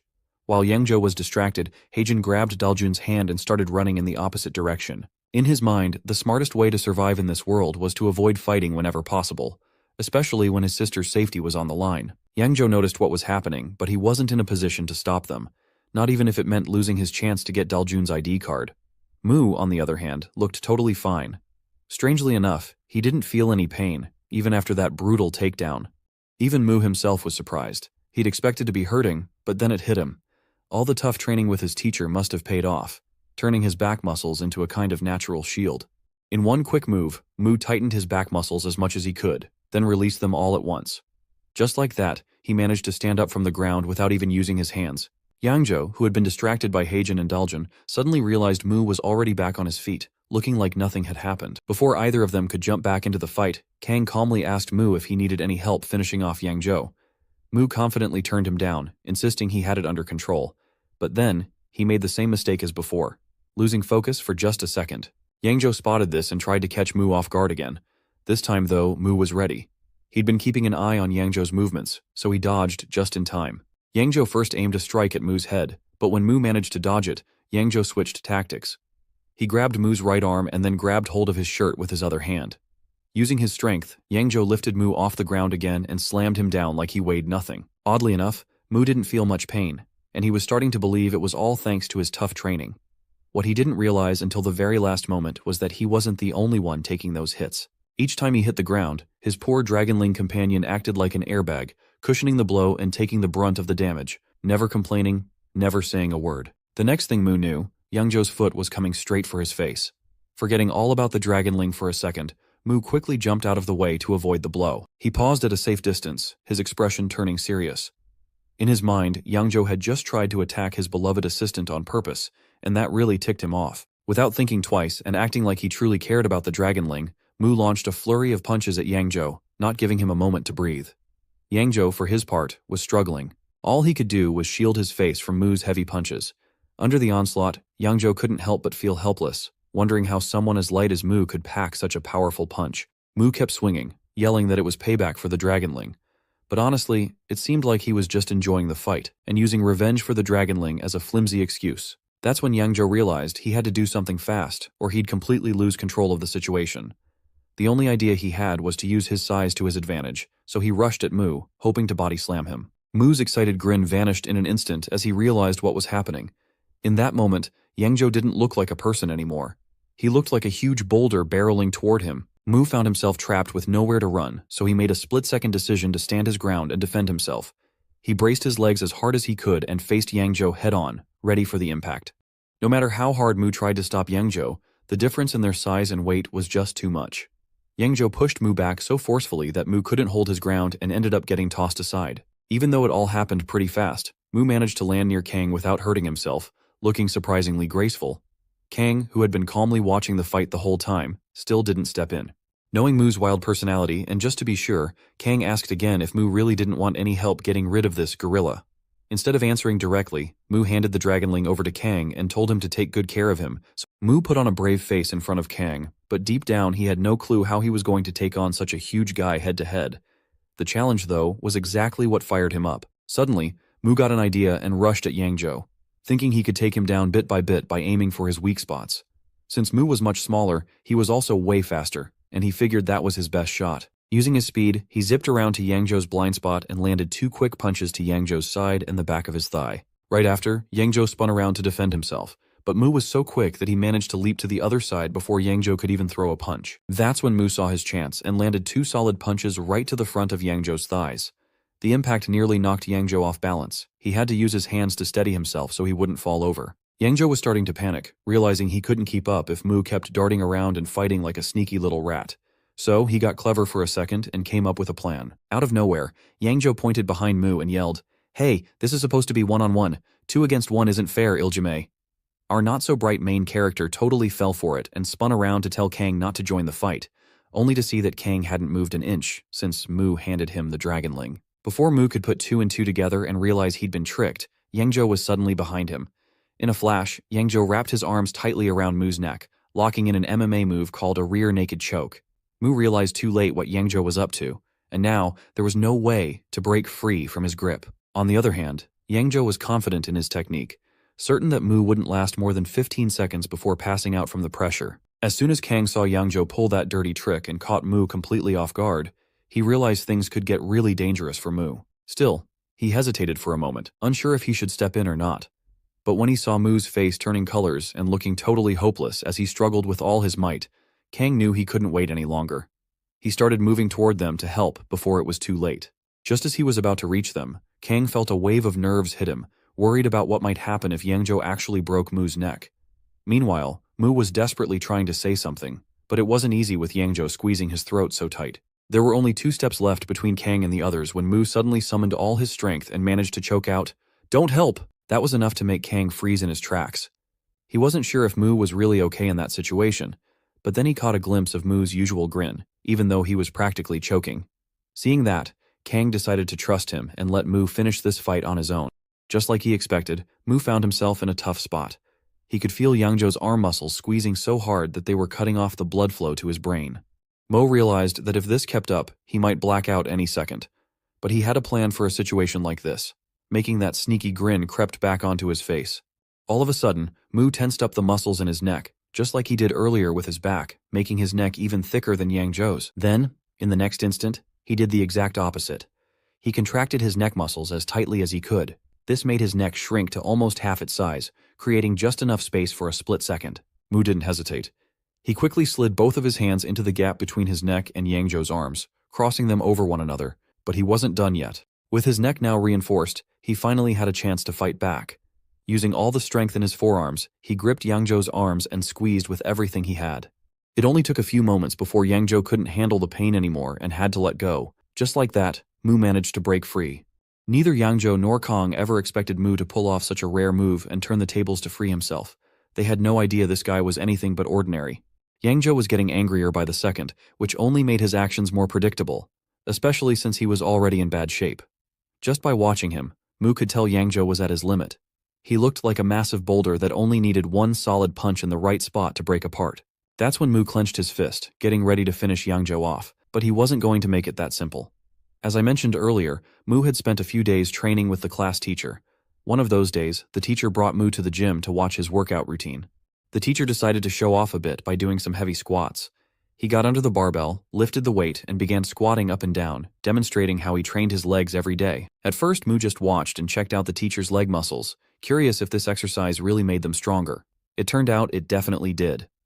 When the teacher put the barbell back on its rack and was about to take a short break before his next set, he noticed Mu walking over to give the squat a try himself. The teacher was shocked when he saw Mu step up to the barbell. He thought Mu was just trying to copy him and would give up soon, especially with all those heavy weights loaded on. But to his surprise, Mu actually lifted the barbell off the rack and took a step forward. What really threw the teacher off was that Mu's face didn't show any sign of strain or difficulty at all. However, Mu's legs were telling a different story. They started to wobble and bow out like parentheses. There, the teacher quickly realized that Mu was really planning to do squats with that kind of weight. Worried, he tried to talk Mu out of it, convinced that Mu would just end up hurting his knees or back. But Mu wasn't the kind of guy who listened to other people easily. He wasn't being reckless, though. He just had a totally different perspective. What the teacher didn't know was that Mu had the experience and control of someone who's been around for 3 million years.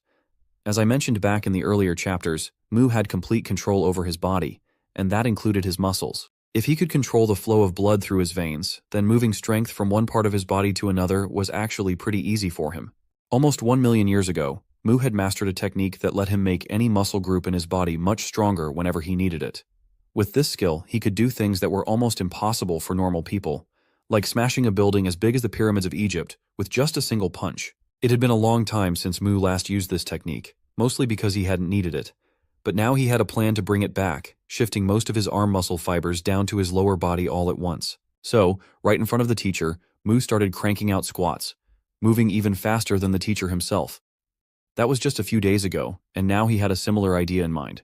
This time, he moved the muscle fibers from his left arm over to his right, making his right arm nearly double in size and power. Kang was watching closely, checking to see if Mu was really okay after that, and of course, nearly getting choked out by Yang Zhou. Mu glanced at Kang, but didn't answer his question. Suddenly, a memory flashed in Mu's mind, the technique Kang had used when they first fought in class. Mu quickly made up his mind. He realized that copying Kang's move was probably the most effective thing he could do right now. Just as he planned, he mimicked Kang's technique and threw a heavy punch straight at Yang Zhou's midsection. This time, Mu didn't focus on speed, but pure power. Yang Zhou tried to block the punch with both hands, hoping to lessen the blow, but it didn't make much difference. As soon as Mu's fist landed, Yang Zhou realized he couldn't handle this one. That punch shot through Yang Zhou's defense like a missile, breaking down that huge boulder into a bunch of smaller pieces. Or at least, that's how it would have looked if Mu's strength could truly shatter people. In reality, Yang Zhou just blacked out and collapsed to the ground in a heap. Mu stood over him, feeling pretty triumphant after taking down a guy twice his size. But it only took a couple of seconds for Mu to realize he'd forgotten something important. Just like with his last opponents, Mu quickly hopped over to Yang Zhou, tore off a piece of his ear, and marked him as neutered. With that, the fight was officially over, and Mu had taken care of one of the biggest troublemakers in Ghidorah. A few blocks away, Heijin and Daljun were on their way home. Heijin decided it was a good time to ask his sister if she knew why that guy kept coming after her and causing so much trouble. Daljun knew how much her brother cared about her, so she apologized for getting him involved again. Then, she started to explain everything that had happened. She began with the day Heijin first stepped in to save her from those thugs, and how she accidentally dropped her wallet before they could get away. She wasn't sure exactly how, but somehow her ID card ended up in a pawn shop with a debt of 550,000 won tagged to her name, and also mentioned, no matter how hard she tried, she couldn't convince the shop owners that she wasn't the one who borrowed the money. As we already know, things went downhill from there. Daljun went on to describe how she managed to get her ID card back, and how, while she was trying to escape, she ended up running into Yangzhou. After hearing the whole story, Heijin was furious, almost to the point of losing control. He usually tried to avoid fights, but now he realized it was time to handle things differently. He pulled out his phone and called the class president, letting them know he wouldn't make it to today's meeting. A few minutes later, at the grandma pawn shop, the boss and his employee were sitting in their usual spots, chatting about business. Suddenly, the door slammed open and Heijin stormed in, grabbing everyone's attention. The boss, clearly annoyed, turned around to see who had barged in so rudely, only to get his answer with a solid punch right to his face. Heijin didn't hold back. He kept pummeling the boss while the employee in the black suit stood there, stunned. For a moment, the shock on his face turned into pure happiness.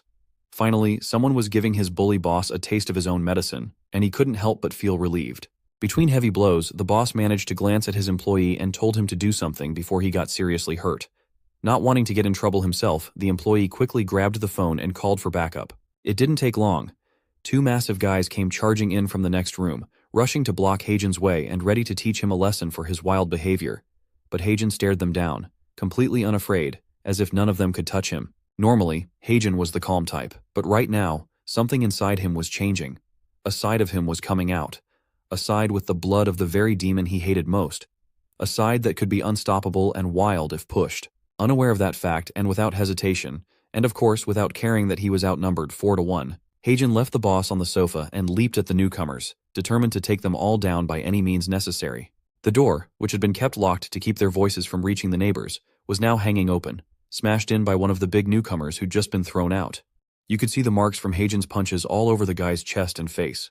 Honestly, it took Heijin less than a couple of minutes to take them all down, and he barely got scratched himself. Still catching his breath, Heijin demanded to know why his sister needed to pay them money when they had never borrowed anything. The guy in the purple hoodie tried to warn Heijin about what would happen if he messed with people like him. But it was obvious Heijin didn't care. Not about the consequences, and definitely not about who he just beat up. After making it clear he'd punish anyone who bothered Daljun, Heijin left, promising to come back if they ever showed up near his sister again. Meanwhile, the boss, who couldn't even stand, was fuming. Even though he was beaten up and humiliated, he swore he'd make Heijin regret it. While all this was happening, on the other side of town, Kang and Mu were walking down the street. Mu was feeling great after his fight with Yangzhou and how it turned out, while Kang just stared at him in disbelief. Finally, Kang got up the courage to ask about what happened earlier, specifically how Mu made one of his hands twice as big before hitting Yangzhou. Noticing Kang's curiosity, Mu decided to show him. He shifted the muscle fibers from one arm to the other right in front of Kang, making his left arm swell up this time. Kang watched the whole thing go down, but he had no idea how Mu actually pulled off that crazy move. When he tried to copy it himself, all he managed to do was make his muscles twitch awkwardly. Mu laughed and gave Kang some advice, explaining, "You have to learn to actually talk to your muscles if you want to do this trick. Not all muscles are the same, man. You've got to listen to each one separately," Mu went on, trying to make it clearer. "If, and only if, you really figure out what each muscle wants and can get them all working together, you can make them do whatever you want.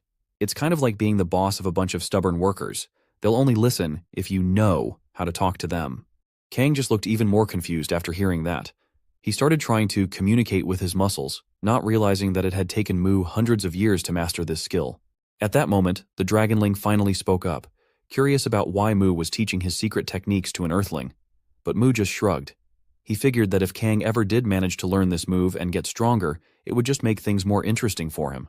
Besides, Mu admitted, he needed tougher opponents if he wanted to level up faster than before. And honestly, he thought it would be a lot more fun that way. And on top of all that, Mu needed to reach a level where he'd actually have a shot at facing Lucifer when the time finally came. Mu's pet was pretty confident in the earth barrier around Mu's territory, assuring him that Lucifer couldn't break through it, so there was no need to rush. But unlike the Dragonling, Mu saw things differently. He believed that sooner or later, Lucifer would figure out a way to break the barrier, and Mu wanted to be ready when that happened. Determined not to get completely crushed when the showdown with Lucifer came, Mu announced that from now on, he was going to focus on training, way more seriously than before. The scene shifts to a few hours later, where the boy in the purple hoodie has been called in by the real boss.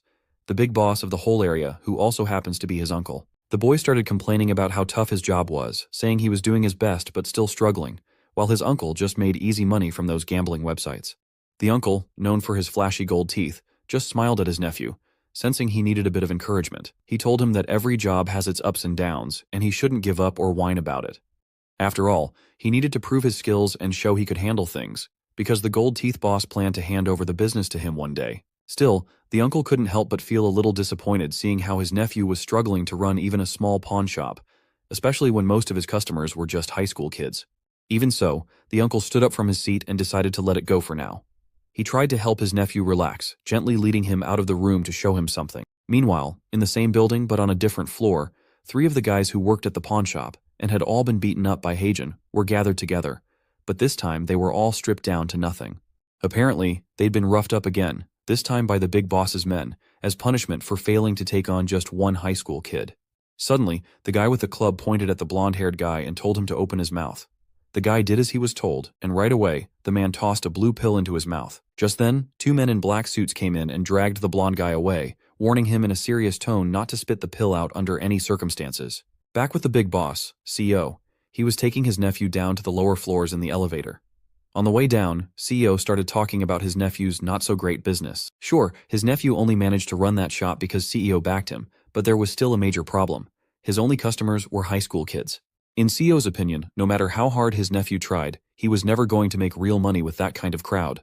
Just then, the elevator stopped and the doors slid open. Not long after, CEO stepped out of the elevator and his nephew followed right behind him. But after just a few steps, they both came to a stop. What they saw in front of them made CEO look extra confident, while his nephew just stood there, totally stunned. It turned out they were looking out over a massive underground arena, already packed with hundreds of rich people, all eagerly waiting for the next match to start. The purple hoodie kid couldn't believe his eyes, and that's when CEO turned to him and said, "If you want to make real money, you've got to get into the big leagues. After all, big money only comes with big games." The gold-toothed boss had brought him here to inspire him, to get him to think bigger, but instead, the kid was just in shock, realizing for the first time how his uncle was really making all that money. Just then, one of the fighters entered from the side, and CEO nudged his nephew, telling him to pay close attention. The guy looked anything but normal. Purple veins were popping out all over his neck and body. It didn't take long for the nephew to realize it was the blonde guy who had worked for him at the pawn shop just a few hours earlier, the same one who'd been forced to swallow that weird blue pill. The kid was even more shocked now, having no idea what had happened to his employee. Unaware of the truth, he wondered if the guy had always been that ripped and he just hadn't noticed before. Within seconds, both the blonde guy and his opponent stepped into the arena, ready to fight. Not long after that, the match kicked off and the blonde guy shot toward his opponent at lightning speed. He grabbed the man's arm and went in for a punch with his other hand.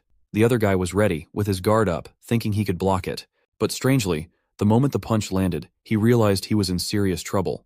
Every bone in its path shattered from the sheer force, even though nothing should have happened. The poor fighter didn't even have time to scream. Before he could react, another punch came from the opposite direction, crushing his face and skull in less than a second. Despite absorbing the overflowing power from the pill, the blonde guy remained fully conscious the entire time, and he was clearly reveling in his sudden, insane strength. Up in the VIP section, the nephew and CEO watched the one-sided fight play out. That's when CEO pulled out the same blue pill that gave his employee all that crazy strength and showed it to his nephew.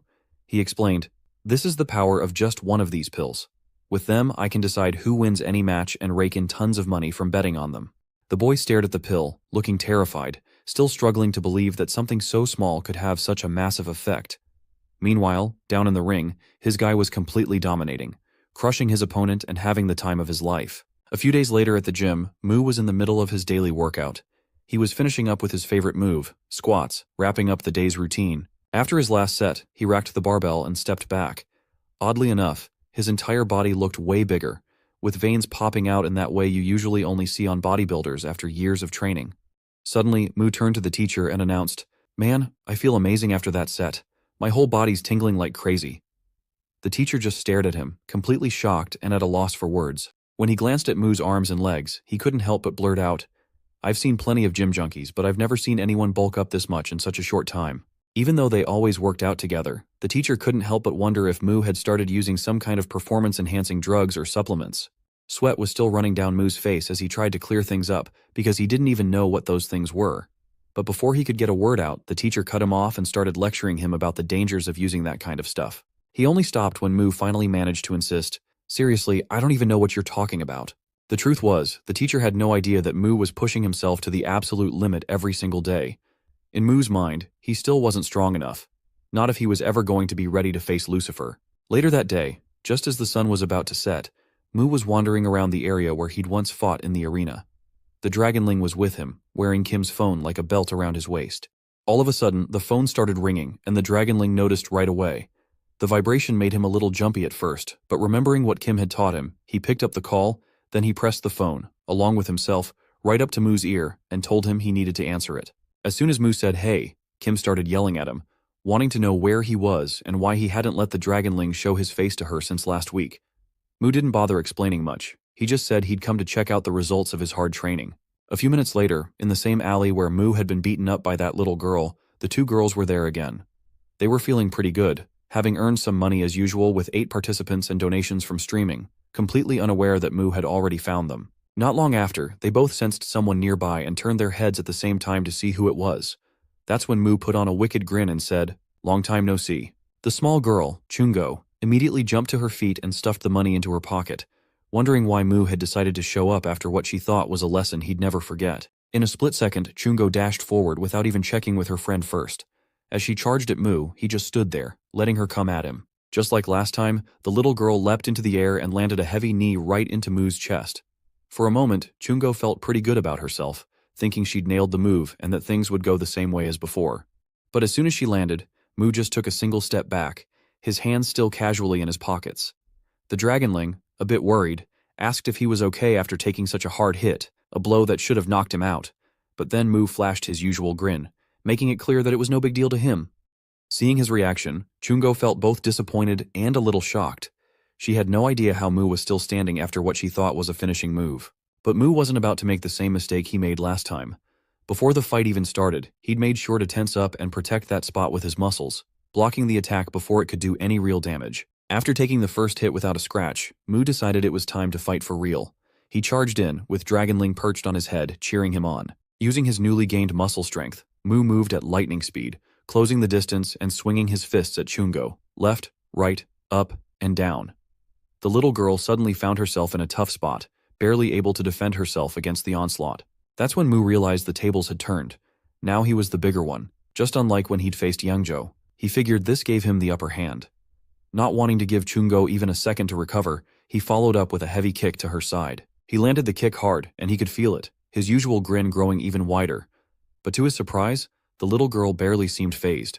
She actually managed to grab Mu's foot in midair. Now Chungo looked seriously ticked off, both from getting hit and from Mu acting like she was weak just because of her size.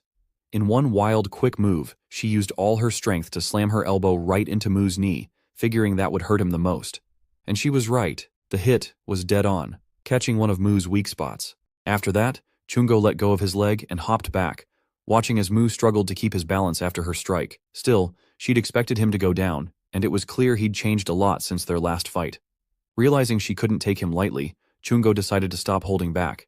While Mu was distracted and favoring his knee, she dashed at him and, in a blur, started hitting him with a sharp horizontal elbow to the jaw, then followed it up with an upward elbow to another spot on his jaw. And to finish things off, she spun around and tried to land a spinning elbow strike to his side, putting every ounce of her strength into the move. She really went all out and landed every one of her moves perfectly, which made Dragonling worry about his master's safety again.